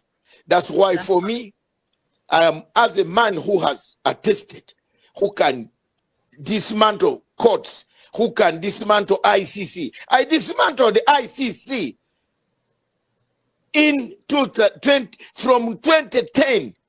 I have been against 2005. Okay. I've been against ICC.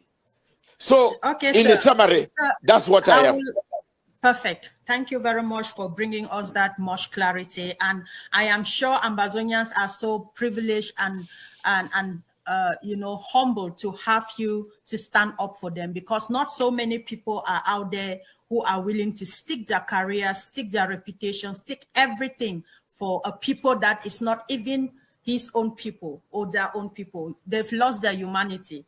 So once again, I say thank you for joining me today in the studio to talk much on what has been happening in Ambazonia and why you have stepped in. So before we go in, sir, I would like to begin. How could you share with us what initially drew you to the Ambazonian crisis and led you to advocate for justice and accountability on such a global stage for the people of Ambazonia? Please talk to us freely. Yes. Thank you very much. 8 years ago, I opened up a television station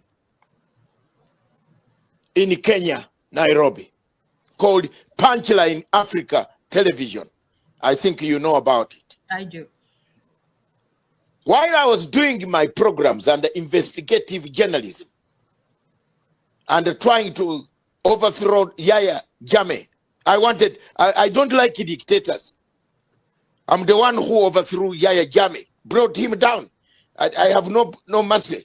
I took my satellite systems into Senegal and the River Gambia in a hotel. He didn't know where I was because he closed all the television stations. Something cropped up in southern Cameroon where they said people are not allowed to send the money home. Mr. Paul Biya cut off Western Union, where they say teachers, English teachers should speak French, magistrates should speak French. My God, I came across such a report. I put my investigators. I have several people that who work for me. At that time, I had like 46 people working for me worldwide in my television station.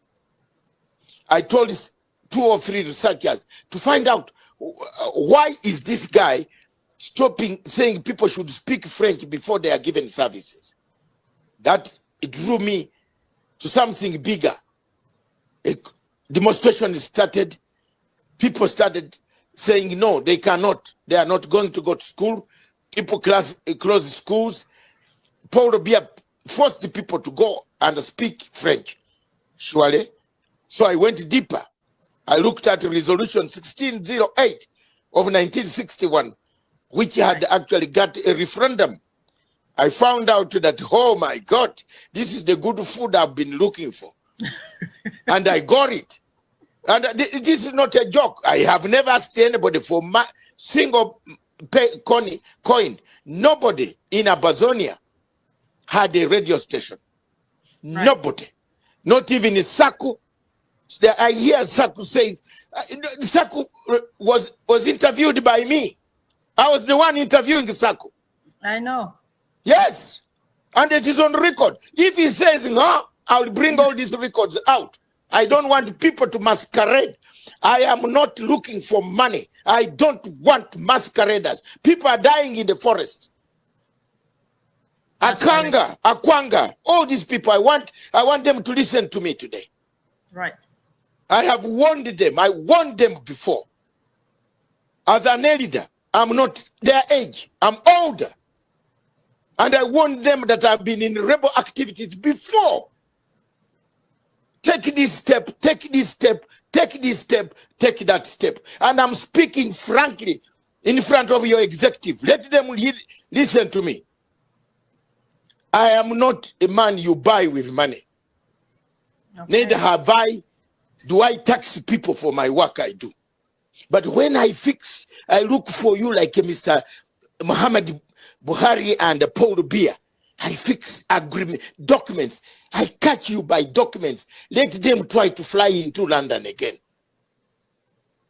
Pinochet case will come.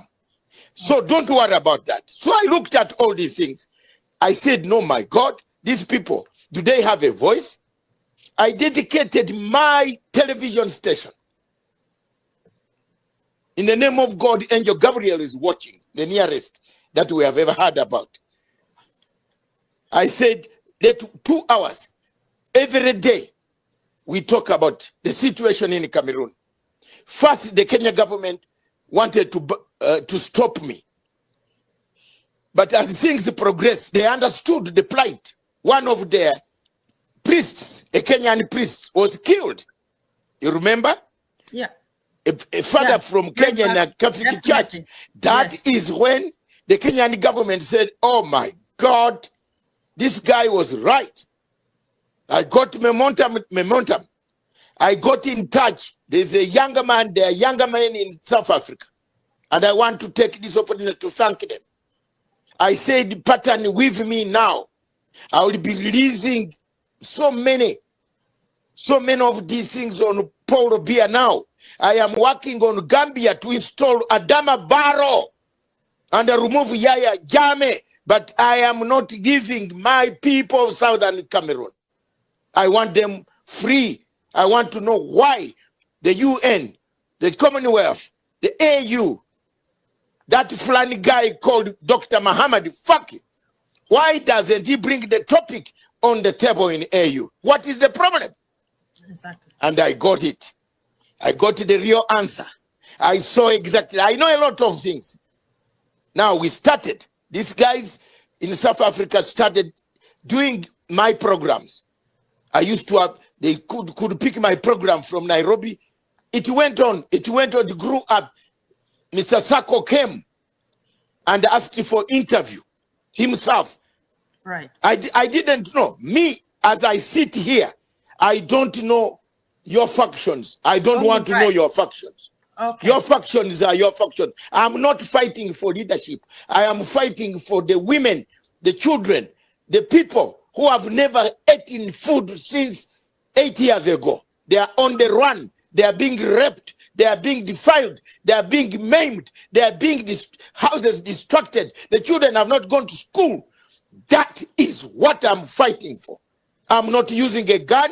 I am going to use the tools of analysis that I went to Canterbury University, the London Guildhall University, the universities in London, not in America, not on the streets of New York where I bought degrees. No, I went inside the classroom. I want to argue with the British, with the Americans, with the Europeans. What is wrong? Why are you not indicting Mr. Paul Biya? Okay. Wow. When I learned about that, I said, oh my God, I must help these people. Wow. There is one man who brought me closer to you. He was my lawyer. And my lawyer is a Southern Cameroonian. Okay. In the whole world. And that lawyer is called Charles Taku. Oh, great. Charles Taku, when I opposed the ICC wanted to lock me up for 5 years. Because I blew up ICC witness OTP number 4, a liar.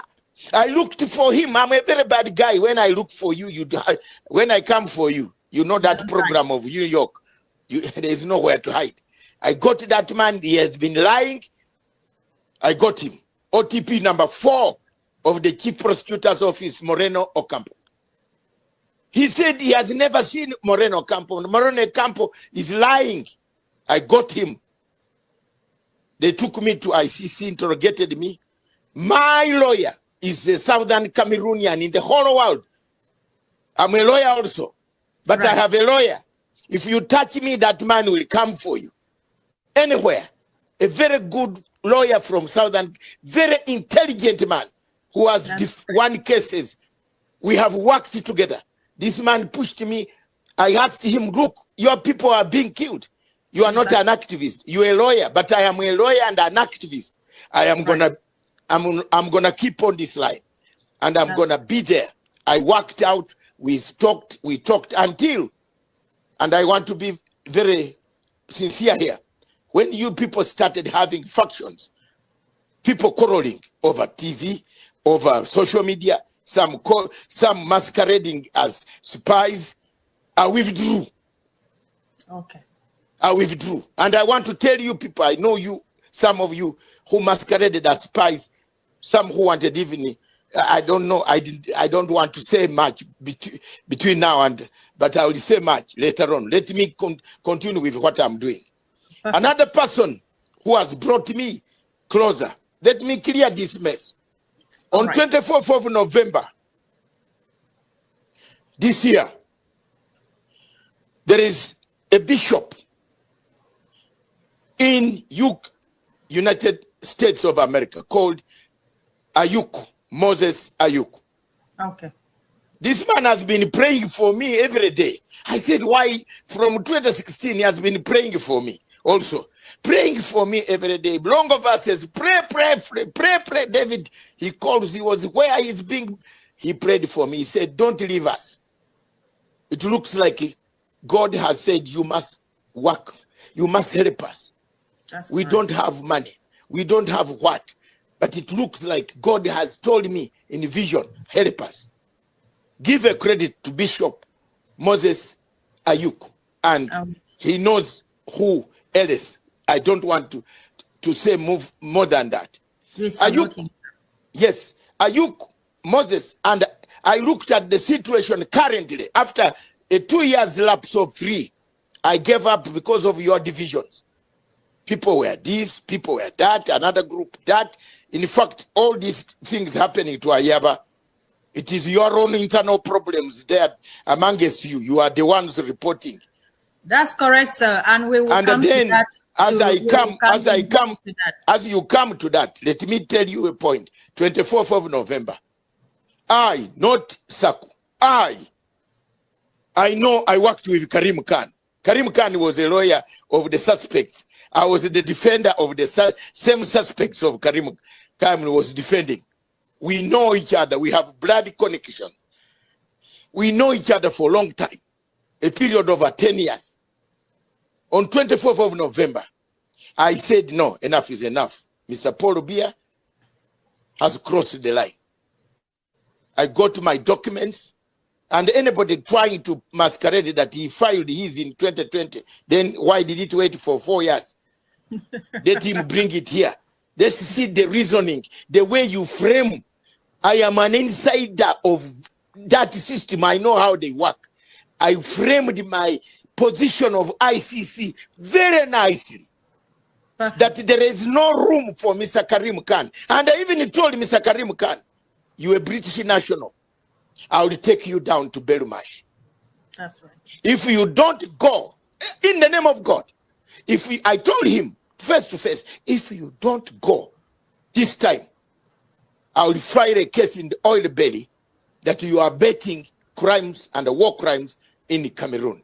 The British will bring you down, you will be locked, and you will go and be with Taylor in Belmarsh.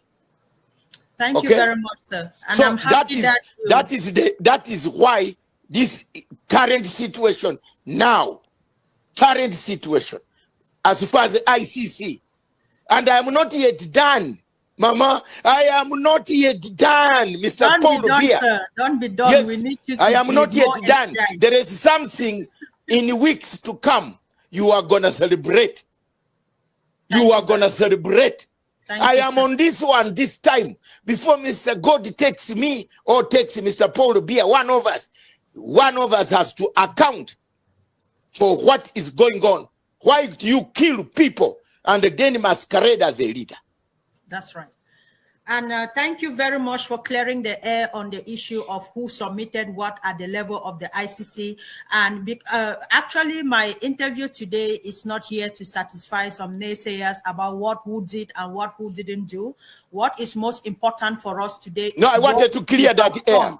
Let me tell you, my sister, I wanted to clear that air. In 2020, the chief prosecutor was not Karim Khan. Exactly. It was a woman called, another dangerous woman whom I will be arresting very soon in London. She has now, I told Adama Barrow when I visited him, I said, how did you give this woman an ambassadorial post to hide as a diplomat? Otherwise, I would have picked him high in London in Hampstead. She's very bad. Besuda, Fatu. They all visited. They visited Paul Biya, receive presents. They don't charge the man. That is correct. That is 100%. That is the clarity.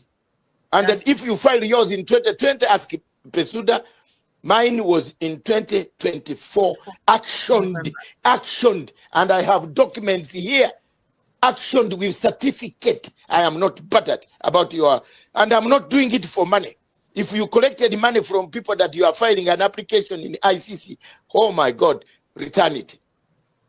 Okay, thank you very much, sir. It's very important that these things are made clear to the public.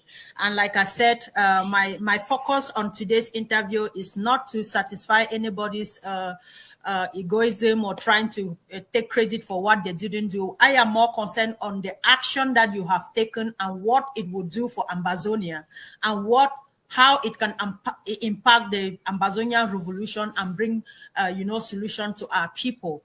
And so, once again, sir, the Pan-African Forum has made significant submissions to the European Union, the Commonwealth of Nations, and the ICC for accountability to hold Cameroon's actions in Ambazonia. How do you see these efforts influencing the international community's response to the crisis? Specifically, what impact would these submissions have on Cameroon's standing with these international organizations? Thank you very much.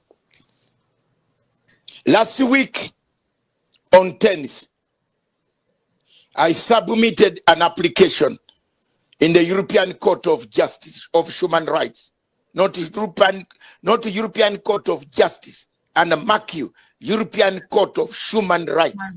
Yeah. ECH in Lux. Yeah. That is where I submitted my application. The application, 2 applications, they fall under Article 5, 6, 10, 13 of the European Court of Human Rights.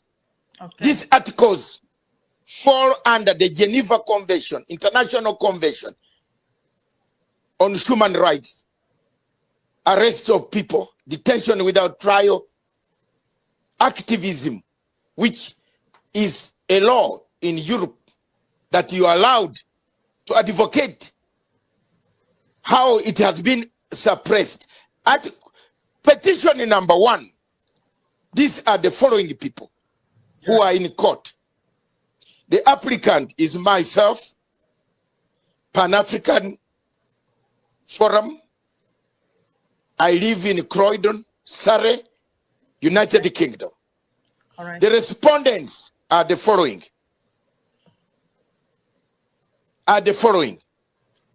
Right. 1, Johannes Gahr Store, the Prime Minister of Norway. Okay. Christina Osteni, the criminal investigator, director of Norway's National Investigation Services. All right. 3, Espen Barth Eid, the Minister of Foreign Affairs of Norway. Norway, yeah. 4, Emily Eger Mera, the Minister of Justice and Public Security of Norway. 5, Annalena Baerbock, the Minister of Foreign Affairs of Germany. Are you there now? I'm listening, sir. The subject of the application was seeking an injunction through the European Human Rights Court and the intervention of the European Court of Human Rights in the case of Norway's complicity in the illegal arrest of Southern Cameroon activists and the illegal detention of a German national, Dr. Ayaba Cho, and Norway's failure to address and report gross human rights violation in Southern Cameroon due to complicity with the regime of Cameroon, contrary to all European human rights conventions and articles 5, 6, 10, 13 of European Court of Human Rights. It is tabled here, stamped, and there are guidelines. You can see for yourself here. So, yeah. You see my signatures? They are here. Yes, I see. You can see, you must, they send you the forms themselves. And any lawyer who is telling you any other lie is in his own problem, not me. Perfect. The forms, you fill accordingly. The forms are sent, which I have sent. These are copies. They are here.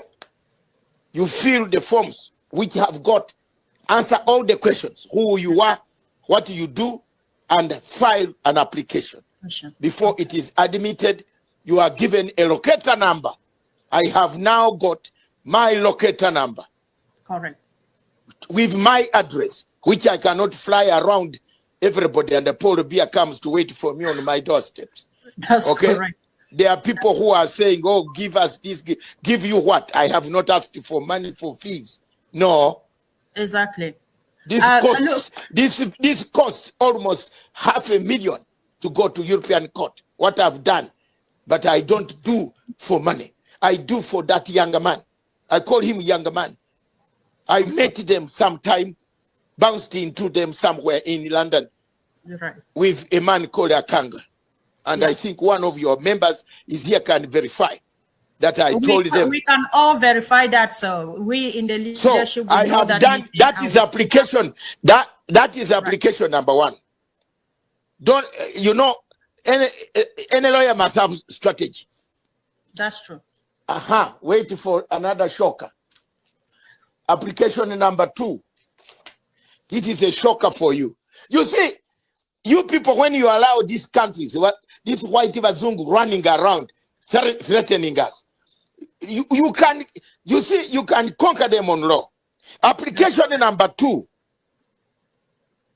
is Dr. David Masanga, the applicant of Pan-African Forum.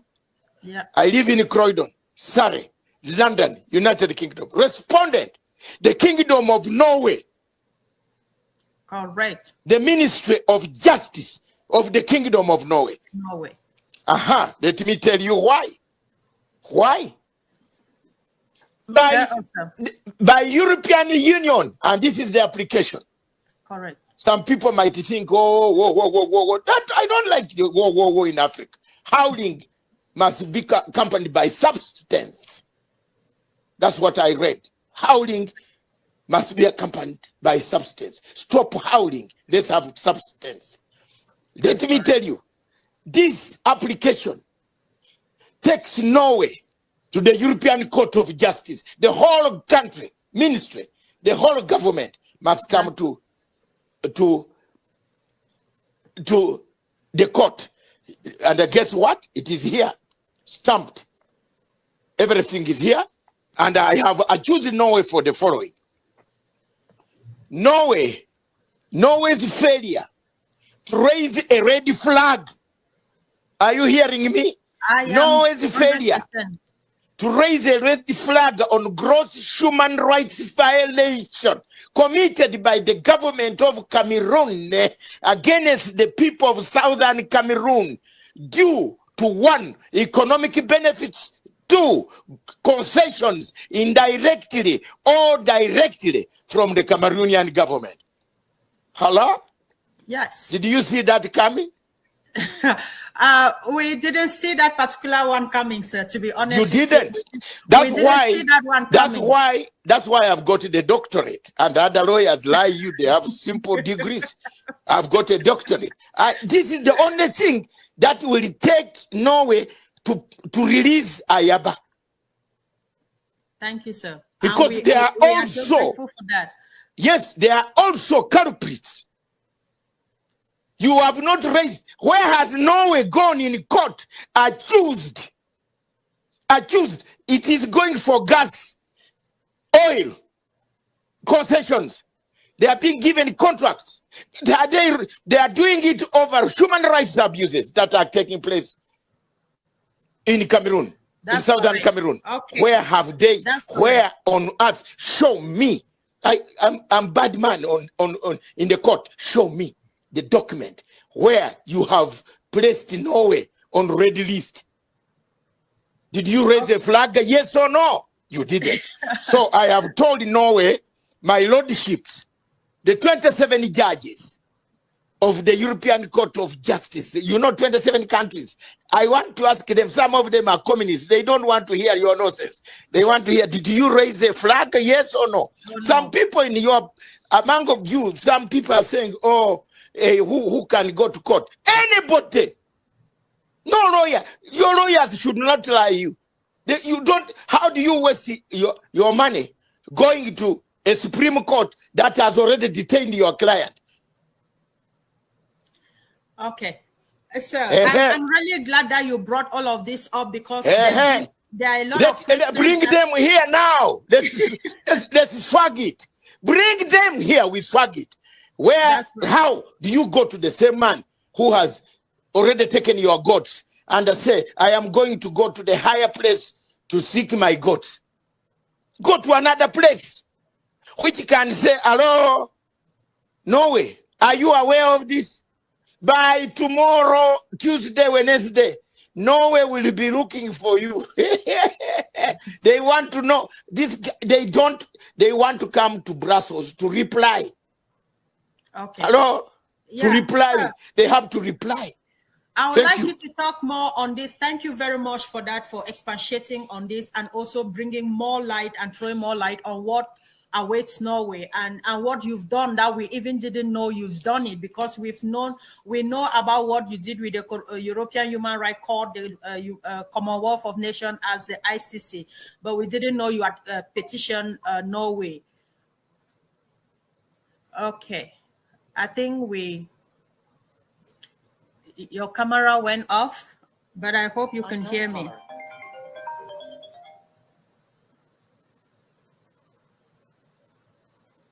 Can you hear me okay, sir?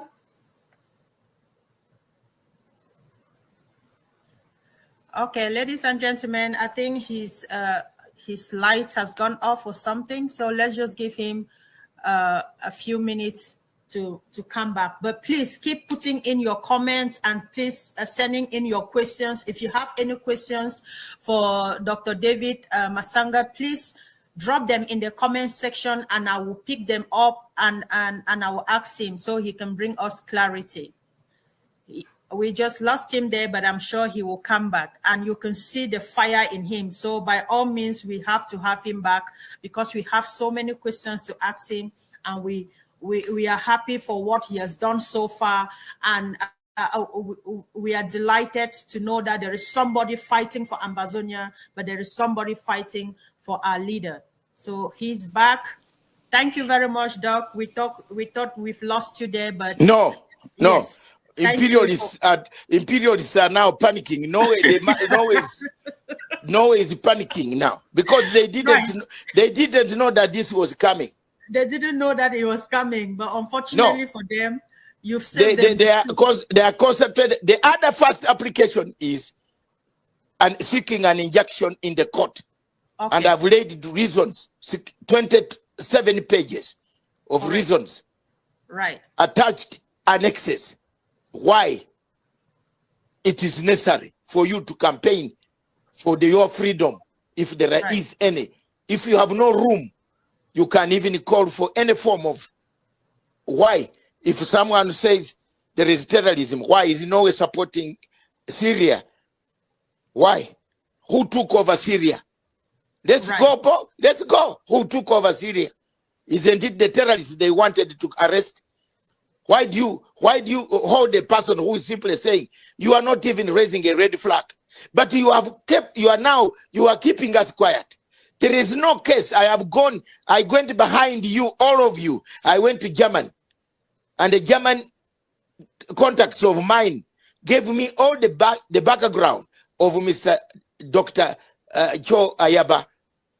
There is no crime he has ever committed in Germany. Germany is not looking for him. That is correct. And yes, and I have attached that to the court in a European court. This guy, if German, a citizen, saw these activities, why is Norway? Why Norway has come in is because they have been given gas cylinders, gas exploration, oil, money, diamonds. That's what the government in Yaoundé does. Exactly, and that's what the government in Yaoundé has done. Are you aware that Cameroon government signed a contract with the Norwegian company called... Please, I have put it there, very aware. I've even got the document. Paul Obia will be shocked. Even his intelligence is the one who sent it to me. They didn't know what I was trying to do. I said, can I have this contract? I got it. Yes, I am dead in investigations. You can't manage me. I've got it and I've attached it for the judges that if this is not the case, look at this. The benefits. Why Norway is pushing to arrest, to silence people. To silence the voice of someone who is speaking for his people, who is standing for the injustice that is being done against his people. And, let's go. And yet Norway is lauded across the European Union and across the world as a defender of human rights. Exactly. and today we see Norway has truly shown its true color to the world, because we have always looked at Norway as a beacon of hope when it comes to human rights defending. And also to think that Norway has gone through what Ambazonia has gone through itself, and the rose to arrest a human rights defender, a justice defender, a freedom fighter is something that is really questionable. And you must ask, what is behind and what is the rationale for Norway arresting Dr. Cho Ayaba? And I'm happy that you've brought out these deals that Cameroon has signed with Norway, so that the world must know that it is not about protecting the war against people inciting violence, but there is some level of political interest and economic interest attached to the action of Norway on what they have done. And since we are talking about this issue of Dr. Ayaba, sir, under the international law, particularly under the Universal Declaration on Human Rights and the International Covenant on Civil and Political Rights, arbitrary arrest and detention are prohibited.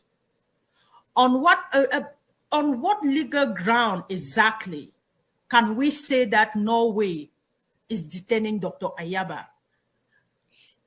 I have made this application. Some people, I am coming to that. I had forgotten to clarify something. Okay. Some people ask questions. Why? How can you go to court? Under Article 34 of the European Convention of Human Rights, establishes the right of individual and governmental organizations like mine, groups, to submit applications to the European Court of Human Rights when they believe that their rights under ECHR, all its protocols, have been violated. I have gone to court as a representative of the people of Africa, an organization that deals with human rights, against human rights. Right. To file an application that there is someone who has oppressed someone somewhere. Exactly. And that is under Article 34, which is very clear, and you can read it. It's a long article. I published it, dumped there for them. They can't say it has not been violated. If you have arrested him, why don't you give him bail? That's a 1 million question, or the 1 billion question. Why are the lawyers? Why are the lawyers? Why are the lawyers? If they are not detaining him politically, why are the lawyers of the man in Norway not seeking bail? Exactly. And why are they not asking for bail?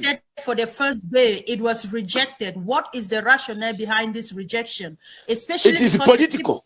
They keep giving all these flimsy excuses about altering evidence. How do you alter evidence on somebody you've not even really charged that person to, and then you're saying that they are altering evidence? They keep to continue to keep this person incarcerated. And Doctor, I was also on the aspect of universal arbitrary arrest. We talked about what the Universal Declaration on Human Rights talked about and what the ICCPR talked about. But also, this is even more important because I know since you submitted a document at the European Human Rights Court, the continuous detention also breaches Article 9 of the European Human Rights, the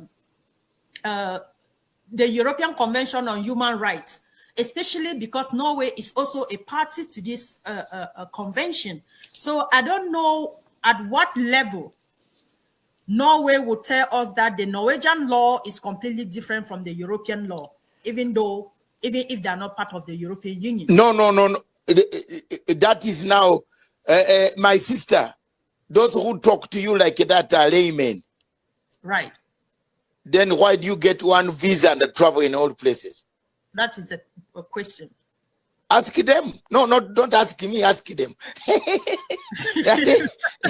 Anybody who talks like that is a layman. Because Norway is subjected to European law.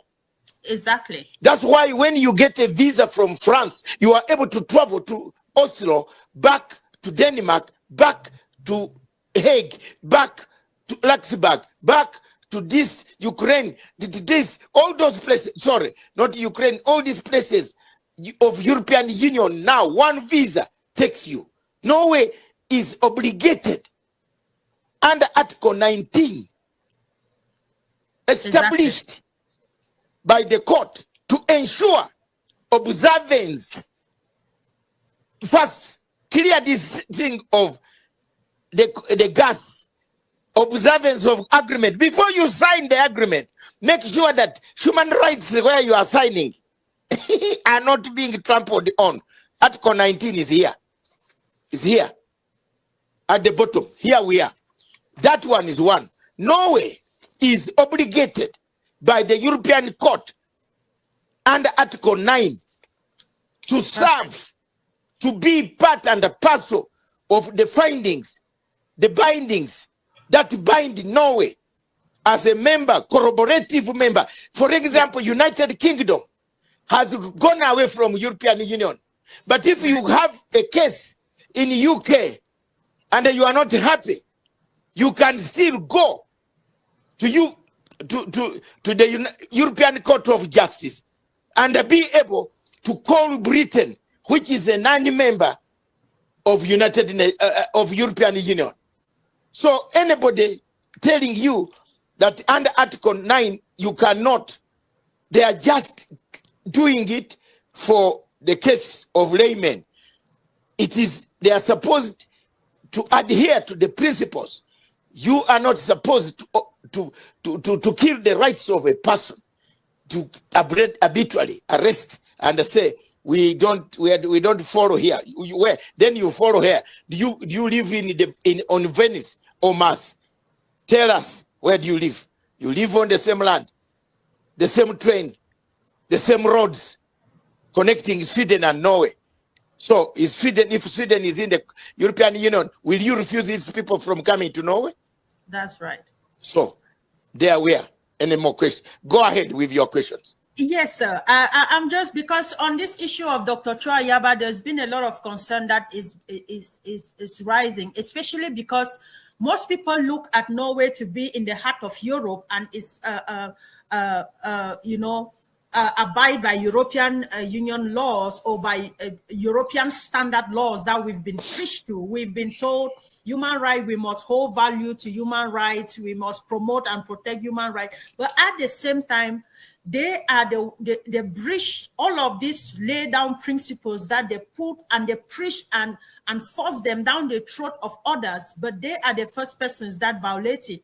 We are seeing how Norway is violating different international human rights law articles, or when it comes to the arrest and detention of Dr. Cho Lucas Ayaba. We've seen where the Universal Declaration of Human Rights comes in on arbitrary detention and searches of home under the ICCPR and many of these articles, and yet we are here clamoring for human right that is protected against protected against some people, and yet it is not protected against others.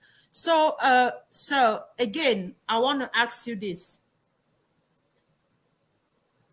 what can be done apart from the submission that you have put in to hold Norway accountable for this? Because we know that several searches have been done, many things have been done, and yet there is no evidence against him yet.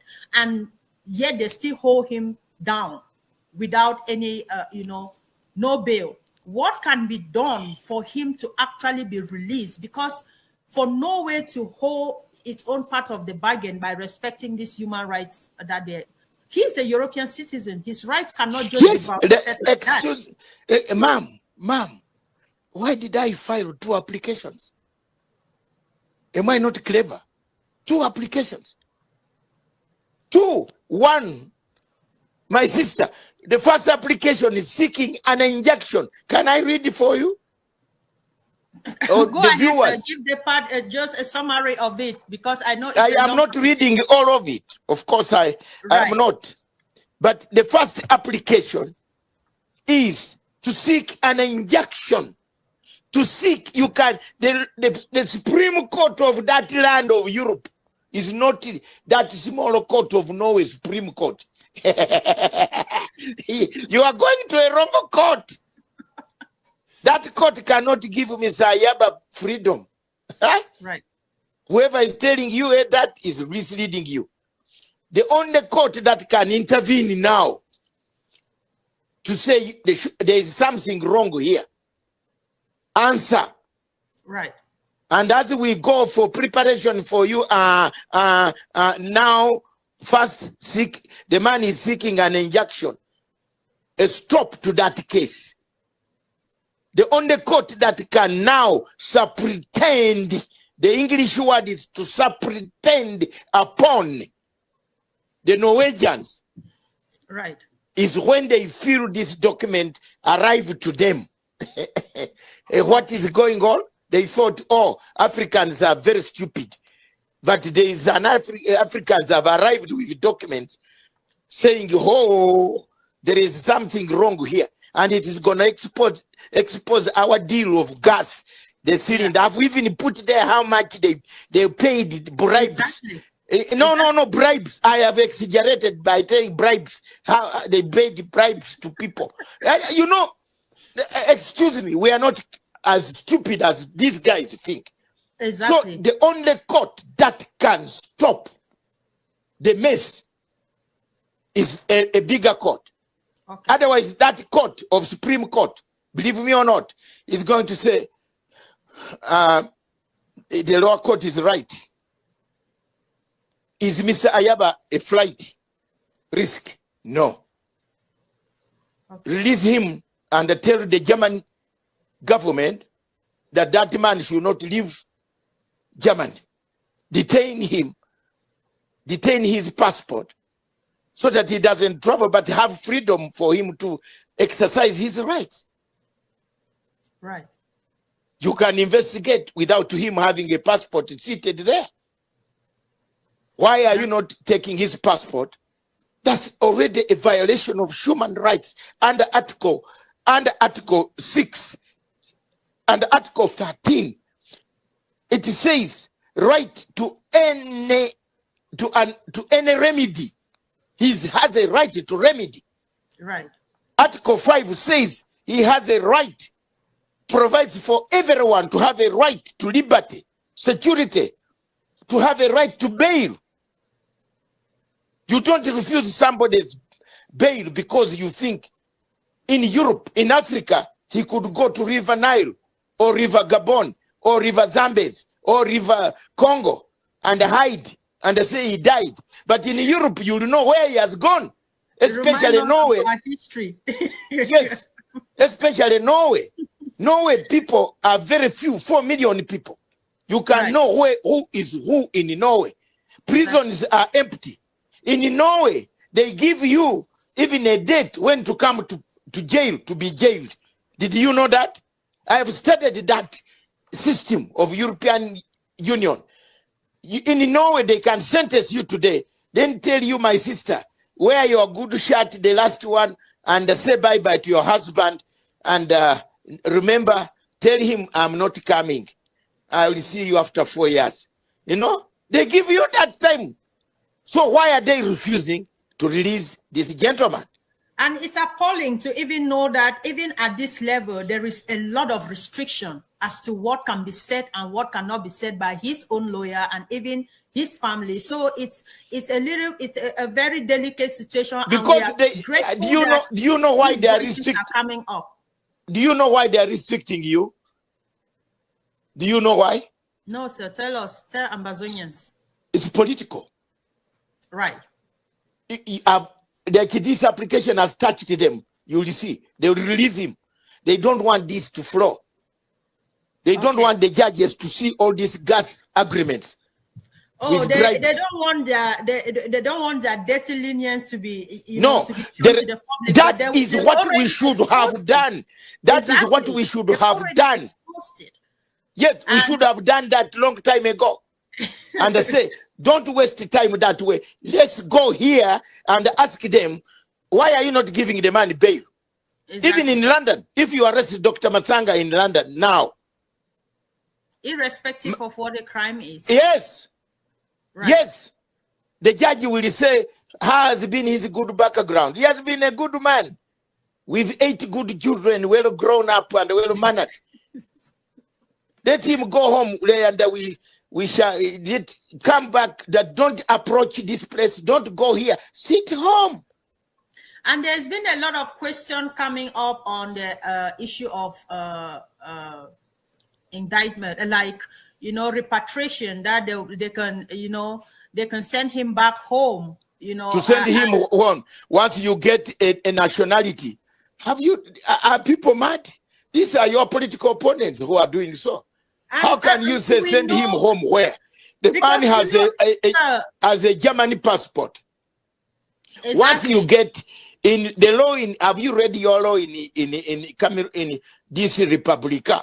The Republican passport, once you have it and you get another nationality, you are no longer, you can't, it doesn't, so send him where to be charged where, for what and what, how?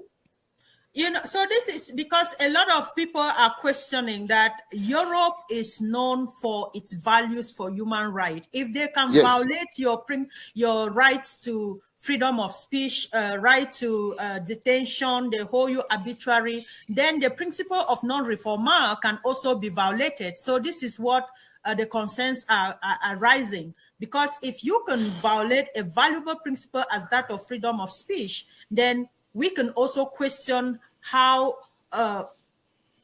much percentage do we have for them not to violate the principle of non-refoulement. And non-refoulement would be violated if we had not gone to Europe. This is the savior for you. Ma'am, can you look at me? Let me take off the glasses. If you continue with that Supreme Court, what is you are saying you are waiting for something in the Supreme Court, they will take him at night, dump him in your wound. That's right. I'm telling you. That's right. Okay. If they can find Umar Diko, if the British can look for Umar Diko, you remember Umar Diko, whom Buhari wanted to kidnap and put in a coffin? Right. They looked for him until they found him in a coffin in Stansted Airport, ready to be taken. They removed him. Nobody can do that in Europe. Norway cannot afford. It will be banned. Even if they will ban him, they will ban him. They will ban them from anything. They can't. But why they are stopping you not to talk about the case? They want to harass you. They want to scare you. While you are being scared, still crying, one morning you will go to that court, you will not find Ayaba. That's correct. That is correct. And this is why we are having this kind of conversations, and we are having people like you speak up, because the more we have voices out there speaking, it would deter them from doing the unthinkable, because we know how Cameroon operates. It's known for hunting its prey, and it's known for killing them, collaborating and giving whatever that needs to be given to make sure that they achieve their agenda. But we know that this will not be the case of Dr. Ayaba. Sir, given that Cameroon's current status as a member of the United Nations General Assembly and the Human Rights Council, what are the implications of these international platforms continuing to grant Cameroon such status while it is involved in widespread human rights violations in Ambazonia? How can the submissions challenge their status at this level? The submissions are criminal. The submissions about the status are challengeable in another court. Right. That's why I'm telling you, wait and see. Right. There is no sleeping. I am not sleeping. This man is not sleeping. Right. I am a man who is not awake. Who is awake until this is solved. You either release this guy on bail, or we go ahead. We go ahead. There are so many channels. That one of Cameroon being in the United Nations is one of the most ineffective situations, because you Southern Cameroonians and the Cameroonians themselves and the African Union are not united. it should have gone already somewhere else. That these guys, if we can stop North Korea coming to UN, what is difficult? Trump has come back. You remember towards the end of Trump's administration, he was going to put a no-fly zone over, you remember? Exactly. And Mr. Paul Biya, be warned, by next year, there will be no fly zone over that area where you are killing people. That's right. Some of us worked with Susie Willis, Masanga and Willis. Paul Biya, don't threaten people. This, we shall get you. I'm telling you, we are going to get you on something small. Try. No, this Paul Biya threatens people. Can you, Mr. Paul Biya, have a plane and come to Heathrow? Come to Heathrow. Come to Heathrow Airport. The question, no, wait, my sister. Right. You people in Southern Cameroon have been threatened too much. Please, Your Excellency, your medicine is in a hospital in Charing Cross. Can you come? And come with your wife. And a mad daughter included. No, daughter, children. We need the wife. Come with mommy, and you will see the fire. You step at that Heathrow, you will not go back. I've laid paperwork there. You have been joking. Come pass it through London. Enough is enough. You people, some of us have been working tirelessly to make sure that Africa becomes a better place. We are beggars, but we are not beggars before God, before the eyes of God. That's why I told you, read Philemon, Paul's letter to Philemon. Read it for me, Google it there. Right. Verse 15, you will see it. It says, if one of you is gone, don't celebrate. Look for him. He's also a son of Christ, only that he's a slave.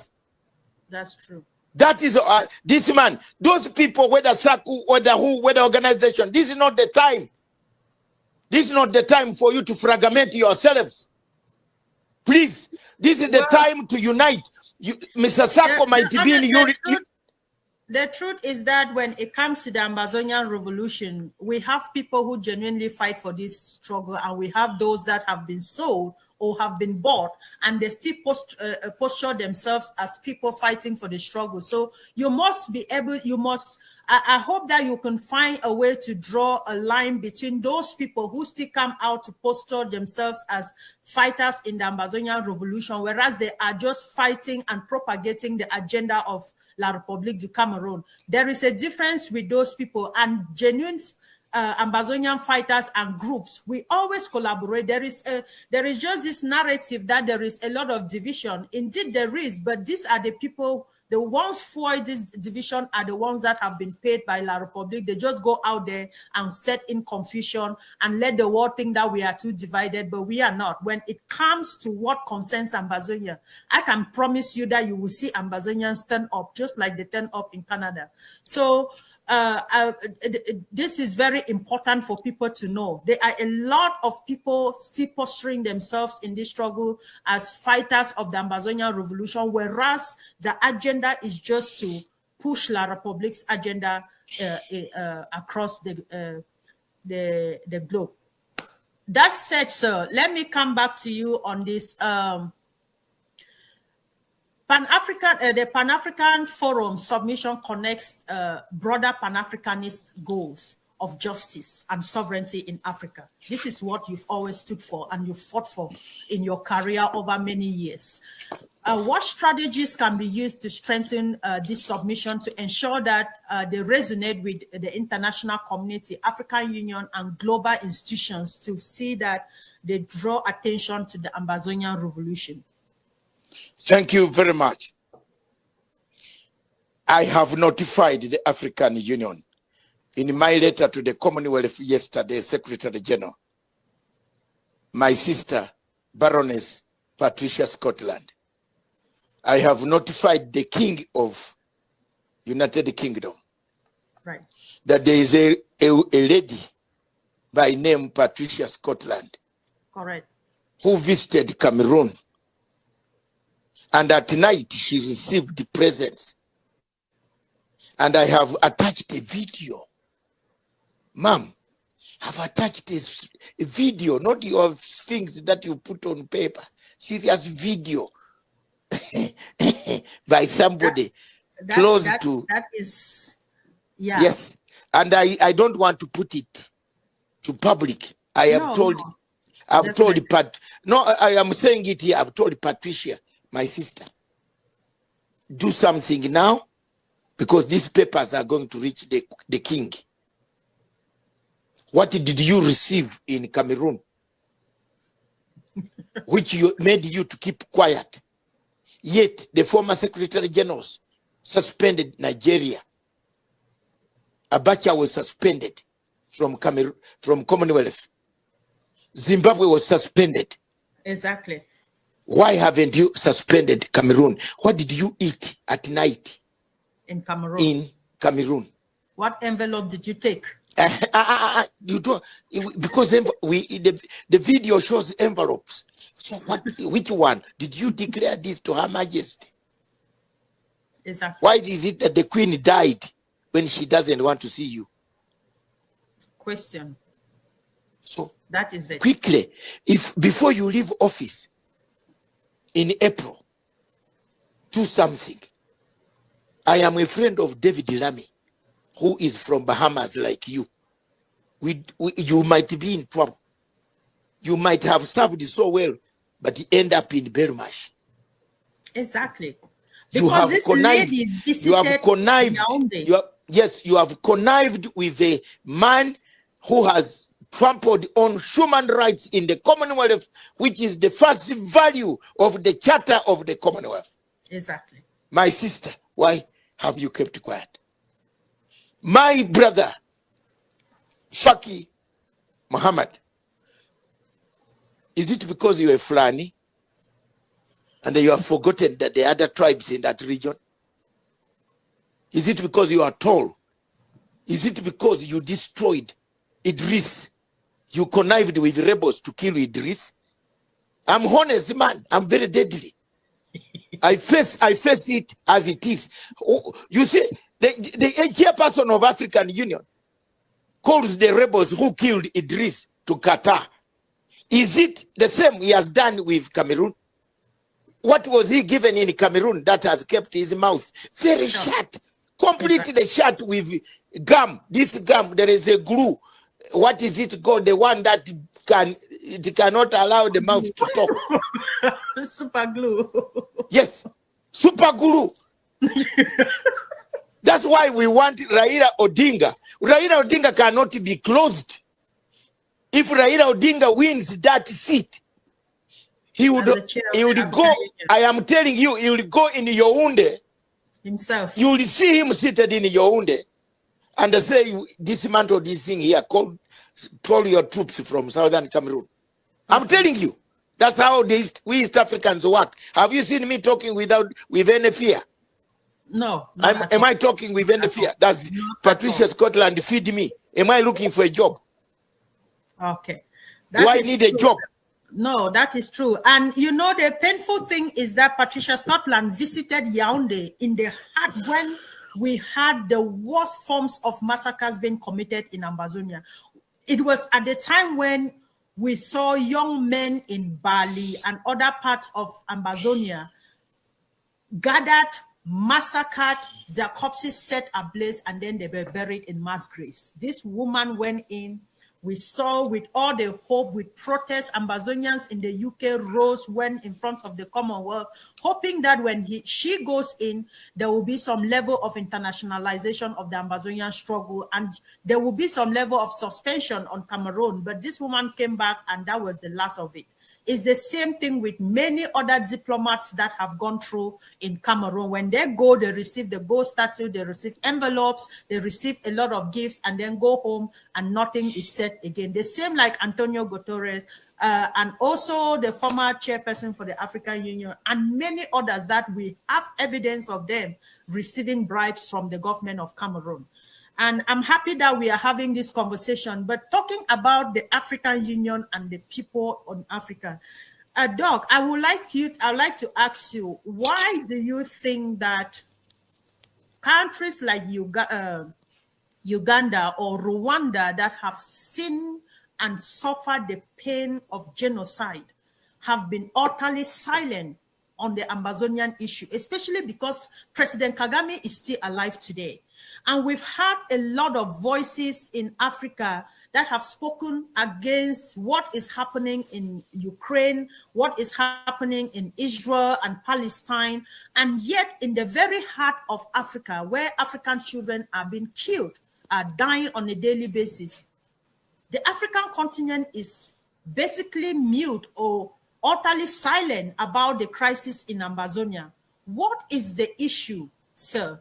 If you are well read and you've been involved in a lot of this African politics, what is the problem? Let me tell you, first of all, Uganda is not silent. Have you ever seen Museveni go to Yaoundé? No. President Museveni has never gone to Yaoundé. Maybe he went when I was asleep in Indian Ocean, but he has never gone there. He doesn't like going there. Never. Kagame has, you see, Kagame can go to Morocco, can go to Burkina Faso, he can go to Senegal, but he's not going. They are not interested. Because, look, this is purely a government that still thinks of colonial mind, that Mr. Paul Biya is colonized to the level that he can attend a quick meeting in Paris, but not attend African Union. That's right. Have you ever seen Paul Biya in African Union? No, we've not. He fears. I've not read of it. I've not seen it. Yes, he thinks that they will arrest him there. No, Mr. Paul Biya, I'm in Britain. This is where I've put the papers for you. Try to pass here for medicine. You know, it can cure a bit of your problems. Pass here in Heathrow, Charing Cross Hospital in London. I'll get you. We shall give you medicine. That is what this. That's why African Union is silent. No motion, no agenda, no tabling. There is no record at all about what has happened in Ambazonia. Because Ambazonian in Southern Cameroon, they pay money to the chairperson who is a Yoruba. That Yoruba chairman of peace and security. Yeah. Ayodele, you know him. Yes. The chairman of peace and security, who is supposed to gather this information. Yoruba like money like hell, like Obasanjo. Obasanjo and the money. You cannot put me together with Obasanjo in one plane we sit. I'll get out, or I'll jump out so that God can kill me quickly.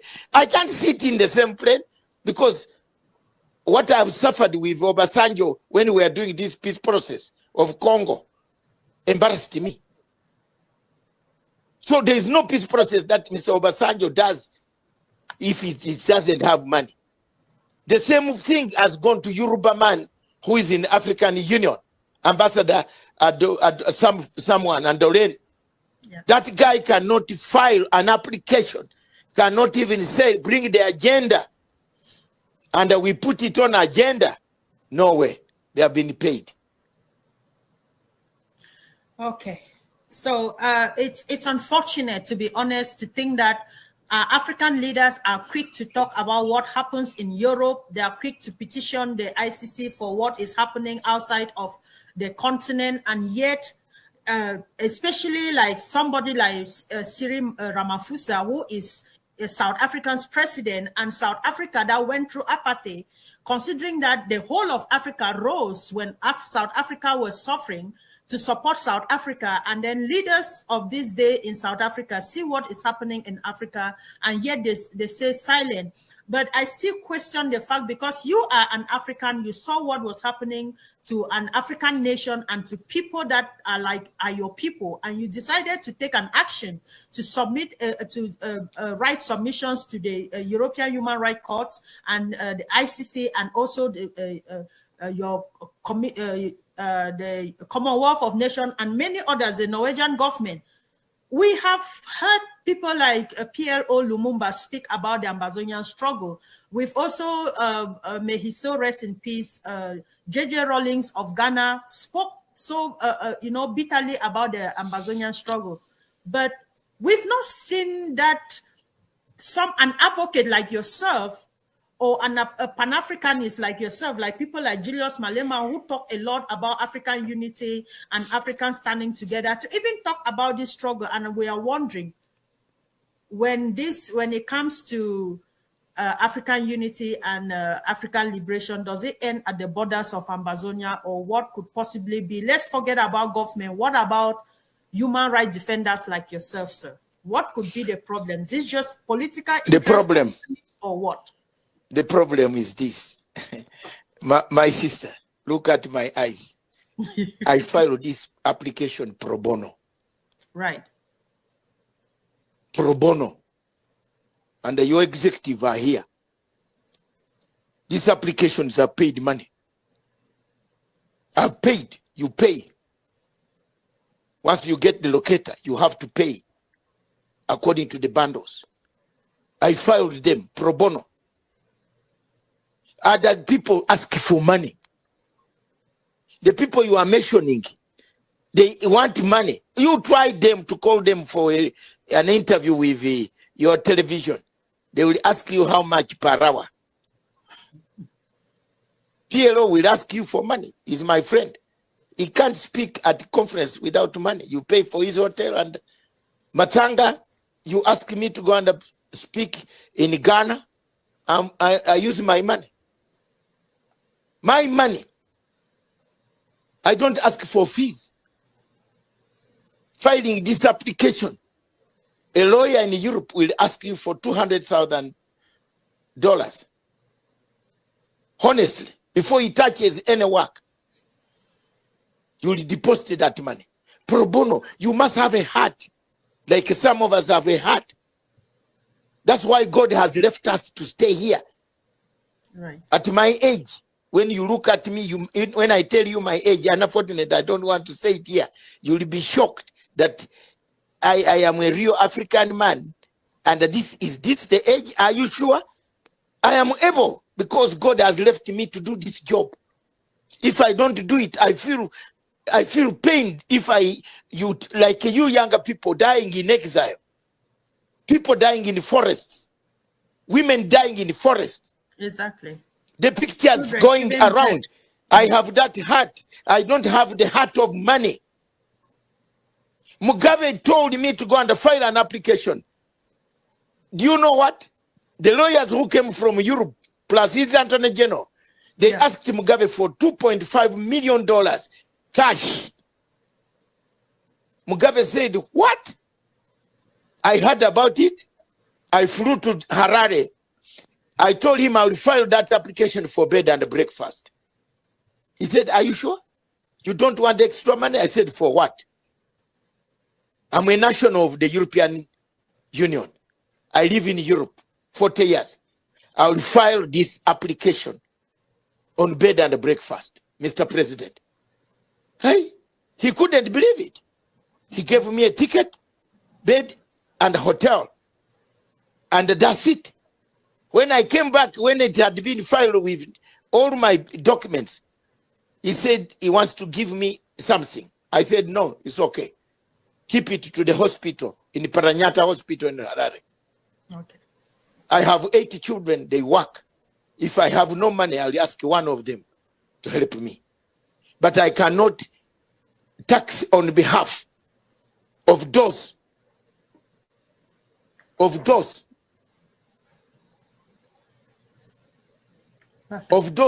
are suffering in the forests of Ambazonia, in the tropics. I cannot ask for money. I can only ask for facilitation to file for the fees, not Masanga to take anything. I have everything I want. I've seen it. I have a good house. Yes, I have a good house in the UK. I don't live in Brixton. I live in Surrey. Surrey. Madam, you know what Surrey is. Anybody who lives in Britain who is listening to me, a house there is about £3 million. Tax alone is too much. That's where I live. So I'm well off. I am not going to ask tax people. But when the problem with Africa is when everybody is a thief, most people are thieves, they think you are also a thief. So that is where we have gone. That's why market these two words, politics of howling and substance. Don't howl when you have no substance. That's correct. You shall injure this guy. This guy, if you continue going to Norway, hey, you will find one morning the man is not there, is in your wound. That is correct. And that is never going to happen in Jesus' name. Sir, so do this submission serve as a turning point for African-led solutions to human rights crises, or do they reinforce dependency on European institutions? Who? The submissions that you've made so far. Yeah. This is a great job for Africa. That's right. It opens up Africans to come and study what they can do so that your human rights are not oppressed. We have a court of remedy. All these articles give you remedy. Even when you are going to be deported on the plane on the last day, these articles give you remedy. I took part in the Rwanda case of refugees from Syria and Afghanistan. It is me who helped the United Nations High Commissioner for Refugees to win the case. I was a technical advisor, and I gave details of why the Rwanda is not safe for men who are already terrorists in Syria who could be ISIS. Why do you want to take them there? Are we a dumping ground? I defeated Priti Patel and Rishi Sunak. I collapsed their government. I give account of Kagame was a refugee. How can a refugee himself transport other refugees? To his country. In Nairobi, he was driving a car, a taxi. I displayed taxi here, number, come, enter. I took all those pictures. The Bazungu said, oh Lord, we won the case. My dear sister, watch me. This is going to be a landmark. Okay. Let Norway tomorrow or the other day receive their documents. Right. And they then will start to think twice. The drums will start hitting. Yes, they will think twice. He who calls the piper must do what? Must dictate the tune. Okay. That's good. Thank you very much, sir. And there is a question on the comment section. Somebody want me to ask you. They say, how long does the EU courts and Norwegian court and the ICC take to act when an application is submitted? As agent. Okay. When you are agent, you pay fees. Okay. Mr. Emmanuel, I hope your question. I have paid the ICC. The ICC matter is already gone. It's done. They are there. The private investigators are there. I can't say more than that. Perfect. My friend, I knew ICC before SACO. Before SACO? Yes. In 2000. Don't tell me if you have collected people's money, eat it. Please. Don't bring don't bring Kisirani. You shouldn't tarnish your reputation for not me. Don't bring your bad luck near me. Because for me, I went to the organization. Karim Khan knows Masanga. Right. Not you, Sako, sitting in America. Are you known? Where are you known? Where? He knows me. We worked on Ruto's case with Karim Khan. And I told him, my friend, people are dying here. And you're a British citizen. If you don't do this, I'm going to take you to court in Britain. That's correct. For abating crime and war crimes. And it will fix you. Yeah. Thank you very much, sir. And then the ICC case, it takes short time, depends on how you have arranged your paperwork. Exactly. My paperwork was document by document. That look, on this day, at this place, here, attached, 2, 3, 4, 5, look, here. This day. So they are specific. They are going to go specifically to ask, did this happen here? Yes. Did this happen here? Yes. Then they come back to say, Mr. Prosecutor, there is a case. Okay. And that again, is maybe why my friend Sako and others, the application really might have taken centuries. It went back to near Angel Gabriel, then it came to Venice. Or drop in a trash can, maybe? No, it went to Venice. And the prosecutor, they applied when prosecutor Besuda was still there. So she flew into Yaoundé, you remember? Right, yes. And they discussed the matter with the envelope man, and it was over. And he's very good at yes, if the day you hear him in Yaoundé, it will my father will come from the grave. Sir, can you tell us, is there ever a possibility for them to maybe ask for more evidence, more documents from you who submitted the application? Yes. To substantiate what you've put in place? Yes. Correct. Yes. My dear, look at the volumes. Look, this is the United Kingdom and the German agreement. This is the treaty. This is the border limitation. Right. This is the hazard. These are the human rights abuses that have occurred. Anything which is credible. Please don't do any pictures that are not worth it, and I get my discredited. I need real evidence which I have seen. I have machines that test that this is not a Photoshop. So I want pictures, things that are real. So they asked all these things. Then the judges sit down and you pay a special fee for a quick, what they call an agent certificate, for you to be heard quickly, because a case like the case of Ayaba is now bad case. The guy has not been given bail. They will get it a priority. That's right. Perhaps maybe before Christmas, they would have answered me. Correct. Or and they would have told. And fingers crossed. Hopefully. Yes, they would have asked Norway to submit their reply. Replying affidavits. Did you arrest this man with guns? Where are the guns? That's it. Where are they? You say he's fighting. Where are the guns? Where are they? That's it.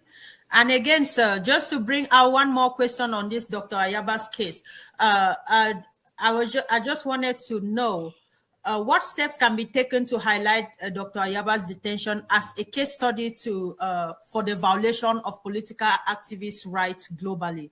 What can we do to highlight this particular case as a true violation to political activists' rights? Because we've seen many of this. We've also seen the Nigerian PM picked up by Finland, who is also advocating for the freedom of his people, standing as a freedom fighter. So these countries, they come up just picking up point persons who are standing for their people and detaining them. And so how can we use this to advocate, for political activists around the world that are being picked up by governments with the help of the home country governments? The activism in Europe is allowed. Right. Nobody should tell you you can't do activism. Article 5 says, no, Article 6 guarantees for a fair trial hearing in the European Union. Is Mr. Achaba hearing fair? No. No, not at all. They have stopped him. They have kept him incommunicado. They don't want relatives to see him. He has not been seen by people. They have stopped anyone communicating on the issue. So already they have violated Article 6. The civil rights obligations or the case of the criminal charge, it must be put in public. Did you find him with guns? Which type of guns? Which type of bullet? Which bullet entered the body of anybody. Any post-mortem done. Have you seen now the way I'm going?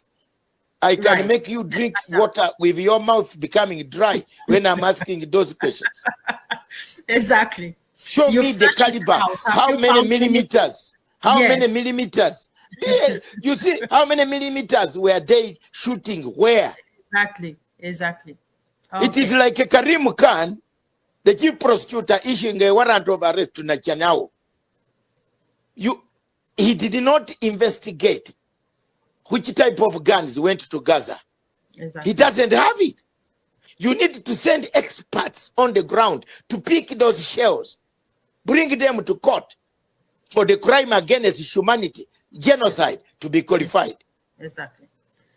Okay, so I will. This is only Norway trying to protect its gas project, where they have. That's it. And the more we expose them, the better. The more they now know that these Africans are no longer the real Africans we carried as slaves. They have become very deadly. The better. That they can also go to court, use the same European Union with all these articles. Their own laws against them. Yes. Exactly. These are their own laws. And file a case. I've done it. That's correct. I'm sorry. I've done it, Mr. Paul Rubia. I'm not fighting you by gun. I'm fighting you by brain. So bring other people who have brain in your country. Let's talk in court. Don't threaten people. Don't threaten me, because you are not my mother and father. I am an African. You are an African, but you treat African badly. You are treating all of us badly. Allow the people, the younger men. There are people who have not gone to school, who have not even gone to toilet in southern Cameroon. For 8 years, yes, correct. Because they have to ask for permission. And they don't even know how to celebrate Christmas because... Exactly. Yes. Let me tell you, my sister, I'd forgotten another thing. I was in that place. Okay. I went to apply when I put in the ICC pages. What prompted me? I went I wanted a warrant, the ICC, to go and look for Mr. Sarkozy, the former president of France. I went to Paris and I gathered everything. Why? Gaddafi died. Mr. Gaddafi left money, $4 billion with Mr. Sarkozy. Wow. And the court in France found Mr. Sarkozy guilty of possessing $4 billion. That is a topic I'm interested in, Doc. I will definitely do more. So that is why I was there. And I decided, by the way, why can't I push for my brothers? Yes. That's how I have done my case. I've done the case of Sudan. I've done the case of Sarkozy. I've done the case of Paul Rubia and the other commanders. Yes. In that place. Thank you. Thank you, sir. I'll ask you one last question before you give your closing remarks. I know you are busy. It's been tiring, especially with the enormous work you have on your table. And my wife is complaining. Correct. Please just tell her that she should just bear with us 5 more minutes. I've taken long since morning. We will release you. We will release you in the next 5 minutes, sir.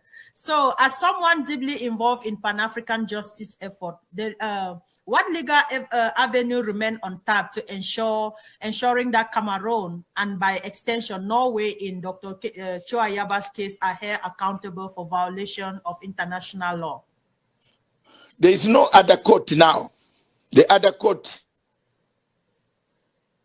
is also another way is to go to one of the courts. Unfortunately, we need to use one country to go to African Court of Justice to wait for Norwegian foreign minister. When he travels to Africa, we arrest him.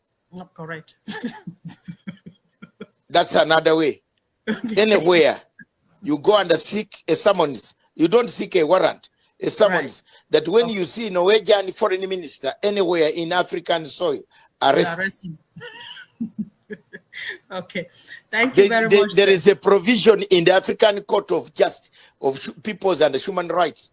Yes. You can say, before he leaves for Oslo, can he pass Banjul or Arusha to tell the judges there that there is something that I did wrong, but I'm coming back, you know?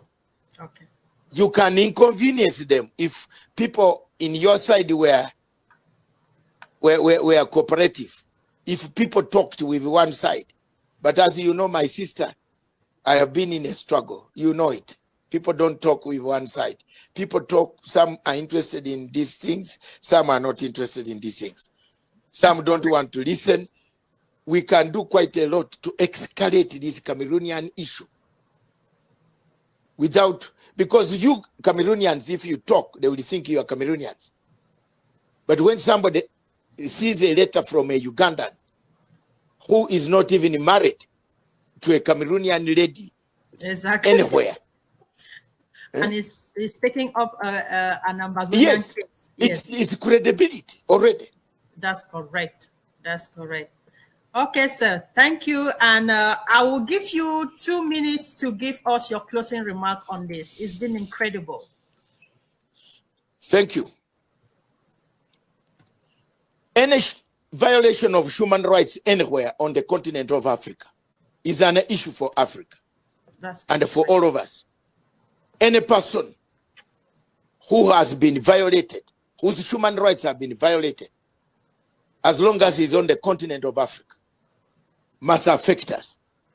Whether it is happening in Kenya or Uganda or Cameroon or Southern Cameroon or Biafra or Libya or Sudan, we must inculcate the venues, the stamina, the impetus to move as a united force.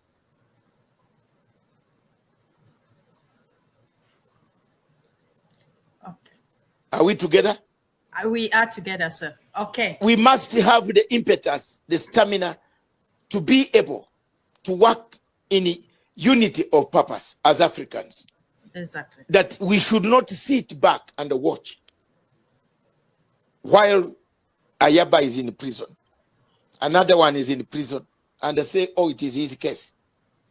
But had there been democracy, would Ayaba be in court?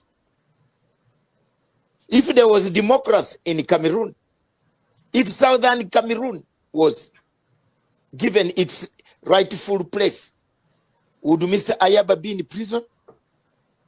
Those are the questions you should ask people. He would be free. But because there is no freedom in Southern Cameroon, he needs to get it for his people. And all channels have been closed. There is no conference that Mr. Paul Biya has called for peace talks and endorsed by African Union. There is none I've seen. Or endorsed by UN. There is none I've seen. Don't tell me these women who run around, they are holding conference. No, those are spies spying on you. There's no conference they are holding. There are simply no conference on Cameroon held by an international entity that we can recognize. Therefore, given that there's nothing to do, what do? You sit and fold your hands? Constitutionalism does not mean only reading the Constitution. Constitutionalism can mean that if you have violated me, I can use other means. It's constitutional. That's correct. And it's universal. Thank you. And that is, if I was the one eating that case in Norway, the Norwegians don't understand English, I would finish them. You know? I wish they called me to be the lawyer there. Okay. Thank you very much.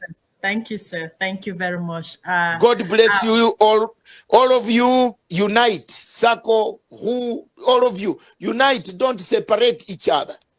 Give credit to people. And I want to take this opportunity to thank Father Papa Moses Ayuk Taku. Thank you. You encouraged me prayers. For 8 years, this man has been praying me on my WhatsApp. My God, I can't sleep. Please, I have done what you want. Thank you, Papa. We thank him. We thank him very much, Doc. So, ladies and gentlemen, Dr. Masanga, your insights today have been both enlightening and inspiring, offering hope for justice resolution to the Ambazonian crisis. As we conclude, it's evidence that the fight for justice in Ambazonia is not just a struggle for one region, but a clarion call for the defense on human rights, accountability, and self-determination across Africa, especially because you are a Pan-Africanist and you are a defender of justice and a freedom fighter, of course. The submission to the European Union, the Commonwealth, and the International Court of Justice, the International Criminal Court represents critical steps in ensuring that those responsible for atrocities are held accountable and that the voices of the oppressed are finally heard. And Ambazonians can never thank you enough for what you have done.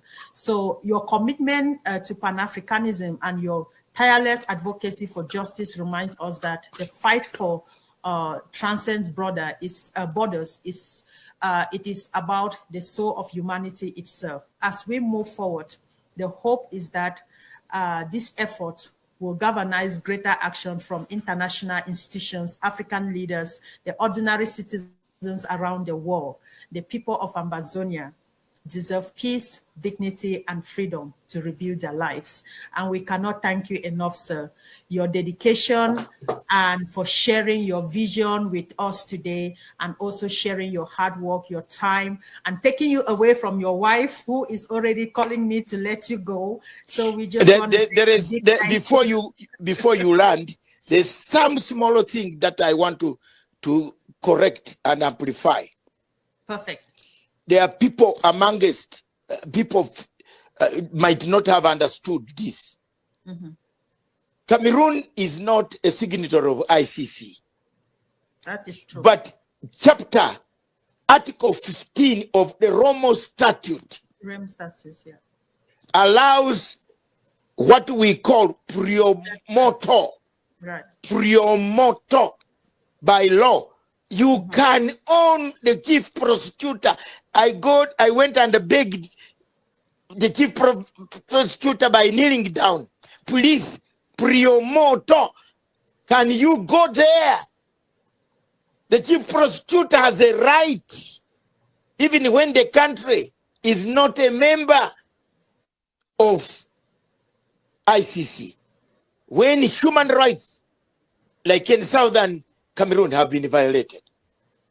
So the word priomoto, right, for priomoto is Italiana, is Latin. Check it. Promoto, what does it mean? Entering with your own, on your own initiative. That you have got complaints like the one that I submitted, which is compelling, which is fresh, not 5 years ago, fresh. Thank you very much, Doc. And thank you. You can enter. It doesn't matter. Yes. Under 15 doesn't matter. He can later on, after he has seen something, he comes back to say, hey, trial chamber, pre-trial chamber, Secretary General, there is a problem here. Exactly. Then they will give him authority. That is the hope. Thank you. Thank you, sir. Thank you very much. And please do not shut your doors. Just keep your doors open for me. I will be hitting on your doors time and again. No problem. As long as you knock hard, I will be hard. Yes, sir. So thank you very much. I want to thank all of you. I want to thank your executive, the chairman, and everybody, the vice, everybody. Don't be scared. You have done nothing wrong. You don't have guns in where you are. Exactly. If the guns are on the ground, someone has to prove you took them there. You never took any guns. Have you been involved in buying them? No. I wish I was in this court here. I wish. Please. In London, such a thing will not happen. No way. That's correct. That's correct. Thank you. Thank you very much, sir. And on behalf of the leadership, once again, we say thank you very much, the leadership of the Ambazonian Governing Council, and of course, the people of Ambazonia. We are all indebted to you in gratitude. And from us to you, we wish you and your family a Merry Christmas and a prosperous New Year. Long life and good health to you and your family. God bless you. Thank you very much. God bless. God bless. God bless. Thank you, my sister. Thank you. Continue. Let's continue talking. Thank you, sir. Okay.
Kaigazi garahozi Kaigwana chiaidima Kaigazi garahozi Kaigwana chiaidima Odima Kaigazi garahozi Kaigwana chiaidima Wamo diwe Aige inambare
Manifest your power.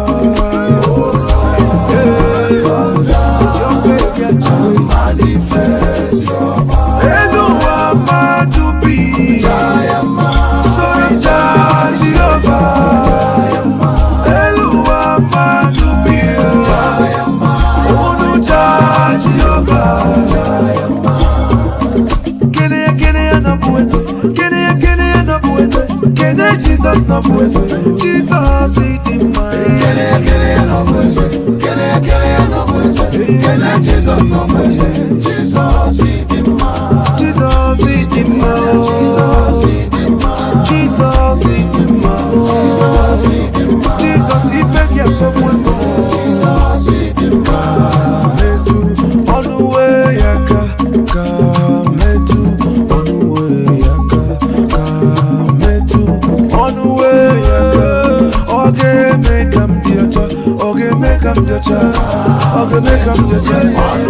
Metu ya metu ya biko metu ya metu ya metu ya metu ya metu ya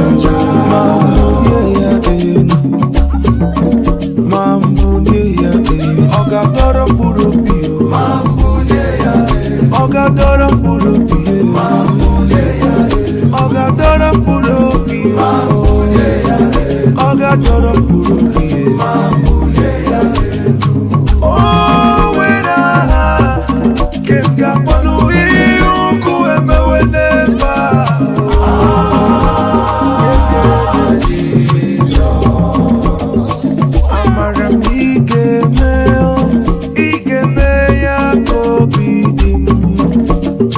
Amara igemea kobidi mumma omemae Amara igemea kobidi mumma omemae Amara igemea kobidi mumma Boya tuku no gaza kiepere meza yo Boya chuku no gaza, ogaza gie. Boya chuku no gaza, ogaza gie. Boya chuku no gaza, eza yo yo yo. Boya chuku no gaza. Jesus yotere mumanu, welike ya nyemo. Simufa uwe kwensui. Jesus yotere kimanu werike ya nyejo sigibwa uwe kwensui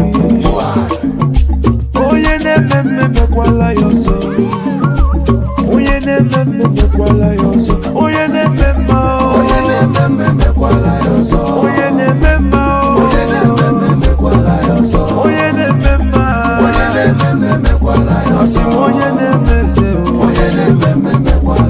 Chuku yeni dikere dima Chuku yeni dikere dima Odima Odima Odi Odima Odima Odi Chuku yeni dikere dima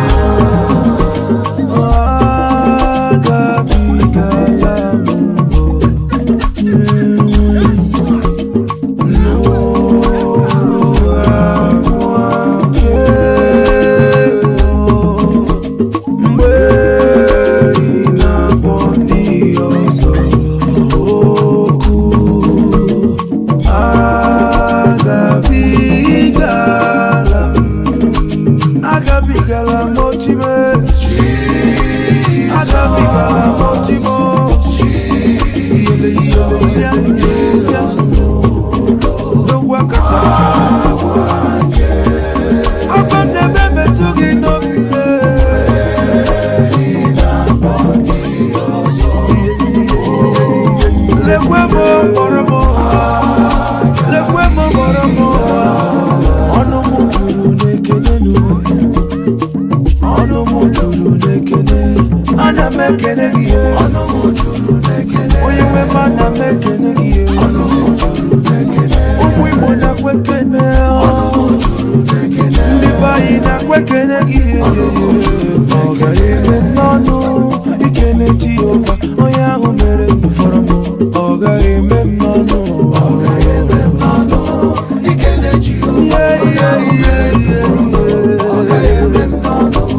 Nani yake muru mamni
I told you before, when the time comes, they will come to us. And I remind you, I know my national security advisor always reminds me I shouldn't utter certain words, but I say them so you don't forget. Because I know they are trying to take me down. But even if I'm not around, don't forget. You don't owe them child support. Don't forget the crimes they've committed against us. We, this generation, will defeat Cameroon in battle.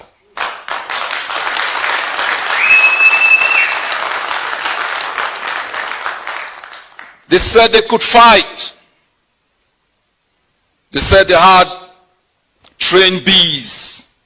They had United States provided tanks and warplanes. We want them to fight. We invite them to fight. We invite them to fight. Where them they? Where them they? Watana wata. Ambazonians, don't be fooled. They fooled us before, not this generation. This is the never again generation that has decided to write the last chapter of its own history, to pen down the story of General Ivo, the bravery of our patriots who fought in trenches with den guns. The stakes are high. Negotiations is not to give you freedom. It's to maintain the status quo. To maintain stability for international exploitation and conspiracy against our own humanity. They aren't coming to talk for the liberation of our detainees, our prisoners of war. They come like Trojan horses with bayonets to murder our patriots volunteers. My fellow people, the kind of country we want to leave to the next generation is one where people find peace and happiness and hope. Where people can laugh even in poverty. They can transform their own society to reflect the kind of society they want to build. We want to build a country where he can walk in and feel at home. Where she can walk in and feel at home.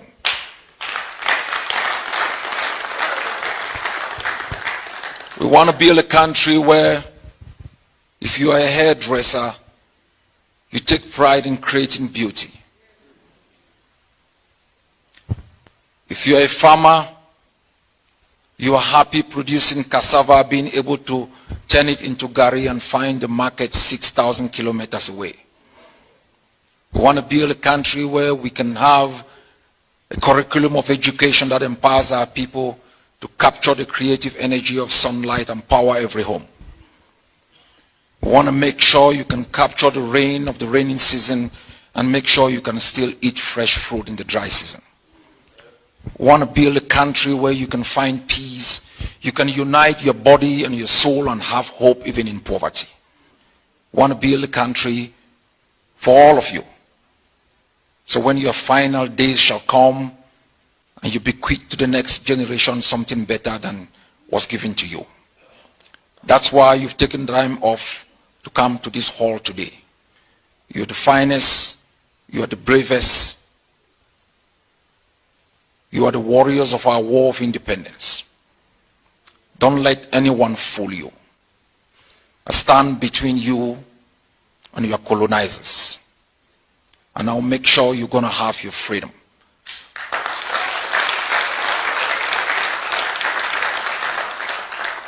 Freedom is a universal currency. It's valid through time and space. And as a human being, you should take pride in it. I thank you for your sacrifices, for your dedication. I thank you for the investment you've made in the last years, for having hope in this leadership. You are the grassroots. You must have taken note, as he said, you are the vanguard of our revolution. If you look through this hall, we have Ambazonians, professors and doctors in South Africa. You will find very few of them around. You will decide who will govern you. All those in exile must think like entrepreneurs, opportunity creators, for those battling in the bushes, for those fighting on a daily basis.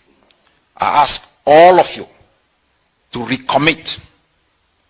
In the next few months, we can write Cameroon's obituary in our homeland.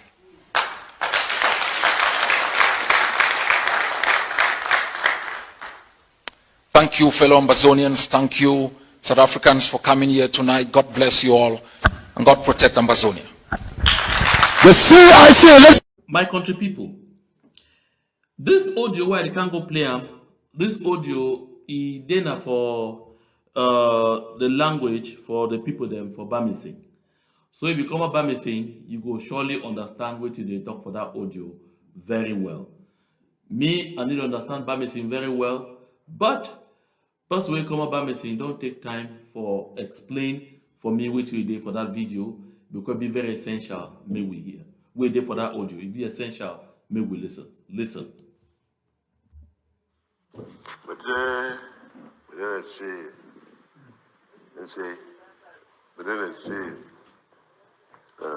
What would you in the same bullet? Make say, may swear that I'm going to in the same bullet, make a swear never lamber, theatre, the rupee swear in the bird. But rupee swear in the bird. That's true. 31st, in few days. 31st, in few days. 31st, in few days. When I see the one,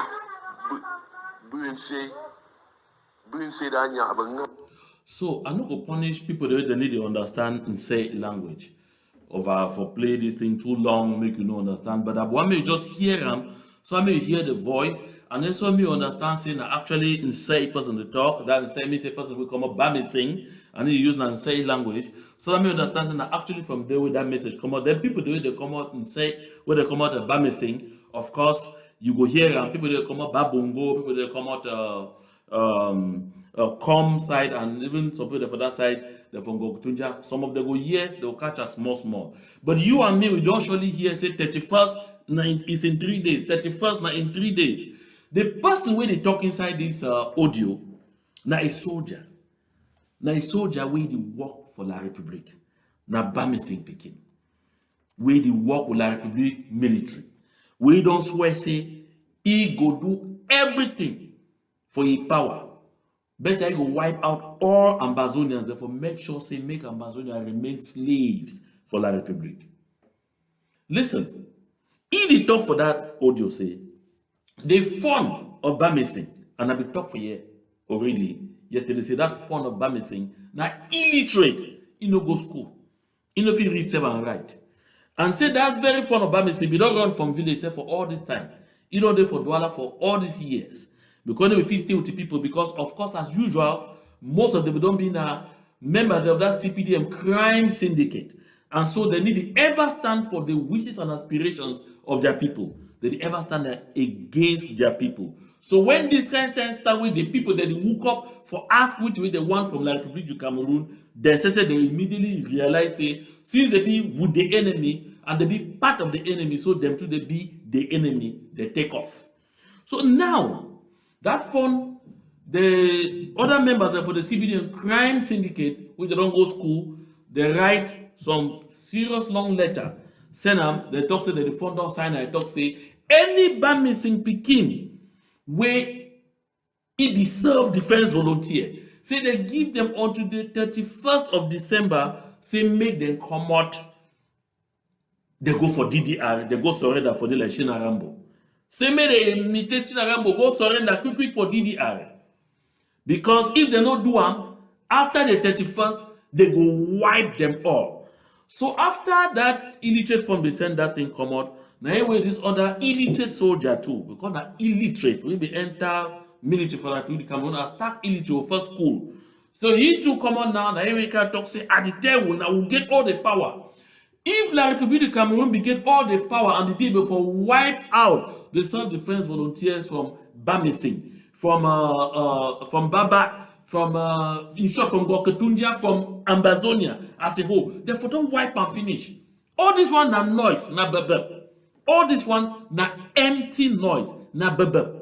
That soldier I know, say he certainly want say when they try for promote people, they made them promote it, say he be participate for kill the own people very well, so that made them congratulate you for the other side. Well, maybe own people then we go fit pass for do that kind of nonsense.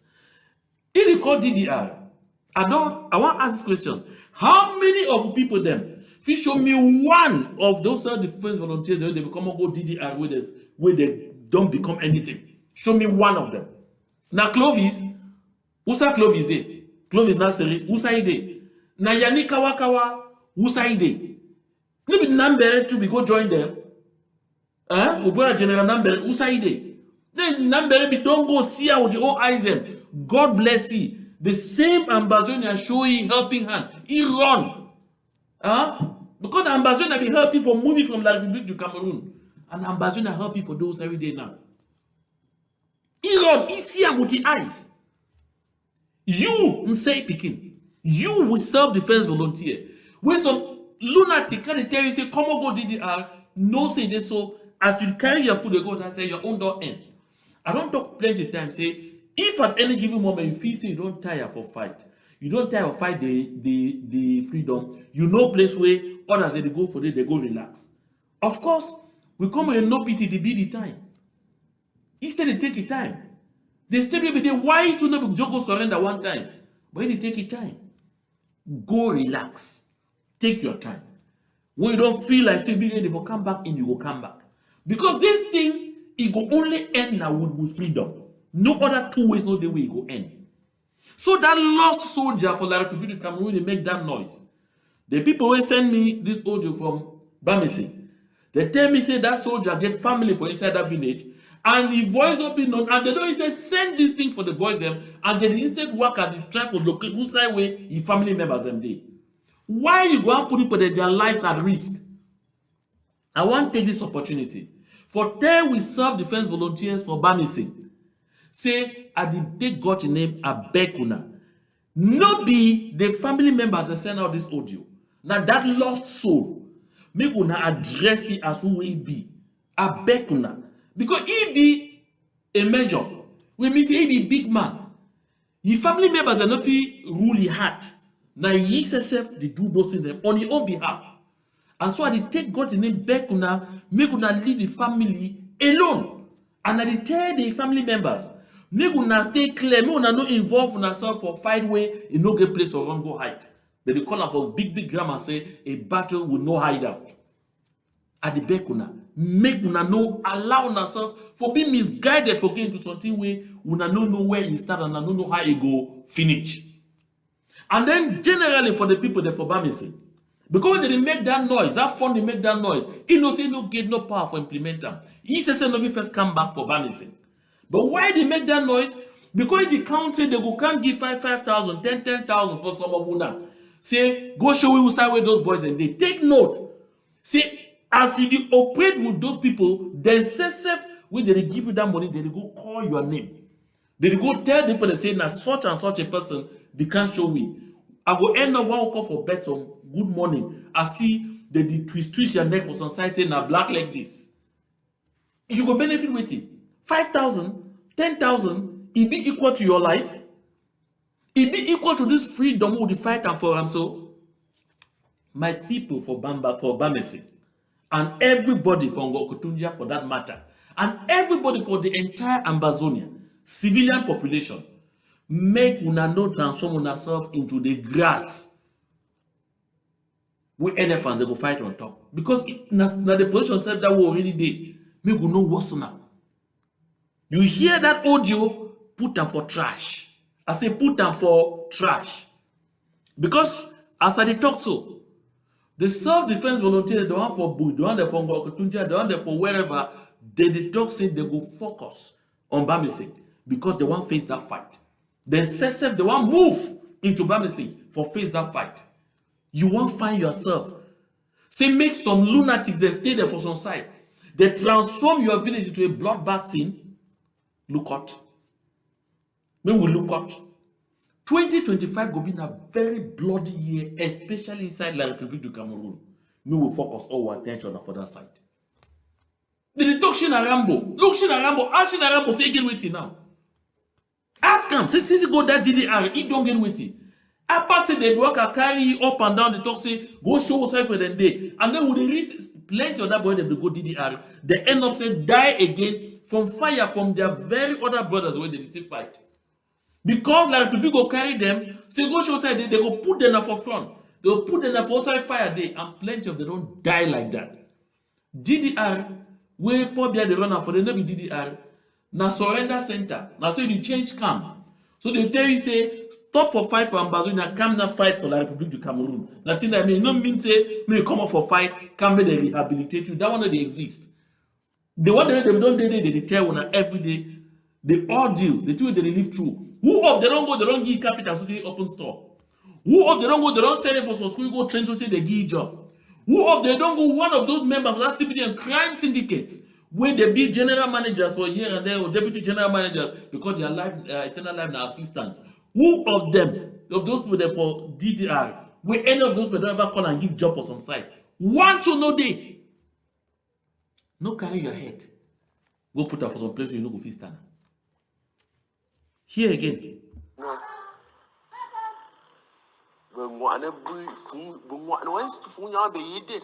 So,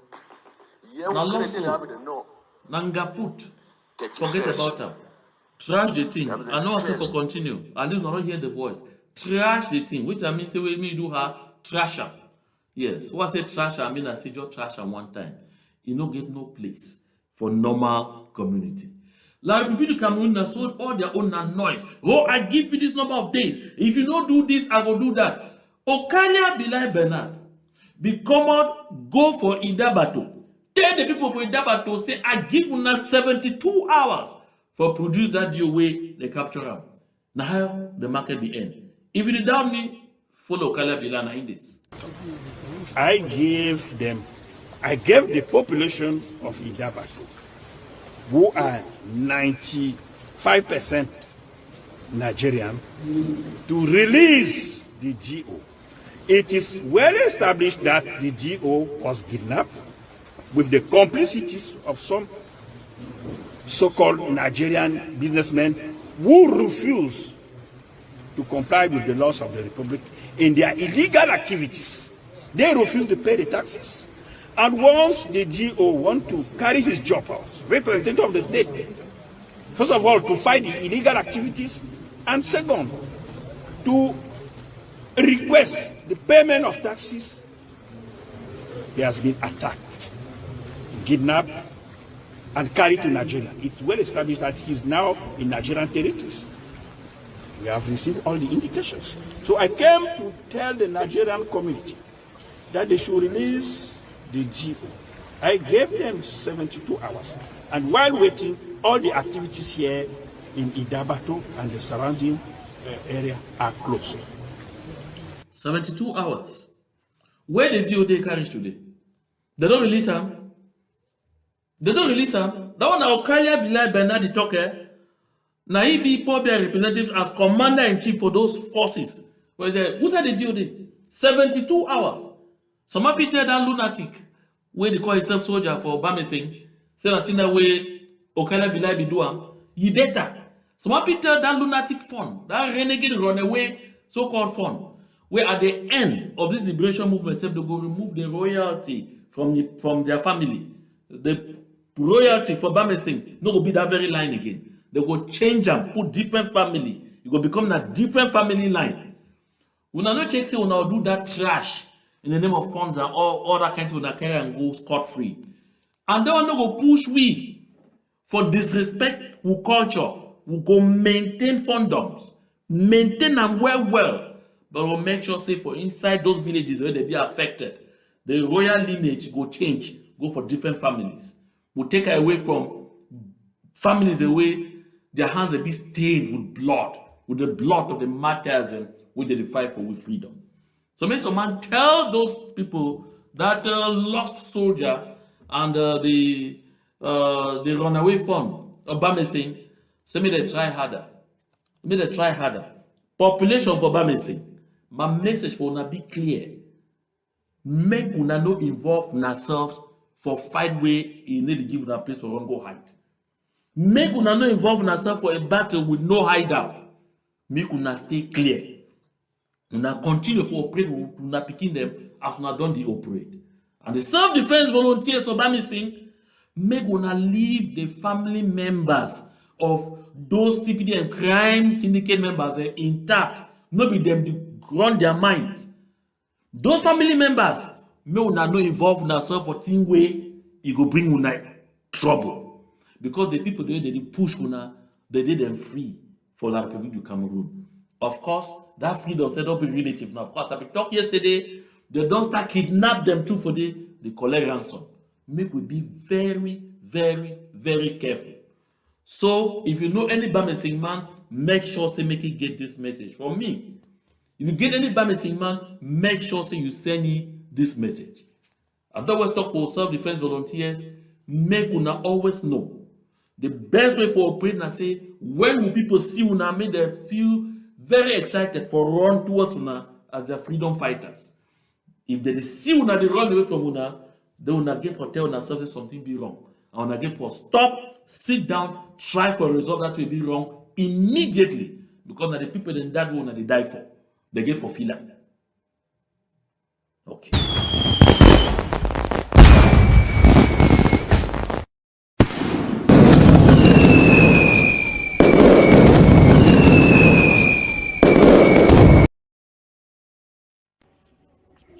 Today, the 1st of January 2025, this one, a Major General Sumanguru from the Great Store of Momo. Happy New Year for all Mami Papa Pekin sister the inside Ambazonia, home and abroad. So it not be easy. We won't fight our revolution for 8 years, we end up by 9 years so. We have a call for all Mami Papa Pekin sisters and or brothers or diaspora. So don't enter a New Year so. More to our grit. We try to see how we join our hands for free homeland. Because our brothers them activism, they want to go for una. I know to our blame una. Which way the lack for una. Now we call ignorant and lack of communication. When they give information and no one not get the right source for know what you are supposed to know for talk. Now just talk out of ignorance, but I know to blame una. I say appreciate una because it not be easy too. On our own way to that one, the raise my own small income too for the support from away for ground. So I believe say the 2025 will no need for run the 2025, they will be run 2024 because run 2024 very poorly. I will call our brothers from abroad. So when I join, I hate them. The activism. When I make sure see if we don't come over talk anything, when I verify, I know hear from the horses, my when I come go talk. When I go talk different thing, I deal I know I can't talk different thing, it make no sense. You know the flow. More try for make sure maybe 2025 may be a year with a different. May 2025 may be a year with a different. We get a one common goal, more join our hands them. We try to see how we change the occupy of our land. Shake no day. I appreciate my people begin them for their resistance for the 8 years. So no wrong so for my people begin sisters them. So my mommy sister don't wrong with too. We'll be very sorry, and I'm gonna forgive we for any of our action, for any act we don't do and we no correct for una. We enter a new year, so more work one. Understand ourselves. Make sure say more no get we issue. Most of go run 2025. So that more end this war. Collaboration. More Cameroon, the leaders of our side, wanna join and hit them together. Move away with the free homeland. Move forget about the thing. They want to come criticize. Don't criticize the one. Move forget this one. Move forget that one. We don't criticize for 8 years. We join the war. We no go no recruitment. We no go no school. We just pick up the arms. We rebel and we power picking sister them. For any of our wrong, we don't do them. We no say we no go no training. But now for una place, if we wrong una try to make sure say una try to una look. We don't do this. We no correct. The ones we no correct. Some will try to say how they amend them. Some will they work like one. Now all we start the revolution. No man no go stand talk today say this, so you no be day. If you want stand talk, you no be day. You sure say you no be come march for street. You be march for street. Wait to make the backslides today. Any man will be come march for street today. They want for backslides. They want for wrong go back. No, that very road will be turned to work for day. No, say that very road you know that very road. We join our hands there for the 2025. The one that the backslide, we wanna enter back for game. For the 2025, we see how we deliberate, we give independent for Ambazonia. Now our common goal that we will get them. We not get na 2 goal, na 1 goal we get them. We forget about all these things. People that begin that they die. Begin that they die. Any man we know you want for join here with bra. We wanna see the killing where they kill on daily basis. That says we now see the reason was about join our haze them. I believe see now only some few them that will feel for join their haze them.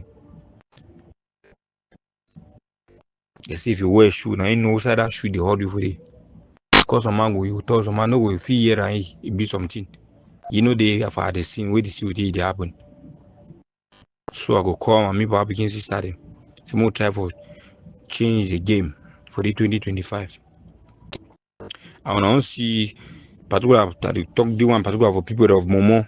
I don't see and say savior. That the killing that the killer machine that for inside Momo. You don't kill our youth. When we don't betray, where we see be a leader, where we see be a fighter. Any man will be what we. They work and they chase those people that they arrest them. They take and go lock and take to and they go kill them. I believe so all night now I see them. But nobody ever hear me when I come out talk, when I come out the ball now, all the active come out. And now I say no, they don't kill the one, they don't kill the one. So no, you don't hear one day.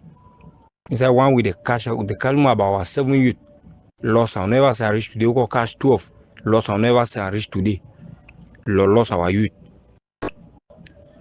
Now save your handwork. I believe say when I see them.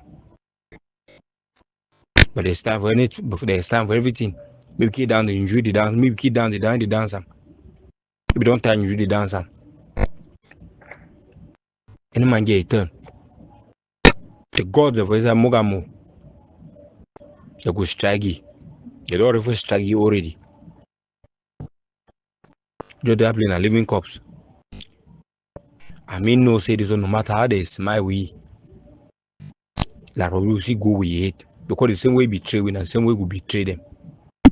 They will see go with it. It's just a matter of time. They go wipe on all on the other place they quantity are. So we all must stay strong and stay vigilant. We'll try to see our way we end this war for the 2025. Shake, you know they do one and Major General Sumanguru. From the great story of Momo. Town very much. Long live Ambazonia, short live the revolution. Town all.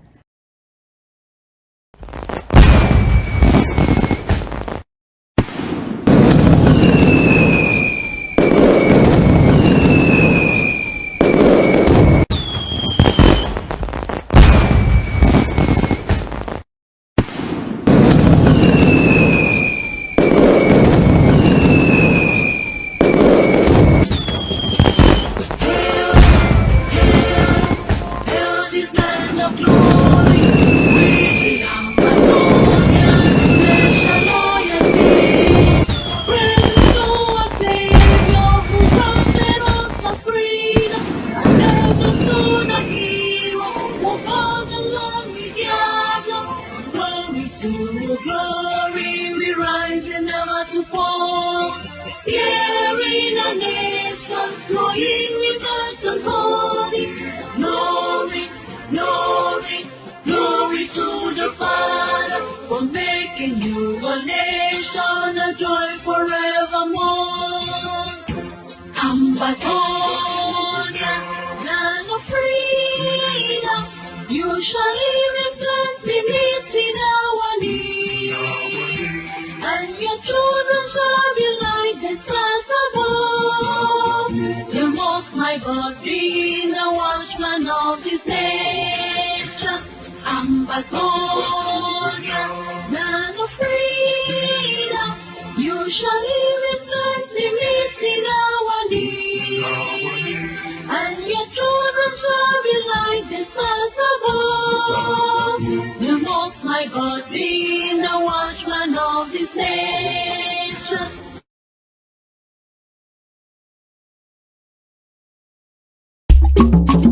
Kaiga zigara hozi, kaigwa hana chia idima. Kaiga zigara hozi, kaigwa hana chia idima. Odima, kaiga zigara hozi, kaigwa hana chia idima. Wamo diwe, aige inambare diwe. Wamo diwe, aige inambare diwe. Aige yuwe nocha, yano buhole, yano buhole no, yana baba yetu kwa siri yake jicho yama. Ebe mwere ni Jesus, nganga nebu mebu. Ebe mwere ni Jesus, nganga nebu mo. Ebe mwere ni Jesus, ebe mwere ni Jesus, ebe mwere ni siwe nganga nebu mebu. Draw me nearer, nearer to thee, Lord. Draw me nearer to thee. My songs every day, Father, draw me closer. Draw me nearer, yeah. Imarani yaho merim, njine keneya. Imarani yaho merim, njina jayama. Imarani yaho merim, njine keneya. Imarani yaho merim, njina jayama. Chukuna rekene, ile mera yidimba. Chukuna rekene mo, ile mera yidimba. Chukuna rekene, ile mera yidimba. Chukuna rekene mo, ile mera yidimba. Oh Lord, come down and manifest your power. Oh Lord, come down and manifest your power. Eluwa to be Jayama, son of Jehovah. Eluwa to be Jayama, Onu Jehovah. Kene na buweze, kene na buweze, kene Jesus na buweze, Jesus idima. Kene na buweze, kene na buweze, kene Jesus na buweze, Jesus idima. Jesus idima, Jesus idima, Jesus idima, Jesus idima, Jesus ifekia sobuemo, Jesus idima. Metu onuwe yaka, metu onuwe yaka, metu onuwe yaka. Oge make am diota, oge make am diota, oge make am diota. Mwa metu ya, metu ya, biko metu ya, metu ya, metu ya, metu ya, metu ya, metu ya. Mambu ye ya, oga dora buru biyo. Mambu ye ya, oga dora buru biyo. Mambu ye ya, oga dora buru biyo. Mambu ye ya, oga dora buru biyo. Mambu ye ya.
Honorable Joy Irobi is the Director General of the BIYA Ministry of Foreign Affairs, and she will introduce our guest speaker from Ambazonia, Sheikh Kavi. Before I introduce our Ambazonia guest speaker, who is representing the Ambazonia Governing Council, specifically their leader, Dr. Chua Ayaba, I want to tell us a little bit about our alliance. Now, if you remember, last year, 2023, in Helsinki, we already had the Ambazonia and Biafra Defense Treaty, and this was signed in person by Dr. Chua Ayaba with our Prime Minister, and that is how we declared the Biafra Ambazonia Helsinki Declaration of 2023. Now, what was the main goal of this alliance? For us to work together, for us to combine armed forces, for us to have one purpose and one purpose only: the freedom of the Ambazonian and the Biafran people.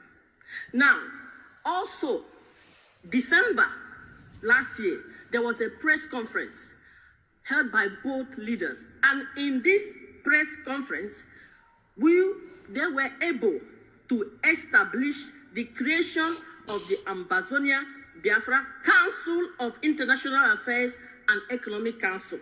Now, this council, we were charged to do various tasks. Number one, we were charged to start the awareness on international crisis groups, calling on African Union to put the Southern Cameroonian War and the Biafran Nigerian War on their 2024 agenda. Now, the council was also charged with lobbying against businesses that undermine the sovereignty of Biafra and Ambazonia and the ownership of our resources. One of the things that was very important, I remember, because Dr. Chua Ayaba also mentioned this to me, he said that we have to start working on the refugee situation of our nations. That our citizens, that we have to devise strategy to take a hard stand on Nigeria and Cameroon regarding the kidnapping of our citizens. Now, this council also were charged, and this is something that we will start doing more in the future, to create discussion panel focusing on creating awareness between the Ambazonia and the Biafrans, that to join forces together. And I'm talking about just a normal Ambazonian, normal Biafrans, to have conversation, create awareness, focusing on how are we going to deal with defense allowances, like we are now hearing about the taxes, diplomacy alliances, and economic alliances. Now, I do not want to take a lot of time. I would like to call upon Honorable Sheikh Kavi.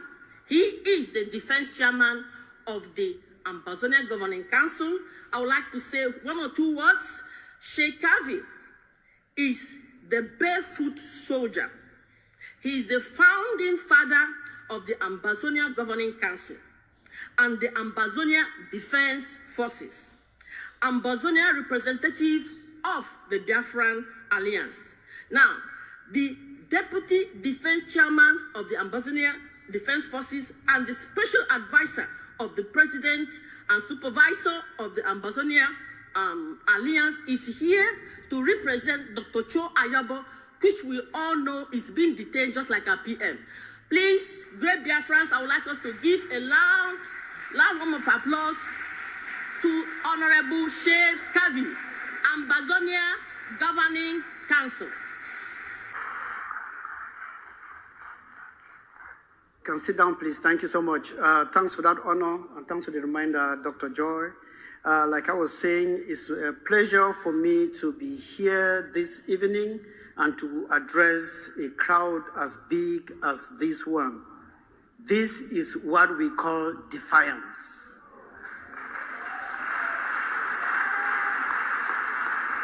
This is a very strong message to Finland. So with this mammoth crowd, Finland should be shaking. Those who are behind Finland should be shaking. Today you have shown Finland, Norway, and all the other hypocrites in Europe who think that arresting our leaders is democracy or it is human right, that they are ashamed. Finland, Norway are a disgrace to Europe. I am always very raw. I don't sugarcoat my words. You cannot detain an ideology. It is only somebody who needs a screwdriver to rescrew the knots on his or her head that will think that they can arrest an ideology, put in a bucket and lock it. You cannot shoot an ideology with a gun. You cannot destroy it. You cannot do nothing. When you see somebody running to the toilet and something distracts that person, know that that person doesn't have enough pressure. When you have enough pressure, you kick everything that is on the road. Yesterday, I was surprised that the people of Biafra have that pressure of somebody with a running stomach.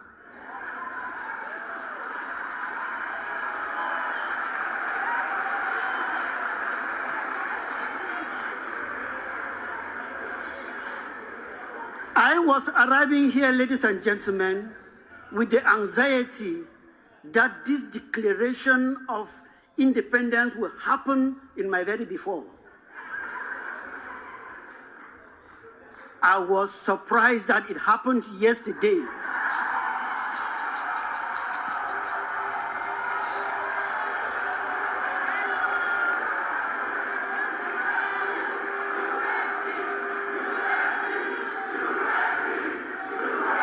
Thank you, thank you, thank you.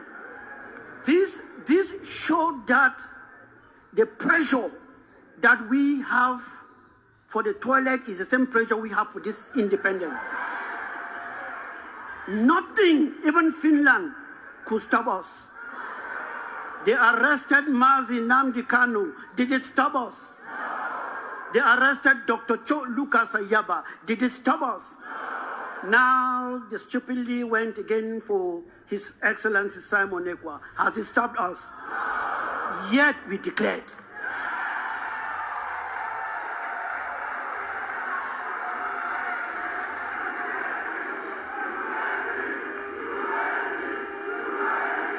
The president of the Ambazonia Governing Council, as you all know, is incarcerated in Norway under the same gymnastics that are happening here in Finland. We all know what they are looking for. They are afraid of this present African generation. They are afraid of this present African youth because they are enjoying the economic, let me say, the economic autopilot that they have instilled in Africa with our forefathers. So the wealth they receive from Africa is on autopilot. That's why you see our African presidents are all shaking and they don't care because the money keeps coming. But this Mazi, Simon, Mazi Nnamdi, and Dr. Cho Lucas Nikwa generation is a no-nonsense generation. They are afraid we are going to shake it. We have a message for them. They are too late. This generation of Ambazonian youth and Biafran youth are a no-nonsense generation. This is a stop generation. This is a generation that will trample on anything that wants to stop prosperity. We are all here because we want to bequeath a better future to our children than the nonsense we inherited. We are here because we want to do something to our children that is different from what our forefathers didn't do for us. We are not here because we love guns and we like to fight. We are here because it's the only way for us to stay alive. Ladies and gentlemen, the Vice President of the Ambazonian Governing Council was supposed to be here, but because of a cold, he couldn't make it. But he's aware I'm stealing the show. When a man is born, he is taught and encouraged to creep. Then he is taught and encouraged to walk. Then a man is sent to the pre-nursery and nursery school for self-discovery. When you discover yourself, you are sent to primary school for further self-discovery. And the first step of that further self-discovery is how to read and write your own name. When you are able to read and write your own name, you have attained the first step of self-discovery. Then you start discovering that this is my mother, that is my father. My mother is different from my neighbor's mother. My father is different from my neighbor's father. This is my compound. This is our village. This is our city. This is our town. This is my country. When you arrive the level where you say, this is my country, you have reached the PhD level of discovery. The highest state of discovery is knowing your country. No matter how much money you have, if you don't have a country you can call your own, you are like a king without a stool. In Ambazonia, the stool is what makes the king, but I think in Biafra land it is the crown. So however it may be, if you have so much money, billions of dollars or pounds somewhere, and you don't have a country that you can be proud of, you are like a king without a crown. Ladies and gentlemen, we have come of age, we are now matured, we now know our country, but there is a problem. Let me use the case of Biafra. The crown of our country is on the head of a foreigner. In the case of Ambazonia, the person sitting on the stool in Ambazonia is a foreigner, poking us on our nostrils. We cannot breathe. They wear our crown, rape our children, rape our economy, turn us to slaves, turn our mothers into girls, turn our fathers into boys, and cause all kinds of calamity that cannot be done to mankind, putting us on our crown and sitting on our stool. We are crying and shouting. Finland is not listening. It's not because they don't see it, they see it, but they have other interests. We are shouting and demonstrating all over the world. I remember we demonstrated in Brussels, Ambazonia and Biafran demonstration, the 2 million man march in Brussels. Who listened? Nobody. But they are fast as picking us up, picking human rights activists up. It is the same Europe who watched South Africa, the white people in South Africa turning black people into semi-humans. They use black people to train their dogs and cats. Like I said, when it comes to the freedom of Africa and African people, I'm a dog that is difficult to be tamed.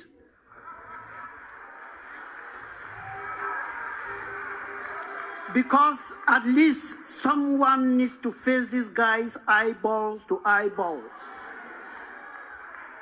I am a soldier. I call myself the barefoot soldier. Man lives today and tomorrow he is no more. Something must kill a man. So as South Africa used the black people to train their dogs, you all watch on TV how they were doing all of these things. This same Europe was watching and saying nothing. When Nelson Mandela, the great Namzi Nelson Mandela, stood up to say enough is enough, they caught him, put him to prison, and called him what? A terrorist. Same people who were watching how blacks were being killed called him a terrorist. And I quote Margaret Thatcher, called him a terrorist. When South Africa was free, it is the same people who were calling Nelson Mandela His Excellency. Hypocrites. I bet you not long from now, His Excellency will appear.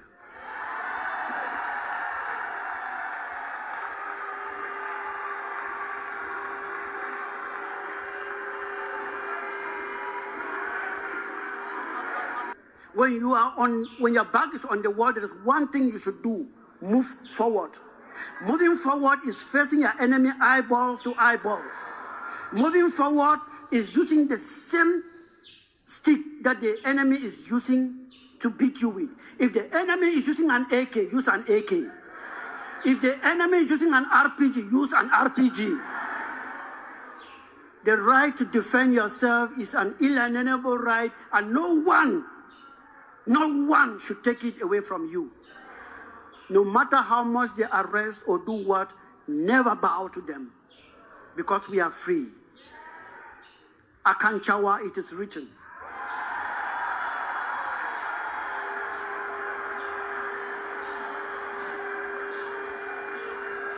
The Ambazonian Governing Council asked me to tell you people that before you signed the Declaration of Independence, they had already signed it for you.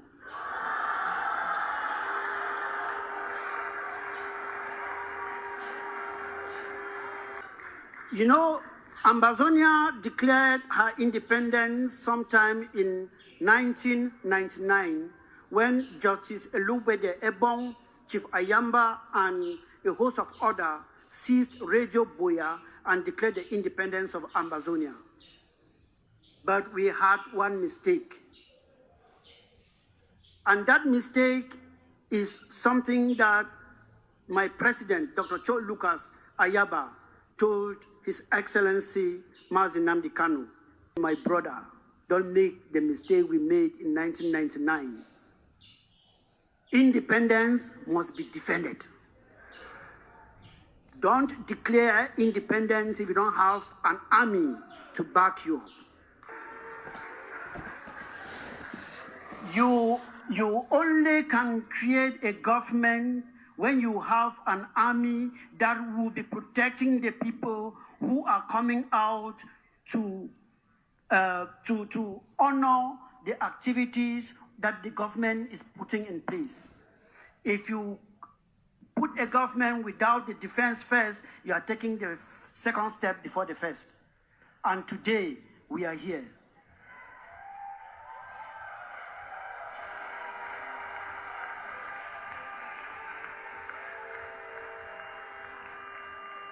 The Biafran government in exile, I cannot say that I am proud of you. I am flying with you. The zoo thought that we were just that surface of the ocean. We are dragging them down to see what we really have.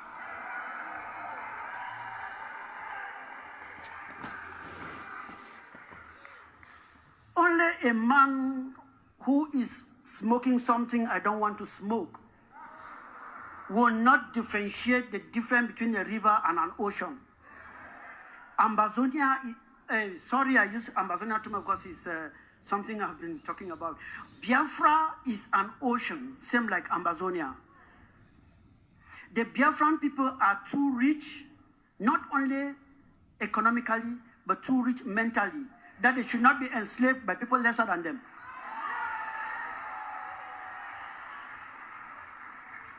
The Biafrans should not be slaves to cattle railers.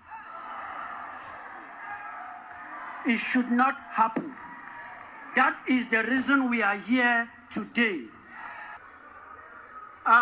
Concerning the Biafra-Ambazonia relations, I can bet you and I can tell you we are in a very good foot because we are inseparable. Nothing can separate us. We go together like dynamites. We want to make sure that as Biafra declared yesterday, if they commission their men and they're looking at their 12:15, Ambazonia should be there covering their back at their 12:45.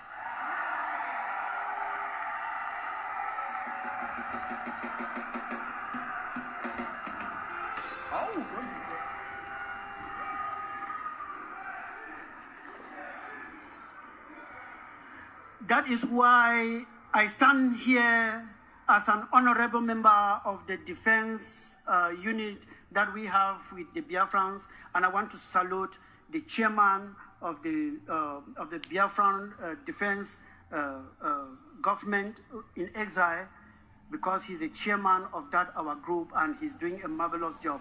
And I cannot go without giving his salute.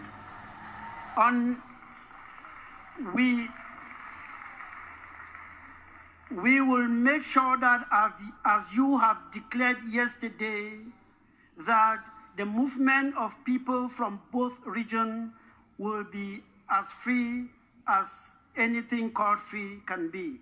Because I bet you the human psychology is very funny, that Ambazonia is under attack today and they are running to Biafra for safety. As you declared yesterday, don't be surprised that Biafrans will be running again to Ambazonia for safety. There will be that crisscrossing. And what we cannot afford to do is to create a vacuum on that border stretch. Because when you create a vacuum, enemies take it over. Rooks take it over. Thieves take it over, and you'll be hearing kidnapping and all of those things. Your minister and myself were working very hard to make sure that there is a strong border patrol in that area. What is happening here today in Finland and what happened also in Norway is a very big conspiracy that entangled economy. And I will tell you that Finland is not to be blamed as much, but the nation you should be pointing a great finger to is that nation called France. Some of you think it is Britain. France is the coronavirus of Africa. France's economy that comes from Nigeria is more than that of Britain. France have a lot of economic interest in Nigeria more than Britain. Yeah, oil, you might think that it is Britain. I tell you it is France out of research. Total is France, Mobil is France, and the only thing that is Britain is BP. Shell is also from there. And that is why they are afraid that we are going to shake that thing that they signed with those forefathers in the years ago, that they are ripping everything from Africa. They are afraid that if Ambazonia succeeds today, they're no more reaping the oil that they are reaping from Ambazonia. France is one of the highest controller or exporter of timber in Europe, but they don't own a single tree. It comes from Ambazonia. That is why they came out to make sure that Dr. Cho Lucas is arrested. Even till today, they don't know what to charge him with. How can you arrest somebody before looking for? They claim every day that they are a human rights organ, the European Union, they are human rights organ. They want to fool you. They are economic organs. This new generation, this Simon generation, this Ayabacho generation is a no-nonsense generation. It's a no-nonsense generation, and that will not happen. So their charade will end soon, and they will call them Your Excellencies. So in economy, we've been working hard also to make sure that we bring our economies together and build a sustainable economy that can be an example in Africa. And the way to do this, we have also done in what we have started in Ambazonia, is to start from the nursery. Because the pollution that they gave some of us and the type of education that they gave some of us cannot bring forth any economic progress. You cannot see somebody, a doctorate, defending a PhD, and his thesis or whatsoever is, how do they give New Year wishes to the president of Cameroon? It happened a few days ago. That is a doctorate degree. And people will sit there to supervise it. Who discovered the zero to India? If people were not living there before. These are the type of educations they gave us. Fishing in Norway, and all whatnot, that cannot put food on the table. So we have created our own curriculum that we are teaching our children now in our schools that are run by us, that are scientific and technologically driven, because that is the future. Because what they implanted on us is only how to memorize things and not create any. When they create something, they send it for us to memorize. We want to make sure that our children are able to create things. So you should start looking at your own curriculum and choose whatever that you think that will be good for your people. Not everything that comes from the West is good. In communication, the ACN, the Amazonian Communication Network, is working and doing fine. We also shared some ideas with the Biafran communication team, and that is strength. That is the unity we are talking about.